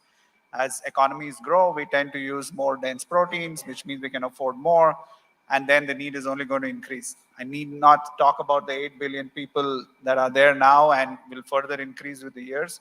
So what smart protein manufacturing does is to reduce the footprint on the ground and produce a lot of very targeted proteins for use as colors or fragrances. In fact, the products which the previous panel talked about, producing sugars from seaweed or microalgae or 2G ethanol, these could become inputs for us to produce future food. Very similar to what we are used to, because food is culture. So you don't really change the texture, flavor, and stuff like that. So Laurus Bio use the same tech from making medicine safer to making food in the same manner. I'm very proud to say that more than 40 different novel protein companies in the world are actually making their products here in Bangalore and in Tumkur in our facility. So the point I want to make here, if you are a wannabe entrepreneur, is this is the time to step right into it, because the science is there. We have the people, we have the knowledge, and we have the ecosystem like Bangalore and Mumbai and Delhi, where we could actually be the first guys in the space rather than play catch up like biosimilars or biogenerics. I would say the next 100 years will belong to biotech, and most of it will happen in India. So very happy to answer any questions, but if you're an entrepreneur, get in now. Thank you, Mr. Subramanian. We'll have more questions on that. Professor Bharati, we heard a lot about your experience and something which you have done. What would you like to share with us? Thank you, Mr. Krishnan. My fellow panelists, it is an honor to be in this tech summit. My experience in proteins is about 40 years. I worked as a professor of biotechnology at University of Mysore. And I had only 3 major questions to focus on this smart protein project. After my retirement, post-retirement, I established Sanurva Biotech at Mysore with my retirement fund. I'm my own investor, right? No family or friends. No jewels, no saris, no chappals, right? Only investment in my biotechnology startup company, right? I didn't want my service to go waste. My skill development during 40 years should go waste. Well-trained abroad, Germany, Canada, USA, name the country, I've been there for training programs throughout my career to learn more and more about proteins. We started with recombinant proteins producing VEGF and its receptor. I worked on blood vessel formation during cancer. I'm a cancer biologist, basically. My company used to concentrate on that. But then I realized I have to shift to non-recombinant proteins, make my life more easier, and address the problem in the country. The major question I asked is, what is general population having deficiency? The deficiency is protein deficiency. All Indians are deficient in protein. The recommended daily intake is about 1 gram per kg body weight, but we take only on an average 0.45 grams per kg body weight, average Indians, right? So all of us are deficient in proteins. So that is my first problem. What is my second question? So can I make a product, a protein product is my second question. And my third question, is it a solution? And will people be able to buy the protein to solve their problem, to increase the protein in their body? Will they buy protein? That was my third question. I addressed these third questions in my startup company. Very focused. And so I started with from waste to bioindustry. So in Kannada we say kasadinda rasake, means from waste to wealth, right? So I started collecting waste leaves from all markets in Mysore and hotels in Mysore, including onion peel, which they throw, beetroot leaves, carrot leaves, cauliflower leaves, potato leaves, you name it, all leaves which are thrown, I collect. Why? These leaves are abundant in green color, and the most abundant protein on earth is rubisco, which is an enzyme which participates in the process of photosynthesis. All leaves have green color, all leaves have rubisco. But rubisco is present in very small amount in leaves, and in our company, we try to purify rubisco 100% and analyze its protein characteristics, what we call as PD-Cas value. The PD-Cas value should be 1 if it has to have equivalence with whey protein or equivalence with meat or chicken, right? I was interested in flexitarians and vegans, so I thought I should make vegan products using rubisco. We made a plant-based powder with rubisco, and it doesn't need milk. So no milk product is there in that. And we can directly mix in water, and I have added rubisco, which has a lot of functionality. It has foaming effect, it has gelling effect, and it is also an emulsifying effect, has an emulsifying effect. So I incorporated rubisco into this plant powder to enhance the powder quality and make it a premium powder. If you speak in biochemistry point of view, this powder specifically with rubisco will have lot of essential amino acids which we take through our diet, which are not synthesized de novo in our body. And this protein powder has branch chain amino acids, right? It is complete in its amino acids, which are very essential for our body. And also it will fulfill the daily requirement of protein along with our daily diet. Then the second aspect is we use rubisco in also making meatless meat, that is plant-based meat. And when I made plant-based meat, then I depended on my family and friends. Being born and brought up in Mysore, I have large contacts there. And to all restaurants whom I knew, vegetarian restaurants, to their CEO, I gave free of cost the patties which I made from plant proteins. And now today, they put it on their table, and flexitarians and vegetarians enjoy the meatless meat. It has the umami flavor, and it tastes like meat, texture is like meat. They really enjoy the meat burgers, meatless meat burger. I call it vegan meat burger, all right? This is my second application. So this is an exciting field. The earlier name was alternative protein, but it got a good nomenclature called smart protein. Okay, so the name itself is very exciting. The smart protein technology in India is growing fast, right? And many people are interested in investing in this program. And I hope and wish that this meet will help youngsters understand about proteins and their importance in our health and wellness. And they have to give more attention to smart protein and try to incorporate in their diet. See, ultimately, what is the use? If we eat, we will be healthy. If we work hard and we produce protein commercially, we will be wealthy. Both are equally important in our life, right? So any startup industry youngsters who are interested in this field, free consultancy will be given. Please contact me, right? All my contact numbers are given on your booklets, which you have collected from registration counter. I wish the summit a grand success, and I thank Mr. Krishnan for giving me this opportunity to be a panelist. Thank you very much, Professor Bharti. Good Food Institute have done a lot of work and understanding the market in India. Of course, globally also, you guys play a very important role. It will be very interesting to know to this audience and some of the entrepreneurs over here, what's the opportunity? Of course, we'll talk about the challenges later. You guys have done a lot of work. Let me hear it from you. Sure. Yeah, sure. Go ahead.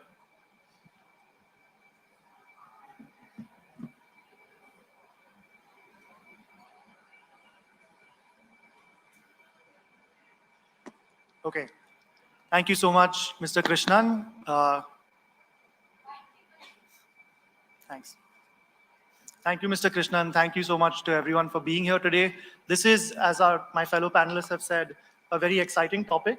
This is a very interesting area, and we think at the Good Food Institute that smart protein has major promise. It holds major promise to be a major pillar of India's next generation 21st century green economy, and I'm going to speak a little bit about that.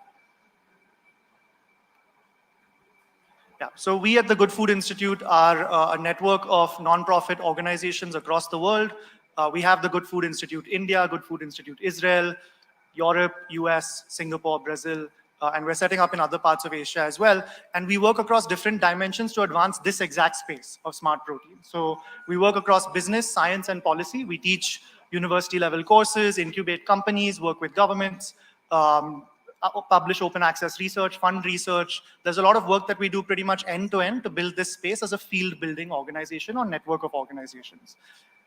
And the reason that we do this is extremely important to everyone who's here today, right? That's why we're all here today, which is we want to think through this question of how we're going to feed 10 billion people by the year 2050, 1/6 of whom will still be in India at that time, through systems which do not continue to break the planet, right? Because I think it's pretty clear that where we are now, we cannot continue with business as usual. We have significant challenges when it comes to food security, sustainability, safety, all of these things that are becoming more and more, I think, people have sounded the alarm about them over the last few decades, etc. We're all hyper acutely aware of all these things in the current climate crisis we are, and with the pandemic that we're emerging out of. So unfortunately, I think I'm not going to go into great detail on every one of these because they've all been covered through reports, through the media, etc., over the last few decades. But on all of those dimensions, safety, security, sustainability, the current ways in which we source protein is one of the major burdens or challenges in terms of our food system to each of these dimensions. So as an example, any of the things that we all care about under climate change, land use, water use, deforestation, ocean dead zones, ocean acidification, biodiversity loss, species loss, any one of these things, industrial animal agriculture, where we get most of our protein from today, is one of the top 2 or 3 most major pressing causes of all of these problems, right? So as an example, it contributes more to climate change than all emissions from transportation on this planet combined, every plane, train, automobile on this earth combined. Additionally, we currently feed about 70% of antibiotics, antimicrobials to farm animals as opposed to humans, right? So that creates this challenge of potential antimicrobial resistance. We also have the challenge of potential zoonotic disease, avian flu, African swine fever, etc. And all of this is because, you know, the land use, the water use, all of these challenges is because animals as a protein production platform, they produce delicious protein, right, in the form of meat, eggs, and dairy. As a protein production platform, they might be inherently inefficient. So a chicken, which gives us 1 calorie out in the form of meat or flesh, takes in 9 calories or 8 calories to do so. And that's why we need to use all of this land, all of this water, etc., to grow that feed or encroach on the Amazon to create pasture land, etc., for chickens, cows, and pigs. And chickens are the most efficient animals, right? Cows and pigs are much worse than that. I also want to underline that India in particular and countries like India, the global south, are more vulnerable to every one of the problems I just outlined, right? So Niti Aayog says 600 million Indians are already living under high to extreme water stress. Many of our cities are going to be out of water by 2030. We already have these major challenges of food safety, etc. So low and middle income countries, for example, we have 41% of the world's population, but 75% of the world's foodborne illness related deaths. So we suffer disproportionately from every one of the problems that I'm speaking about. And now that I've said all of that, obviously everyone here who eats meat is going to go home and stop eating meat forever and we'll be finished with this problem, correct? Good? No, that's obviously not true. In fact, meat demand is going up. And that makes sense because meat is delicious. It's aspirational. People want to eat it. As incomes rise in countries like India, Southeast Asia, China, eventually sub-Saharan Africa, meat demand is going to continue to go up. If you look at any of the estimates, anywhere between, at the low end, 70% more meat by 2050, and at the high end, 250% more meat. That's 3.5 times as much meat as we're producing today by 2050. This does not compute, right, in terms of the resources that we have available to us. So the smart protein solution is very simple. The idea is we're not going to tell people to eat broccoli, not beef in the US, or eat chickpeas, not chicken in India, or eat moong, not mutton, and succeed. That doesn't work. If it worked, we would not have this problem now. We wouldn't have rising meat demand. We wouldn't have all these challenges that we have. So the solution that we're saying makes sense is to produce the same meat, eggs, and dairy, and the ingredients that go into them, in ways that don't continue to break the planet. So it feels like a simple switch to the consumer and not a sacrifice, right? It fits in with the sensory and the cultural resonance of all these foods that people know and love, and it doesn't feel like a sacrifice. And obviously to do that, we have a lot of work to do. We also think, if you look at the bottom paragraph there, we also think that we have this major opportunity in India, fellow panelists have laid out, to not just think in terms of staving off all these crises, but also think from a space of moving from scarcity to abundance. So we can actually create a sustainable, affordable, delicious supply of protein, meat, eggs, dairy, other types of foods, if we're able to get it right. We can target malnutrition. We can create very, very lucrative end market value streams for farmers. We can create huge industrial opportunities in this country. So the different types of smart proteins that I think we've been talking about, and maybe a definition would help here. There's three main categories. There's plant-based proteins, which I think everyone knows. They're made from plant or crop ingredients, but when they're utilized, for example, in plant-based meat or eggs or dairy, the idea is that they provide the sensory and cultural resonance of a meat product, right? So it's not our grandparents or our parents' soya nuggets that are delicious in their own way maybe, but something that goes far beyond that to perfectly replicate the sensory experience of a meat product. Similarly, fermentation-enabled or fermentation-derived proteins are made from the very well-known process of fermentation, but they're applied in very specific ways in this industry to enable this sensory and cultural experience. And then finally, cultivated proteins are made using cell culture, using animal cells directly. So these are actually biologically animal meat products that are made by cutting out the middle animal. So you take a biopsy from the animal and then you produce it at large scale using cell culture. And each of these obviously is at different stages in terms of industry maturity, technology readiness level, value chain readiness, etc. And there's lots of work to do across them, but perhaps cultivated meat is the one that needs the most time to mature. So just thinking about how this can benefit India, I mean, we've all identified, the government of India, industry, citizens have all identified major opportunities and priorities for the country, right? So sustainable development goals, growth of agriculture, industrial opportunities. We have these major opportunities in this country that we can leverage. And we also have significant strengths that can go towards winning in this space of smart protein. So we have huge crop agri-biodiversity, something that is probably unmatched on this planet with our agroclimatic zones, all the deep knowledge that we have about each of these crops. I mean, pulses, millets, pongamia, hemp, there's all kinds of different crops that are knowledge of which is currently sitting in our agricultural universities, and lots of work needs to be done to bring that into the forefront.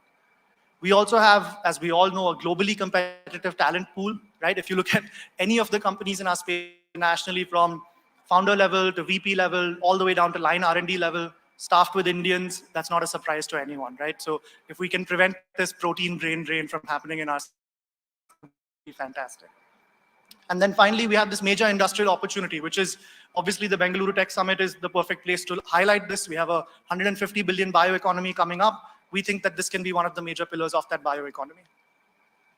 So the good news is if we get it right, each of these categories is in fact much better for the planet, right? So all of the work that's being done to evaluate constantly, are we actually succeeding in having the impact we want to have? It's that yes, in some cases the data is very early, like cultivated meat, but certainly when it comes to utilizing plants and utilizing fermentation and utilizing cells, we can have huge impacts in terms of land, water, greenhouse gases, etc. And these are not small percentage impacts, these are order of magnitude impacts. This is what is meant by not business as usual, not incremental growth, but rather paradigm shifting. And once again, if we get it right, there's been this major industrial opportunity that's been identified. There's a number of projections on the screen here from the likes of A.T. Kearney, UBS, JP Morgan, Credit Suisse, the people that think about these things day in, day out and characterize these opportunities. So you'll see $95 billion for plant-based from Bloomberg, all the way up to $1.1 trillion from Credit Suisse by 2050 for the entire industry. And that makes sense if you consider that animal protein right now is a multi-trillion-dollar opportunity. If we can provide or diversify a slice of that using these products, it'll have huge climate impacts and huge impacts for our well-being, but also have huge industrial and economic impacts as well. So I'm going to round up pretty soon, but I just wanted to go through what's happening in India in this space. So what we do is we work with all of these companies, incubate them in many cases. This slide, as soon as we put something up like this, it's already out of date because there's so many companies coming up now. But this is just a kind of cross-section. It's not indicative of every company that exists. Across plant-based meat, eggs, dairy, and ingredients, there's very many companies that are already bringing products to market, and some of them are quite prominent. They're becoming quite interesting and public, and I'll talk about that in a little bit. There's also many value chain partners, and for both these slides, I highlighted only the plant-based. Of course, there's fermentation and cultivated meat as well. But there's many value chain partners that are really interesting that are providing equipment, ingredients. We've done a lot of work with research and co-manufacturers, distribution. It's an industry that's rapidly maturing, but a lot of work remains to be done. And then maybe some of you have been following this. Once again, this is actually out of date because while we've seen Virat Kohli and Anushka Sharma work with one company, Blue Tribe Foods. We've seen Neeraj Chopra work with another company, Good Dot. We've seen Shah Rukh Khan help the launch of another company, Imagine Meats, which is founded by Ritesh and Janelia Deshmukh. We've also seen Mahendra Singh Dhoni a couple of months ago invest in and become a brand ambassador for Shakahari, which is a Bangalore-based company, right? So this is how we're seeing kind of mass market category awareness creation in the products that are most ready for mass market. So plant-based meat, plant-based eggs, etc.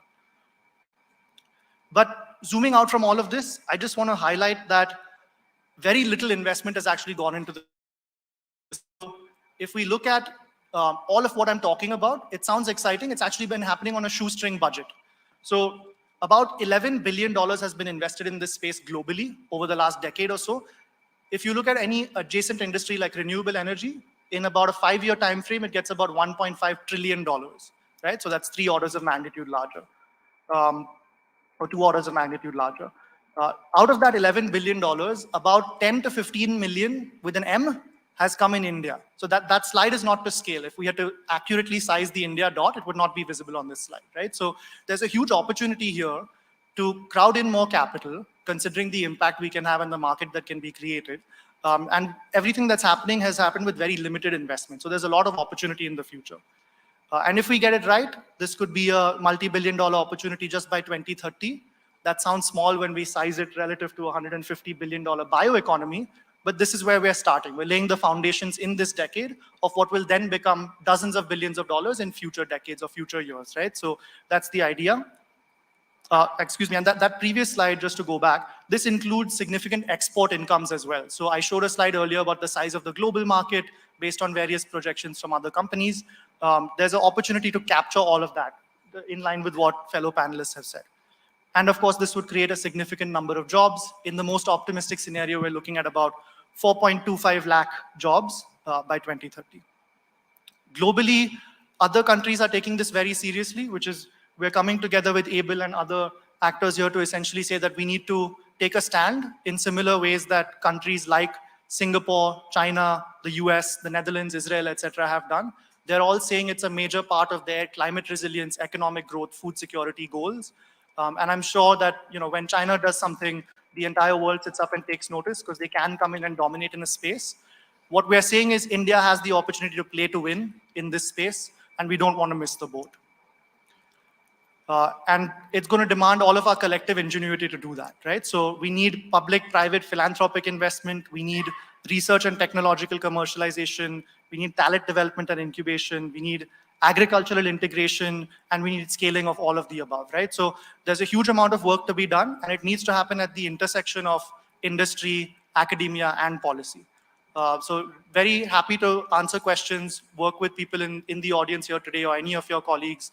And I'd love to hear more from you moving on from this. Thank you. Thank you, Varun. We'll take the questions later. Okay, we'll start with Manish. Manish, scale-up is one among the issues I think Subbu was also mentioning in this particular segment. And India, when it comes to India, that's one area which, from a government support point of view, has not been happening. What's your thought on this? Where do you think probably things can change? I think at present, sorry, excuse me. At present, the efforts are individualistic. Like there are only handful of maybe large companies or successful startups making headlines at present. I think when the number of players increase in this domain, as we just heard, the projections, the potential impact on the at the global landscape, market landscape, with more number of entrepreneurs, more number of companies seeding into this, there is a upward push, and of course the scale is would become an obvious bottleneck here. At present, it is something which is forthcoming. We are projecting that it would be a problem or an issue as we move forward. So I think it has to go both ways. We need to build that capacity bottom up so that there are more number of users, as well as on the other side, number of users also push and attract or nucleate the interest, not only from prioritization of the resources from the central or state level, but also the private industry or the investors also start looking at the space more enthusiastically. And I think that is the culmination where the capacity buildings would start reflecting. And I think building a large fermentation capacities or setting up logistics and vendor base, I think it only gets triggered when you have the right environment and the appetite to do so. Market is ready. At present, I think we need to do, rather than waiting for that to happen, we need to strategically start building those capacities at a smaller scale so that those become common access shared facilities for a lot of startups like yours and many startups who are in the audience and entrepreneurs who are thinking to go in that direction. For all of the early stage players, interested players in the field, I think the common access infrastructure where actually they can perform and these experiments, have their own personal laboratories, use some equipments which are very expensive, can't be afforded by each and everyone, have those as an ensemble which is accessible by the entire fraternity. Plus, which I think comes out of, let's say, more mature incubation center or more enriched incubation centers. But I think a next level facility where the POCs you can move to piloting, take out the pilot batch, for example, and start creating early stage product in a smaller volume, but at least that can connect with the voice of customer. So those next level, both piloting and manufacturing facilities must get seeded. And from the central perspective, BIOTECH and DBT are conscious about it. And we intend to seed such facilities as we move along. So there is a lot of background effort which has already gone in, approvals and commitment that this is a requirement and this is a this is critical for the ecosystem to emerge. So I think in next couple of years, we intend to put up certain facilities in this direction. Okay, one more. The way actually the bioenergy was promoted and way DVT involved in, conversion technologies, and the way actually you had funded from DBT. I know ICT Mumbai had done certain work, and some of the institutes have been also funded, like colleges. What is the initiative? Because this is one area where I think India has taken the lead. There are a lot of scientific talents over here who have taken the lead. Where do you think DBT will probably think differently to say that, okay, there seems to be an area where it's really gone ahead very well. Where do we need to support them? I know that you're thinking about a pilot facility in the long run, but what was done proactively for bioenergy? Don't you see that in this segment? No, absolutely, you're right.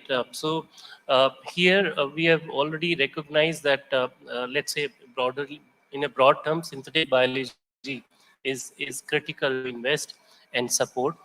Smart protein is one particular application or outcome of the entire broader activity.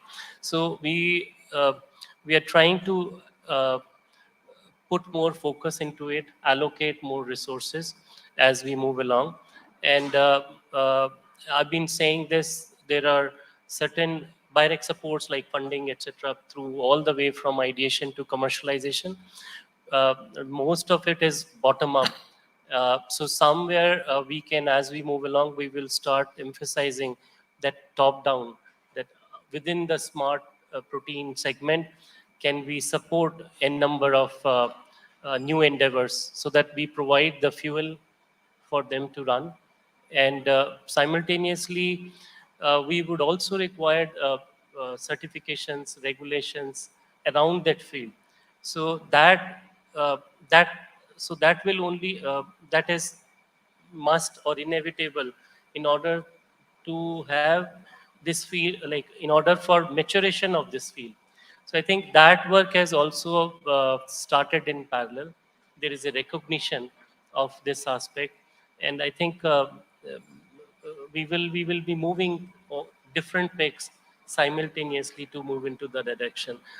From a public perspective, I think funding the young innovators, that would become the priority, and you would get to see as we move along. I would actually encourage through the ABLE platform or other industry partners who look it as a clear, viable proposition going forward, because it makes a lot of market sense also, besides the social impact. So if they come along with us and partner for the early stage philanthropic mindset engagement to nurture the ecosystem, and then start cherry picking on commercial terms, whichever proposition matures. I think that public-private partnership would be the key to drive and push this sector to success. Right, thank you very much. Over to you, ma'am. Where do you think is the challenge for you to grow, or you think you are in the right direction? Anything which you would like to share? And we have also representation from DBT, where you think from a regulatory or any issues for you to grow further. Yeah, there are always challenges, especially where financials are concerned. It is never-ending expenditure. And you know, the calls which are given by government agencies, they're very focused. I wish that for next-gen smart protein, the life of next-gen smart protein depends on focused funding by government agencies. And the call should be very focused, only for smart proteins, right? Then only we will have opportunity, because competition is too big. And you know, personally, I feel I'm in a niche. I don't have contacts. I have skill. And I have ambition to do. I have dreams. But everything can come true only if you have funding. How much can I invest from my pocket? I have invested maximum.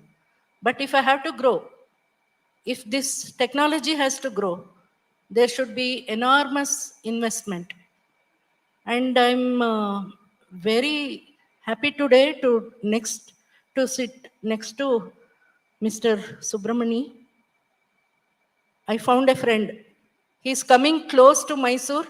I heard he's putting up a large fermenter near Mysore, and I immediately will run to him for any help.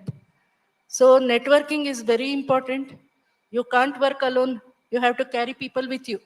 And I like to carry youngsters with me so that I incorporate the culture of smart protein into them.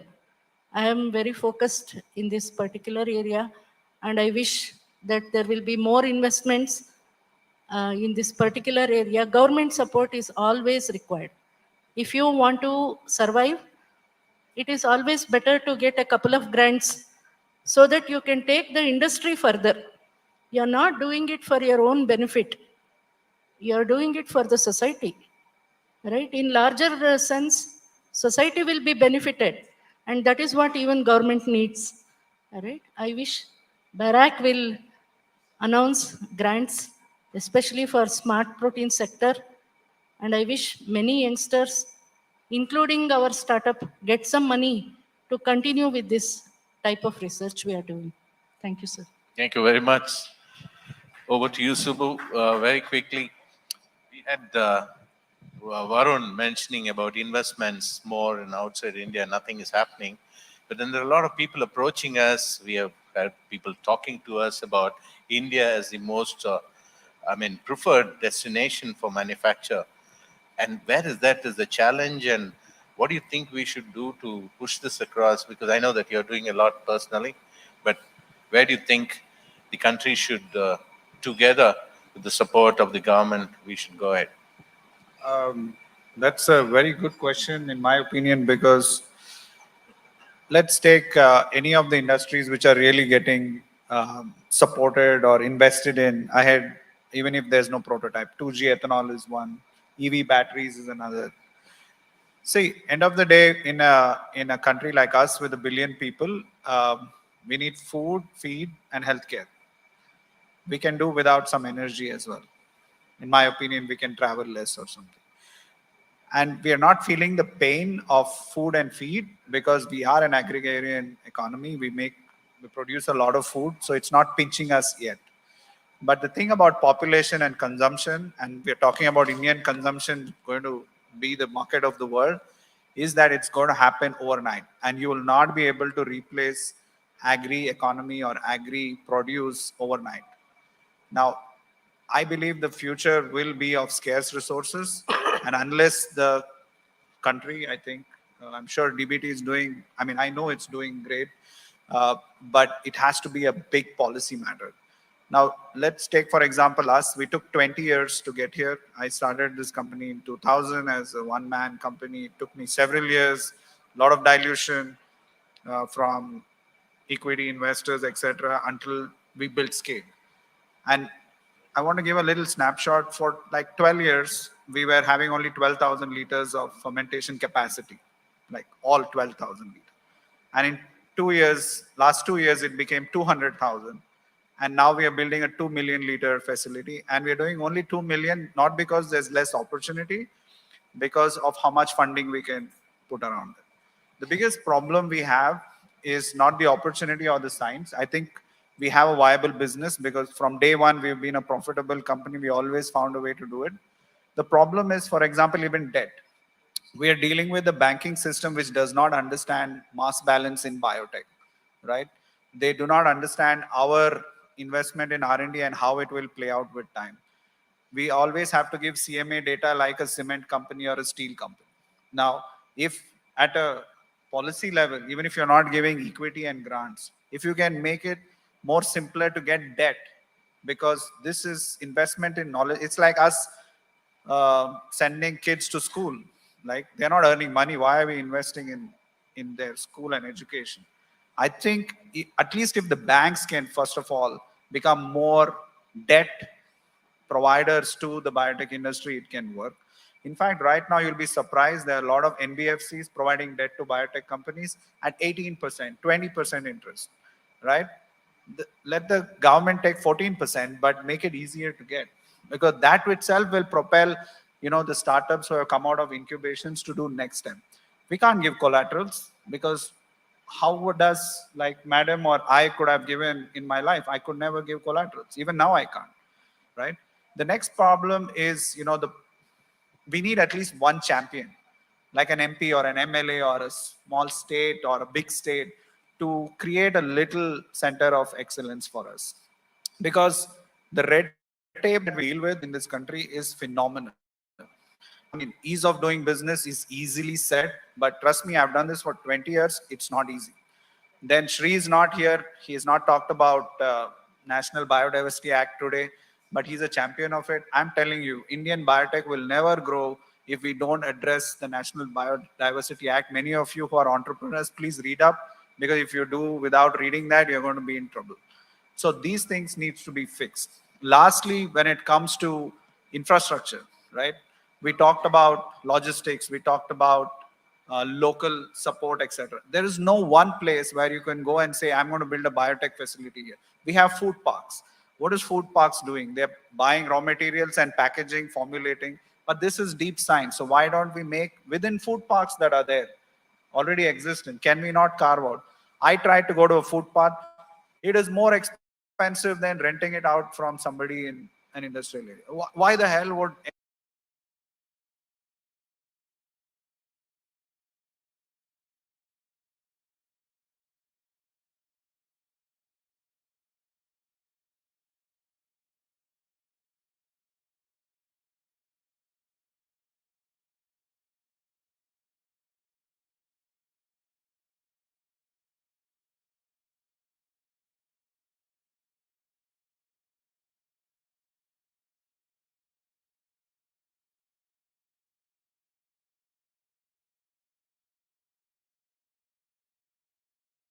quit my job and I start, like personally, I've hired more than 10 ex-BIRAC grant guys because they couldn't go beyond that 50 lakhs. And they not just lost their money and savings, they lost their confidence. Because entrepreneurship is a very, very cruel field, truly. And we have hired so many of them. Like they would have been in their jobs right now. So if BIRAC can have a follow-on fund, at least XY% of what you gave first, so they can at least go to the next stage. Most of the startups coming out of incubations, I would like to see that data. Like we always see the success, but how many fell away and why? If you can look at that, I think BIRAC can be more impactful, in my opinion. And that will change the dynamics. And what's the parachute we're going to give the guys who fail? Can we put them back in the industry? Can we refinance them to do something different? Can we repurpose their science? These are things which BIRAC could do, because we need a parachute. Like entrepreneurs take the fall. Like she's taken a fall after retirement. Like she won't have any like safety net later on. So can BIRAC give safety net to entrepreneurs who come out of the incubation centers? Because that will give confidence. And I think that will change this landscape. The other thing we face as we build scale is we have this fermentation business is not qualified properly as smart proteins or as food product. We fall under alcohol business because that's fermented, or we fall under pharma API business, which means we need environment clearance, we need pollution control board clearance. Everywhere there is a roadblock because there's no definition. So can we start with redefining smart proteins as a category? There is no NIC code for smart proteins, even in the US. I have not found one in the US. So we could be setting that example by defining a category for this space. That will open up a lot of things. If you ask me today, do I need funding from the government? I would say no. There is enough funding coming into India because India is a great place to do this business. So funding will come. Just create that infrastructure, not even build new industrial parks or anything. Put aside 5% of every new industrial park for smart proteins. Like we have for semiconductors, we have for women entrepreneurs. Can we have for smart proteins? I'm not saying make a reservation, but say, hey, if you're a smart protein, we could consider you in a shorter queue. In fact, most of the industrial areas, if you see, plots are empty because it's more like a real estate play. People are putting sheds and warehouses. that is not going to add to our GDP. So can the industrial board kind of change that narrative and say, if you're going to take this for a particular business, do that business or apply again? So the problem I have is I would like, now I've moved from Bangalore to Tumkur to Mysore. I want to go even to Hubli and beyond, or to another state. I'm ready to go to tier 2, tier 3, even though there's no infrastructure, right? Just because I may get land there, because all the land is taken, it's all empty, but I don't have a land for allotment. So that should change. Anyhow, I think we have maybe 1 minute because already Just 30 seconds. So I think I've taken down the suggestion, the points that you have raised. We will bring to the relevant cognizance. With regards to the biotech funding, we all know the biotech requires a lot of funding.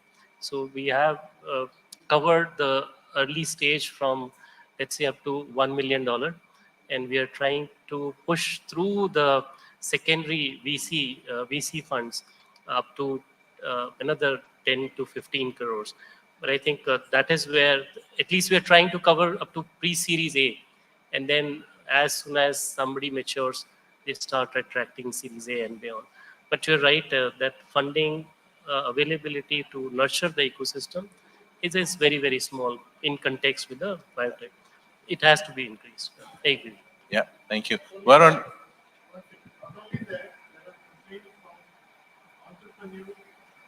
Approved projects also don't get funds. Please understand. And this is a recent phenomenon, last 10 years. Approved projects don't get release of funds. Sorry. Anyhow, Varun, just 30 seconds, your final word on the opportunity. We spoke about the challenges more, but very quickly. Look, the opportunity here is massive. I can't get away from the challenge, right? We're not going to solve climate if we don't solve food and ag, and we won't solve food and ag if we don't solve this piece of food and ag, that is protein, right? Meat, eggs, and dairy. So if we want to live on this planet, if we want to have our planet and our meat too, this is a potential path forward. We feel it's the only path forward, right? The opportunity for India is to be at the center of that landscape globally. I mean, we need to invest across talent development, infrastructure, regulation, trade, create corridors among different countries and India. There's a huge opportunity here, but I think we need to seize it. We need to see this as a strategically important industry, as we've all been saying. We have been privileged, I think, to work with people on this panel, including BIOTECH. They've been very supportive. So I think there's a huge opportunity for us. We have the roadmap. We need to come together to execute it and think of this as a sort of national mission for smart protein. That's our goal here. With that, thank you very much, panelists. Sorry we cannot go for any questions, but all I can say is smart protein is going to contribute in a very big way for the overall bioeconomy for this country.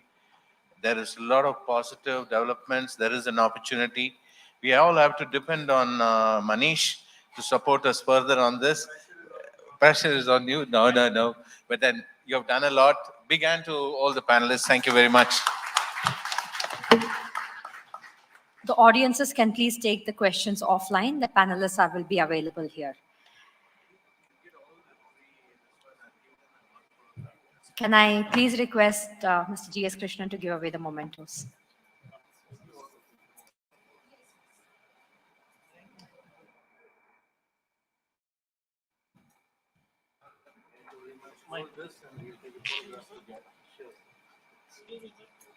Sir, you will need to. You have to post. Everybody all together. May I please request Dr. Anuradha, member of Vision Group of Biotechnology, to please come up on the dais and give the memento to Mr. Krishna.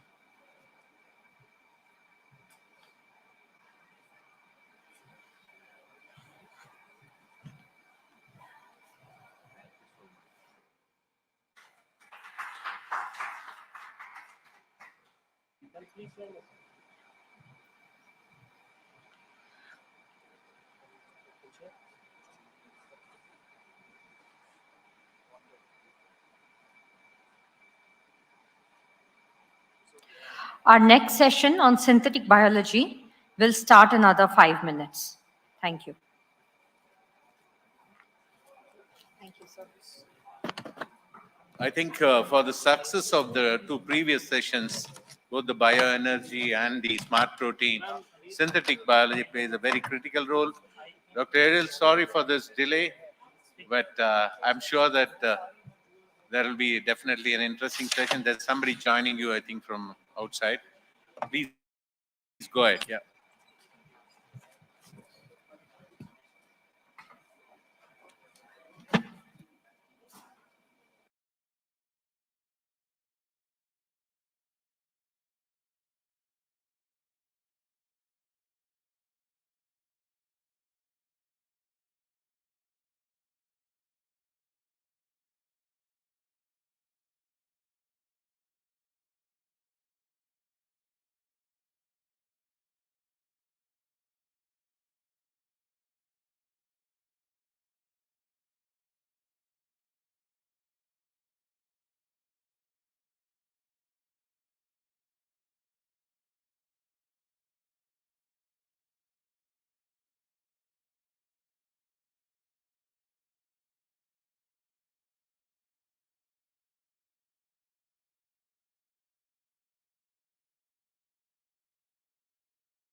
Check.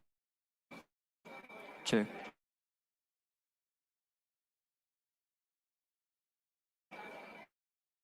Can you hear?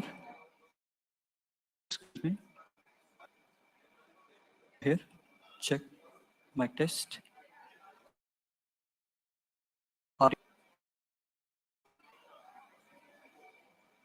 Please speak something.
ನಮ್ಮ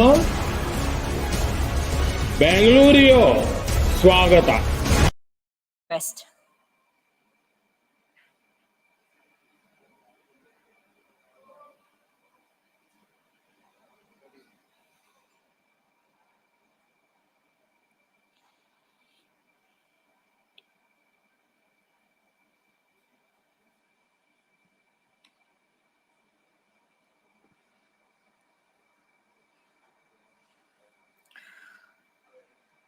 So our next session for the day that is lined up, and this is the last session, is about the synthetic biology. We have the most eminent speakers with us here. May I please request Dr. Elil Subayan, co-founder and CEO of String Bio Private Limited, to please come up on the stage.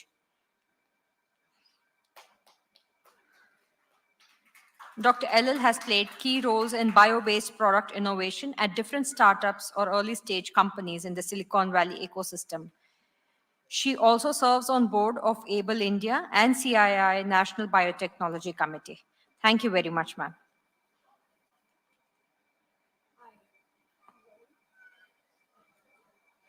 Hi, good evening, everyone. I guess we're at the end of a long day, but a very, very interesting topic that we're going to talk about. We will try and keep it short and effective. I know we've had a lot of interesting points come through. So I will invite three very, very interesting people today to have a conversation about synthetic biology and how this can really boost the bioeconomy.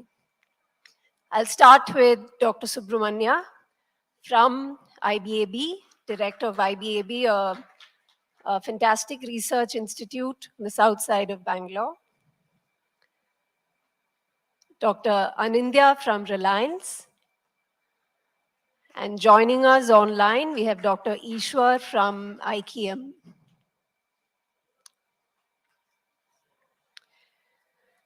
So given the paucity of time, what I thought we'll quickly do is set the context for the discussion, introduce the panelists, and then maybe just do 1 or 2 rounds of questions. Yeah. So just to set the context for the topic today, I think as you guys all know, the momentum in the area of synthetic biology, as we saw from the previous talks on smart protein and bioenergy, is rapidly increasing. Right? I think we went from maybe a cadence of a slower cadence to a much more rapid cadence. What do I mean by that? Just this morning, the first cultured meat got approval in the US. Yeah. A month back, fermented protein got regulatory approval in Singapore. About a month or so back, GM mustard finally got approval in India. Yeah. And, we've had some very interesting news on AlphaFold. We have CRISPR. So when I started in the space, it was very easy to keep on top of everything that was going on. No, I think just given the number of the movement that is happening in the space, you have the luxury of choosing what you want to focus in within the synthetic biology space. So given that momentum, right, I think very quickly we'll talk to the panelists about, are we doing the right things in India to be a part of this momentum? Are we already perhaps part of this momentum? Are we left out? Should we do something more to actually step on this really fast-moving train, right, and be a part of this journey? So that's the context for the conversation today. As I said, let's start with a quick round of introductions. We have somebody who's moved from industry to academia. We have somebody who does some fantastic genome, plant editing work within one of the largest industries today, that's always kept a pinky thumb in the area of synbio. And then we have another very interesting scientist joining us who is actually straggling between two ecosystems and perhaps even straggling between two areas of science within synthetic biology. So with that, I'll maybe start with Dr. Anindya, a quick 2-minute introduction.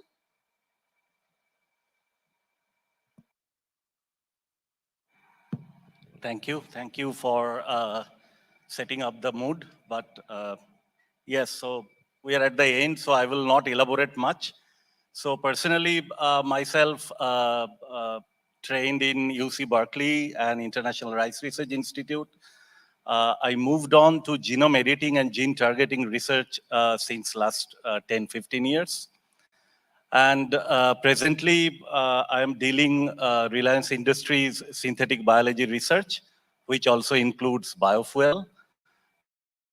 And basically trying to set up algae bacterial system to use them as a chassis for cellular engineering, and then finding out new molecules, new materials for the market. So thank you. Thank you for invitation.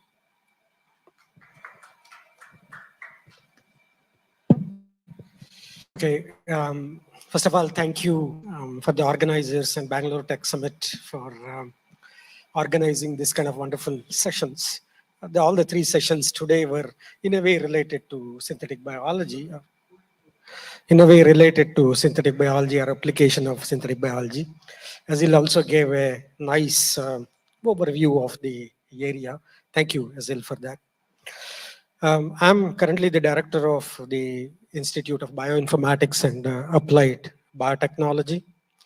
Previously, I come from the industry. I was leading the new drug discovery and development opportunities at Origin Discovery Technologies.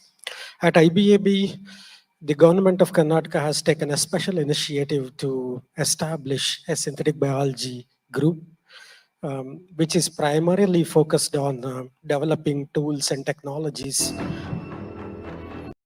the ecosystem, and accessible to all the people outside, and also to initiate training programs, which is another area which is very required to develop skilled workforce in the area of synthetic biology, as well as take up some projects that may have socio-economic importance, such as in agriculture or environment, bioremediation, and so on. So that's the brief about IBAB and myself. Thank you. Thanks, Dr. Subs. Now, I guess we'll have Dr. Ishwar introduce himself. He's joining us from California. Hello, everyone. Want to thank the organizers and the Bangalore Tech Summit for the invitation. It's a it's a pleasure to be participating in this. Briefly, I'm originally from Bangalore and did my undergrad in BITS Pilani, did my PhD in George Mason, and went to Harvard School of Engineering and did a postdoc. Then I worked with Professor George Church in synthetic biology. That's where I got into synthetic biology. There I developed methods for massively parallel CRISPR screens with image-based readouts and spatially resolved single-cell sequencing technologies. So at the end of it, I joined a biotech company called 10x Genomics, which miniaturizes biology. And there I was leading early platform technologies. I was involved in mergers and acquisitions and patent filing and so on. Now I'm I've just started a company called IKM with 2 other gentlemen from Bangalore. And basically our goal is to build therapeutic proteins for the disordered proteome, or basically the undruggable proteome. We want to use the latest breakthroughs in machine learning, synthetic biology, and protein engineering to take a new shot at this. And Professor George Church is also an advisor to this company. So really excited to participate in this conversation. Thank you. Thanks so much, Dr. Ishwar. So quickly, today, if you guys have sat in this room for the last couple of hours, we've heard about bioenergy, We've heard about biofuels. We've heard about CO2 conversion. We've heard about smart protein. So a quick question to you, Dr. Subs. Given that IBAB is a key synthetic biology center for excellence, do you think we should go deep in these existing areas, right, that we've already spent significant effort in, or should we go broad and look at further opportunities purely in an India context?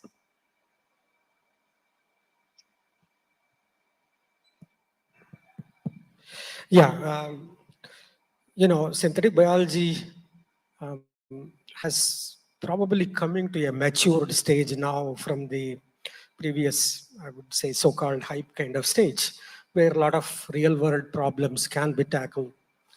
In my own perspective, I feel that while we are being successful in the synthetic biology field, particularly producing small molecule kind of opportunities, which are probably low-hanging fruits, the significant problem in the synthetic biology space is about the predictability of biological systems.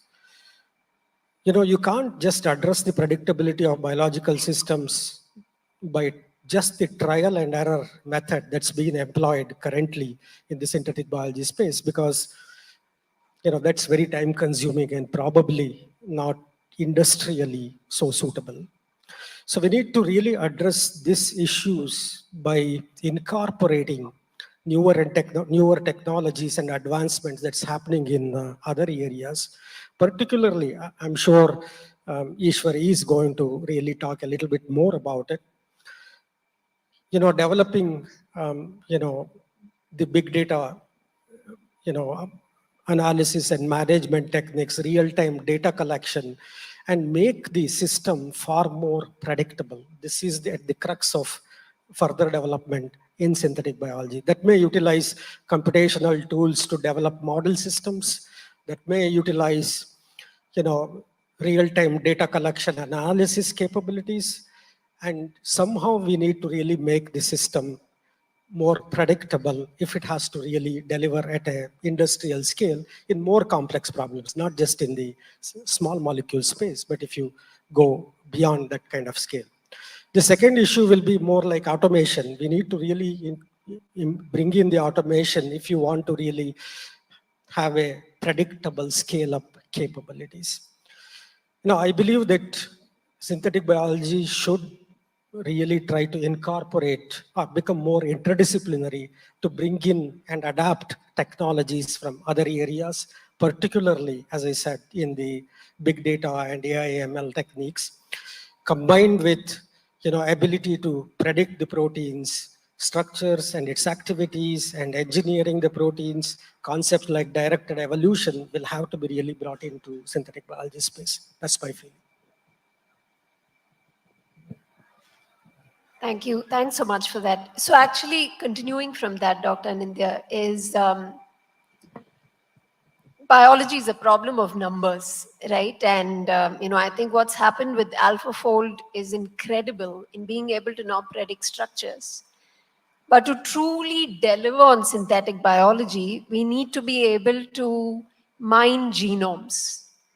And for that, you need fundamentally robust design, engineer, test workflows. And I think a key part of it, Dr. Subs highlighted in the form of data mining, right? Before you get into data mining, or in parallel with it, you also need systems where you can robustly engineer. So your thoughts, you're probably in one of the very few places that can afford to do that in India. Would love to hear from you on where we are truly, right? In terms of being able to design, engineer, test, and mine biological systems? Yeah, thank you. Nice question. The thing is, last two sessions we have heard about downstream production, scaling up, also other aspects related to that, and then marketability, bringing it to market, regulatory aspects, etc. And Dr. Sub also suggested about and mentioned about big data and AI. So this part we really need to discuss in detail. So yes, modeling, big data, availability of big data, and then downstream computational modeling. Many new brilliant organizations and brilliant minds are doing globally. And you can sit in California and do it and send it here. It's easy.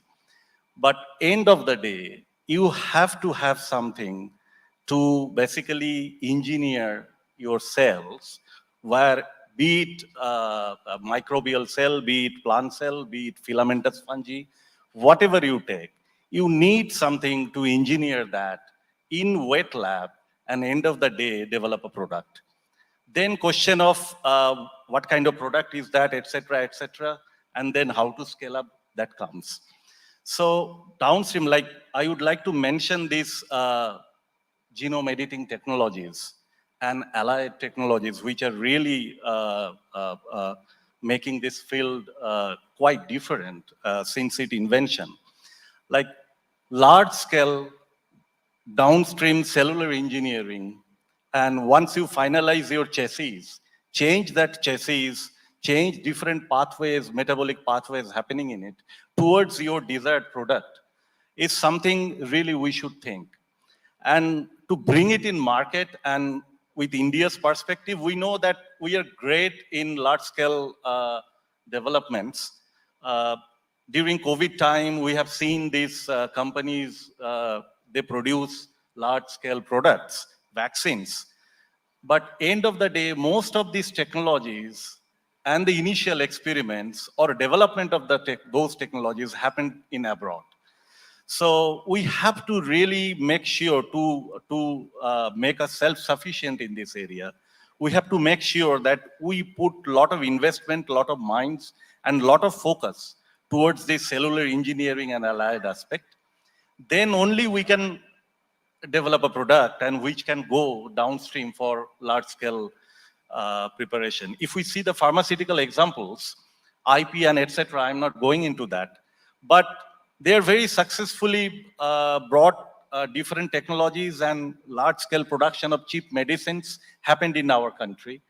But if you think very seriously, most of these companies or most of these technologies are owned by certain multinationals, and those researches are happening either in US or in Europe or elsewhere. So it's a very pertinent question that this downstream product development and proper wet lab engineering, which we need to do, we really need to focus in this area. And we have to develop ourselves here in India to do this cutting edge research using tools available. Thank you. So obviously to do synthetic biology really well, right, we've talked about the fact that, hey, you need actually the right tools to engineer the biology. And I think in the previous couple of panels, it was clear that we now need tools where we can slowly scale. We need manufacturing capacity. We need downstream processing. We can combine some of that with big data. Then it's even more splendid, right? You're truly then being able to mine the myriad of molecules that biology can make for us. So on that note, Dr. Ishwar, quick question to you is, given that you're in a different ecosystem than where we are today, should we try to build each of this locally, or are there ways in which we can cross leverage, right, between different ecosystems? That's a great question, Errol.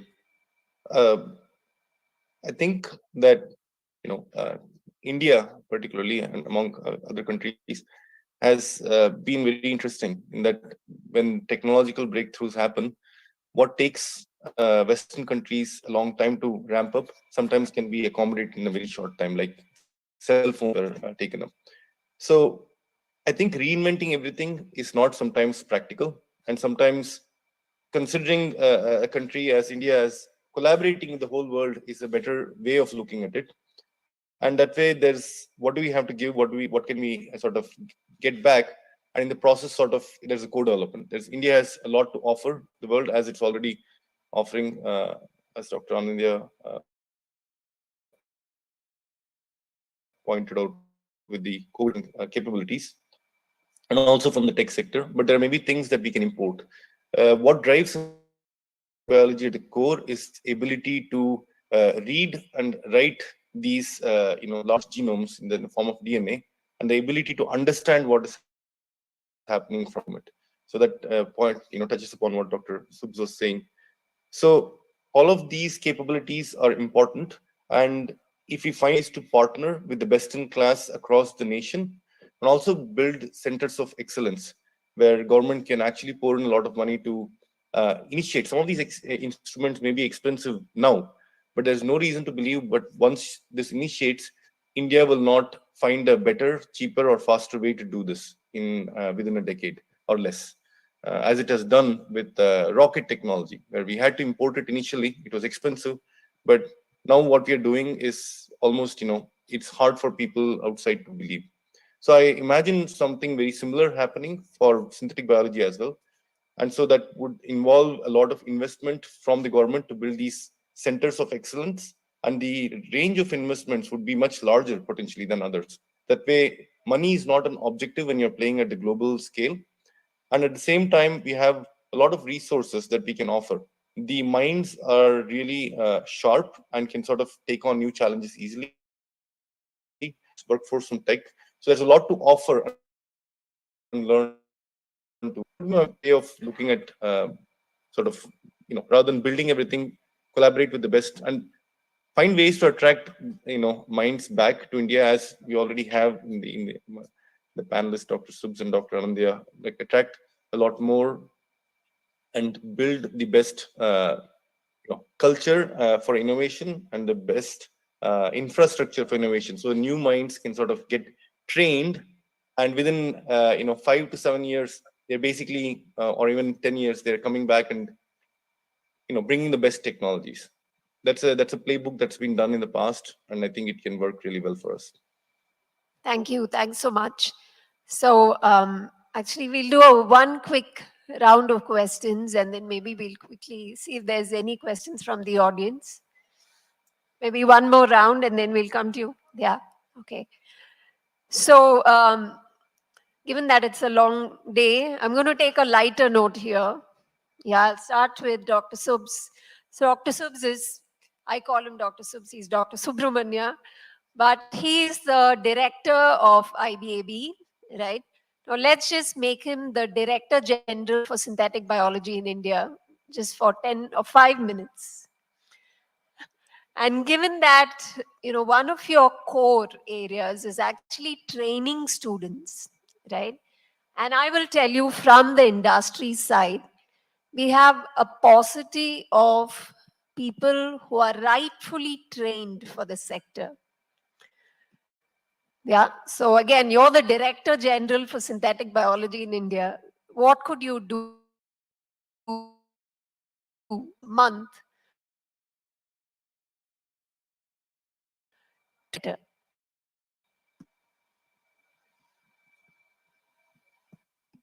That's a really,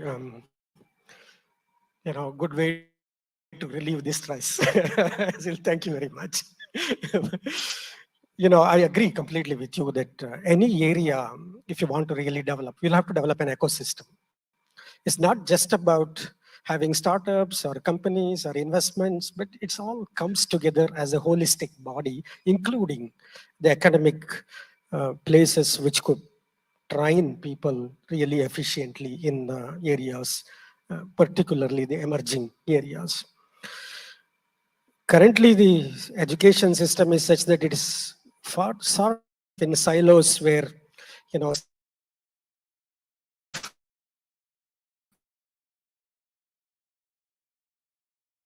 courses are developed, given to, but you that it has to really move from just the theory-based education system to more, the real-world problem-solving education system.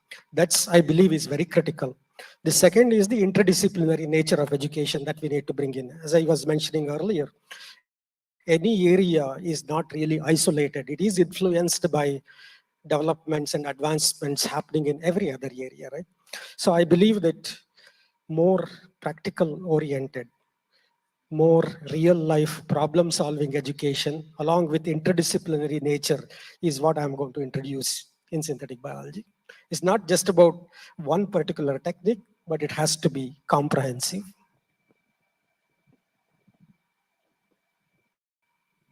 Absolutely true. It has to be interdisciplinary. I think that's a key. And so on the same note, Dr. Anindya, I think the last year, right, given the global supply chain crisis, energy crisis, I think Reliance has actually benefited in a big way. Let's say Reliance says, here's 1 billion USD.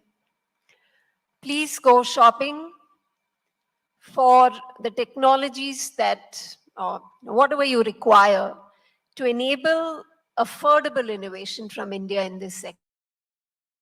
Right? As we rightly discussed, I think key strength for us is we figured out how to innovate in a very capital efficient way. Yeah, it's a great question. The thing is, we have everything in bits and pieces. So certain universities, institutes like Dr. Subh said, they're doing great work in certain areas. And we are quite well known for computational biology, computers, softwares, etc. So linking them together is very important. So the question you, hypothetical, if I get that much money, definitely my answer would be all within which we have discussed. AI, and then exploiting big data, making your plan, and downstream engineering strategies. Most importantly, the chassis you are using, engineering of that, and then scale up, question of scale up comes. So scale up will happen to those products or those materials which we could really produce in a big scale, large scale within the cellular system, and which has market value as well as value to the society, right? But it's a big it's not a very simple process. You have to mine data, and then you have to test those data in the laboratories, and it should happen in not in thousands. Like it should happen, you check like 1 lakh molecules, and then you come up with 3 or 4 molecules which would go to the market. So a big amount or big portion of money for this designing part with the AI, and then downstream engineering part with the present molecular, biochemical, and other techniques needs to be put. And then once you do it, automatically you could generate a library of data or library of tested data, which tells you which are basically products we could take for the scaling up. So I would prefer to put that initial area, and for non-profit or for-profit organization, social awareness related to this, which includes university, institutes, and others as well, that synthetic biology is something could change the whole paradigm of this bio-based economy. So that needs to be really pushed very seriously. And definitely, probably I have answered your questions. Yeah, yeah, absolutely. And I hope Abel is taking notes, because I think what he's highlighting in terms of connecting different ecosystems becomes very critical, because that's the only way we're going to be able to leverage this. And I just want to highlight on the same note, right? Ginkgo Bioworks had a $15 billion IPO purely on the fact that they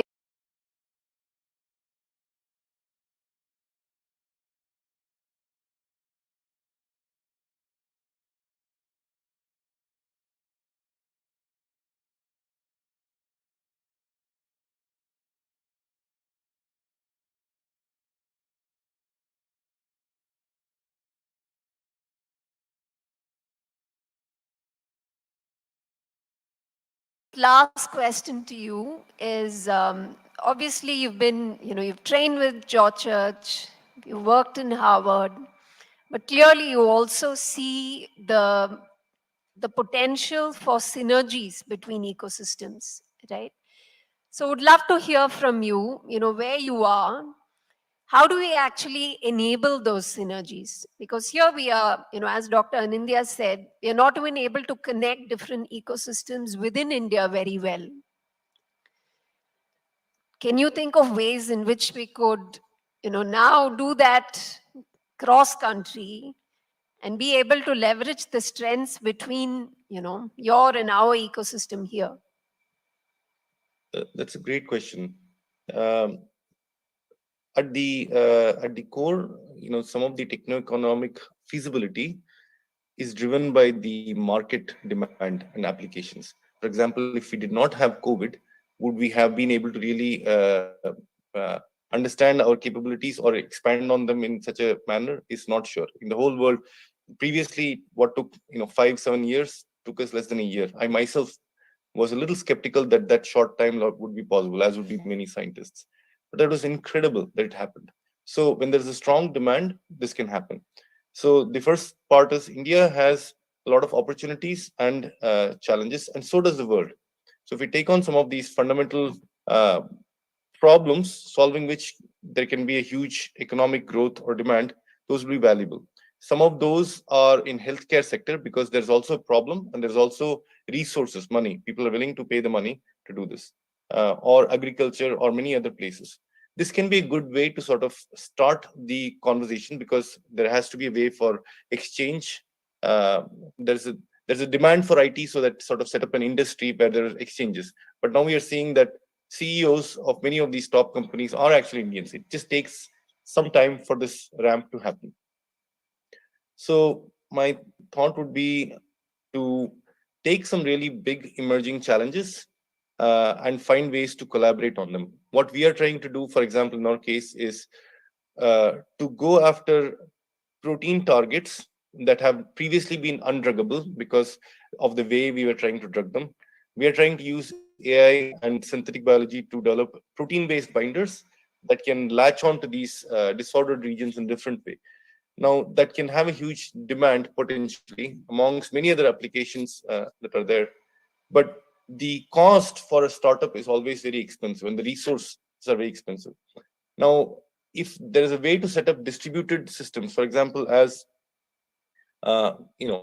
there are aspects of scale up, or if you can use biomanufacturing from India, or the tech ecosystem in India, if there are sort of trained talent that can help really drive this much faster at better quality than it's possible, that would be a very huge aspect. But in the process, we can also do technology transfer and set up these manufacturing or the R&D centers in India, where you have resource for the best minds and sort of also the innovative approach to sort of solve these challenging problems at a very short time pace and a very excellent budget.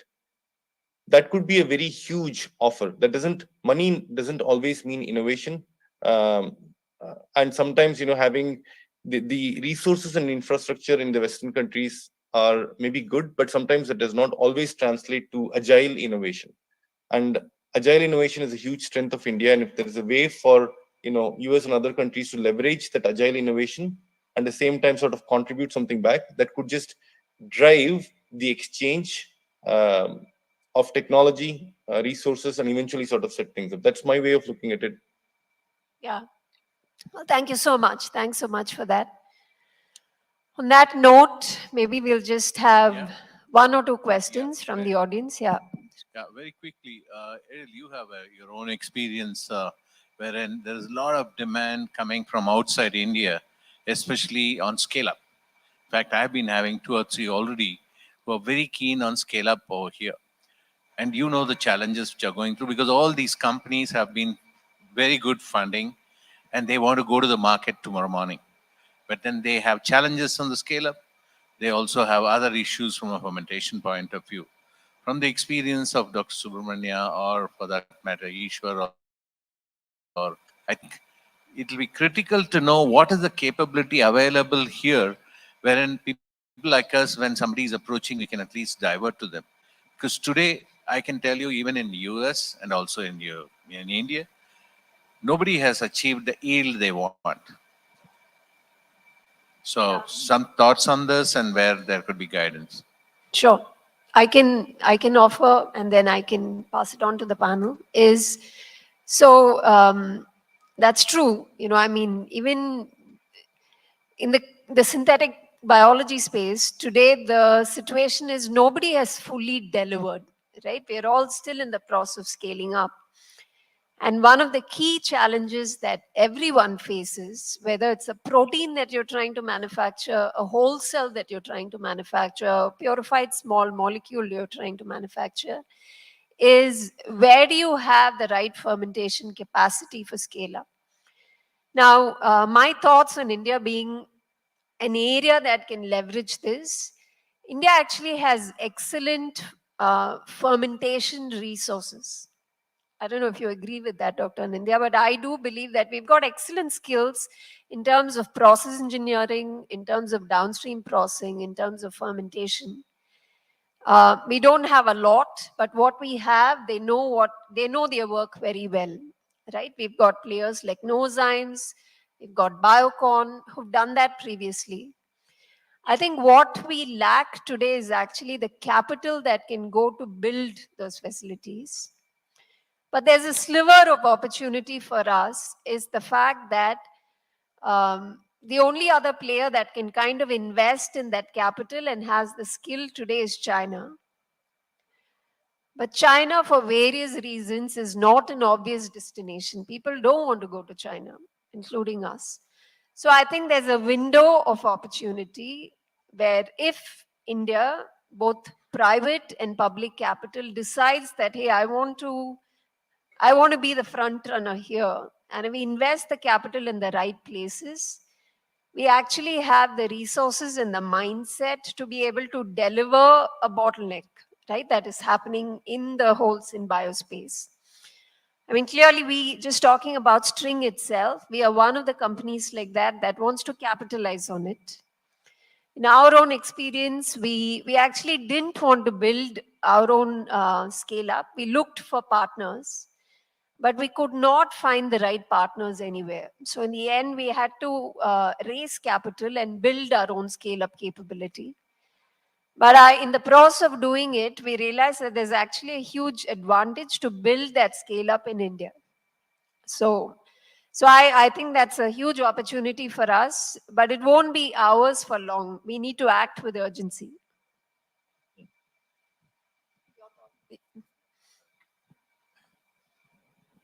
No, so you covered correctly. And most importantly, although for Europe and US, synthetic biology and bringing product to the market, still it is early days. I would say there are not like many synthetic biology products in.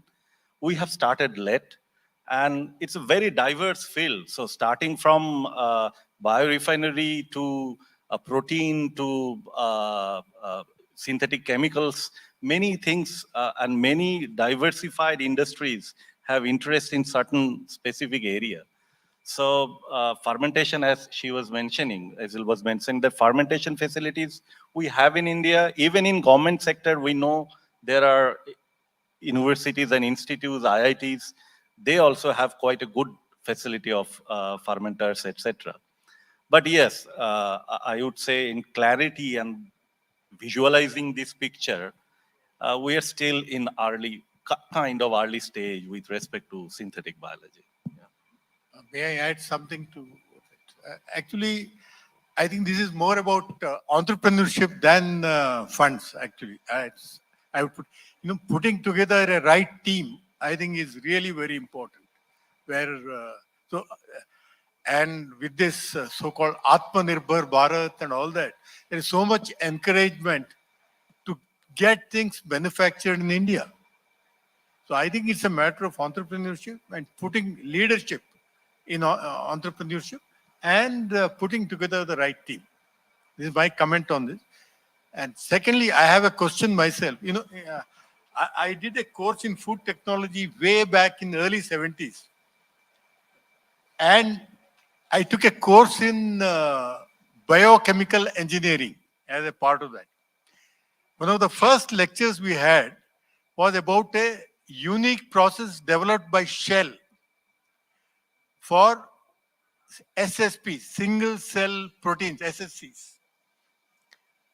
And I mean, it was supposed to be based on a liquid organic medium with some gases bubbling through it. I don't remember all this. That was 50 years back. But the point I'm making is, why such a project? They were successful, in delivering a very high quality protein at a very low price. It was a yeast, I think. But why didn't it click? And why we are again hearing about, proteins like this last few years? I just wanted to know the scenario. Thank you. I can offer my insight, given that we are in that space. So the Shell project, in fact, it was a BP project for single cell protein development, and British Petroleum and ICI, and they scaled it up to almost 1,000 tons at that time in the 90s. So I think it was an idea ahead of its time. And the reason why is at that time, the demand that we have for protein today was not there. Why is it not there? Well, I think as, in the previous panel they talked about, and this is a number that is alarming for us, right? We obviously hit 8 billion people, but not just the same 8 billion people. We actually have 8 billion people that is going through a very rapid change in what they are consuming. What do I mean by that? Average US person today consumes 140 kg per annum of meat. An average Indian today is consuming 22 kgs per annum of meat. But as our GDP gets better, we are fast moving towards what a Western person is. We want to consume that. But we can't afford to do that from just animal farm protein and plant source of protein. And basically what a fermented protein allows you to do is it allows you to vertically grow protein using less land and less water. Right. But I won't take those US statistics about the protein requirement. I think the Western world consumes far more protein that the body needs for a balanced diet. I think let's accept that. No, I think you raise another question of should we consume that much protein? Exactly, That's a different question. Exactly. Don't keep your projections based on that, because they are learning their lessons the hard way. Let us not get into that situation. No, it is impossible for us to get to that end. But think about it. Even if an India and China moves from 20 kgs to 25 kgs, the planet can't support that because we are 2 billion people between us. Right. And about the meat part, I think you should. There is a book called The China Study by Dr. Campbell. I don't know how many people have read it. Please read that. The kind of connection he has established between meat consumption, excessive meat consumption, and cancer is amazing, astounding, I tell you. Please read that book. It's a father and son duo. Father is a doctor and the son is a biotechnologist. See, actually, that's what the smart protein allows you to do, right? If you eat meat, you're not just eating protein, you're also eating fat. You're eating cholesterol. But with smart protein, it's a purer form of, it's like your dal or it's like your soy, because it gives you the amino acid that you require on a per kg basis, but without, but anyway, we are digressing. I think we should take, these are questions that should have come up in the smart protein panel. Sorry about that. Any other questions from the students' audience? Yeah. Hello, hi, my name is Bharat. We are working in recombinant DNA technology, basically. So I have my thought here, like because BTS as well as ABLE are doing quite a lot, such as organizing events every month that ABLE conducts. So in that sense, would it be possible to make a forum, for especially synthetic biology, so that, brilliant minds come together, talk about the current trends, ups and downs of the synthetic biology? Would it help it, that kind of thought I have. But lastly, yeah, I definitely thank ABLE because it is already organizing some of the workshops every month end, so which is very beneficial. Thank you for that.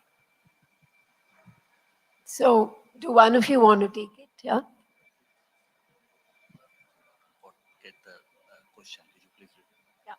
So I think the question was, ABLE is already organizing webinars, monthly workshops.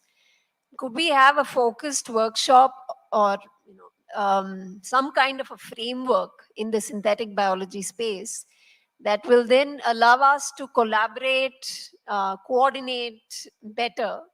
Could that be, an offshoot of this activity? Maybe one of you can address it, and then since we have Krishnan in the room, he can add his thoughts as well.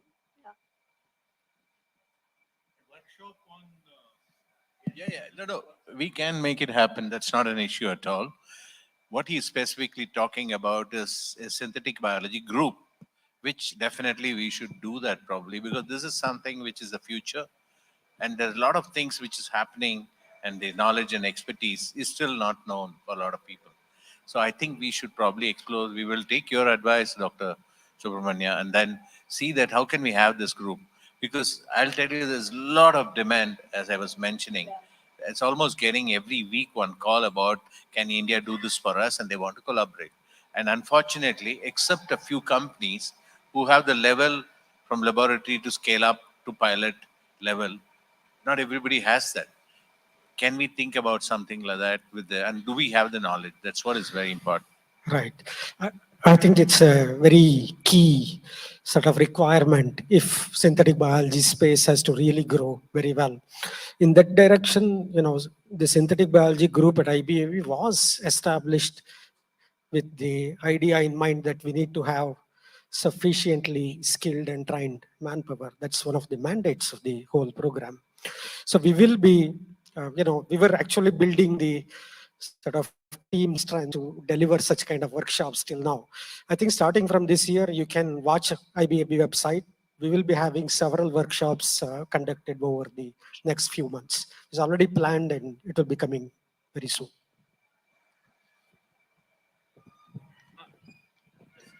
I know one that DBT has developed one group for synthetic biology people to come together, and they're making dossier of many different types related to different synthetic biology product.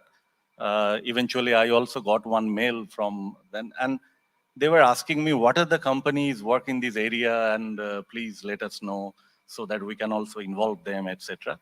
So efforts are there. And I saw some seminar symposiums also happened in Delhi within last 6 months related to synthetic biology, and I also attended one.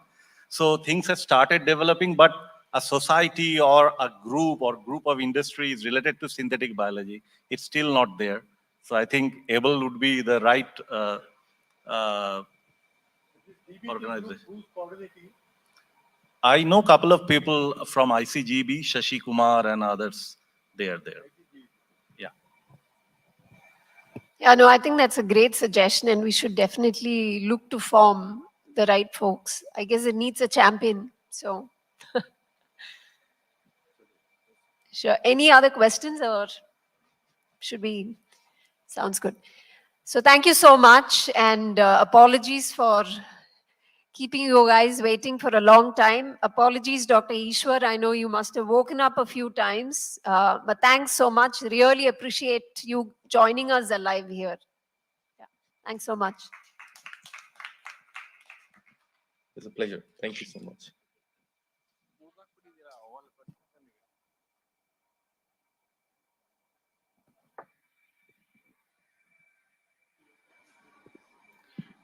Thank you very much for the very knowledgeable session.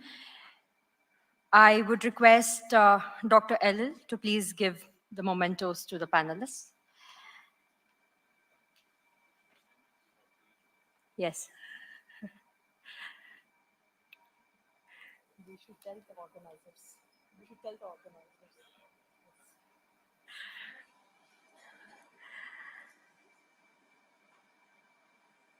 And thank you very much, Dr. Ishwar, for joining us here.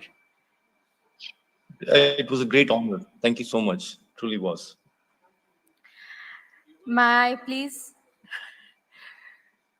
request sir to please come in and give the memento to Dr. Elil.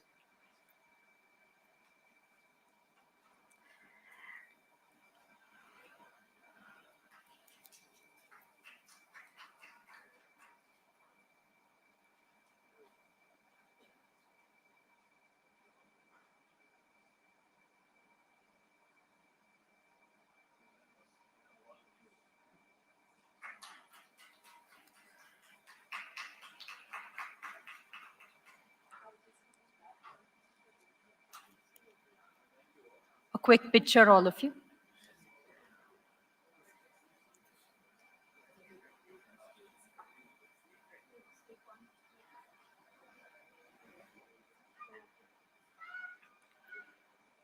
With this, we come to an end to today's session on biotech leading the new normal, and we call it a day. Thank you very much and have a safe evening.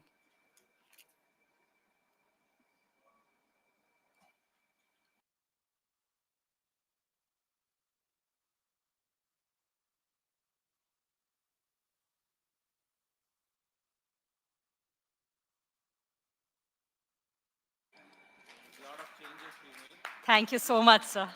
Thank you very much. Thank you.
ನಮ್ಮ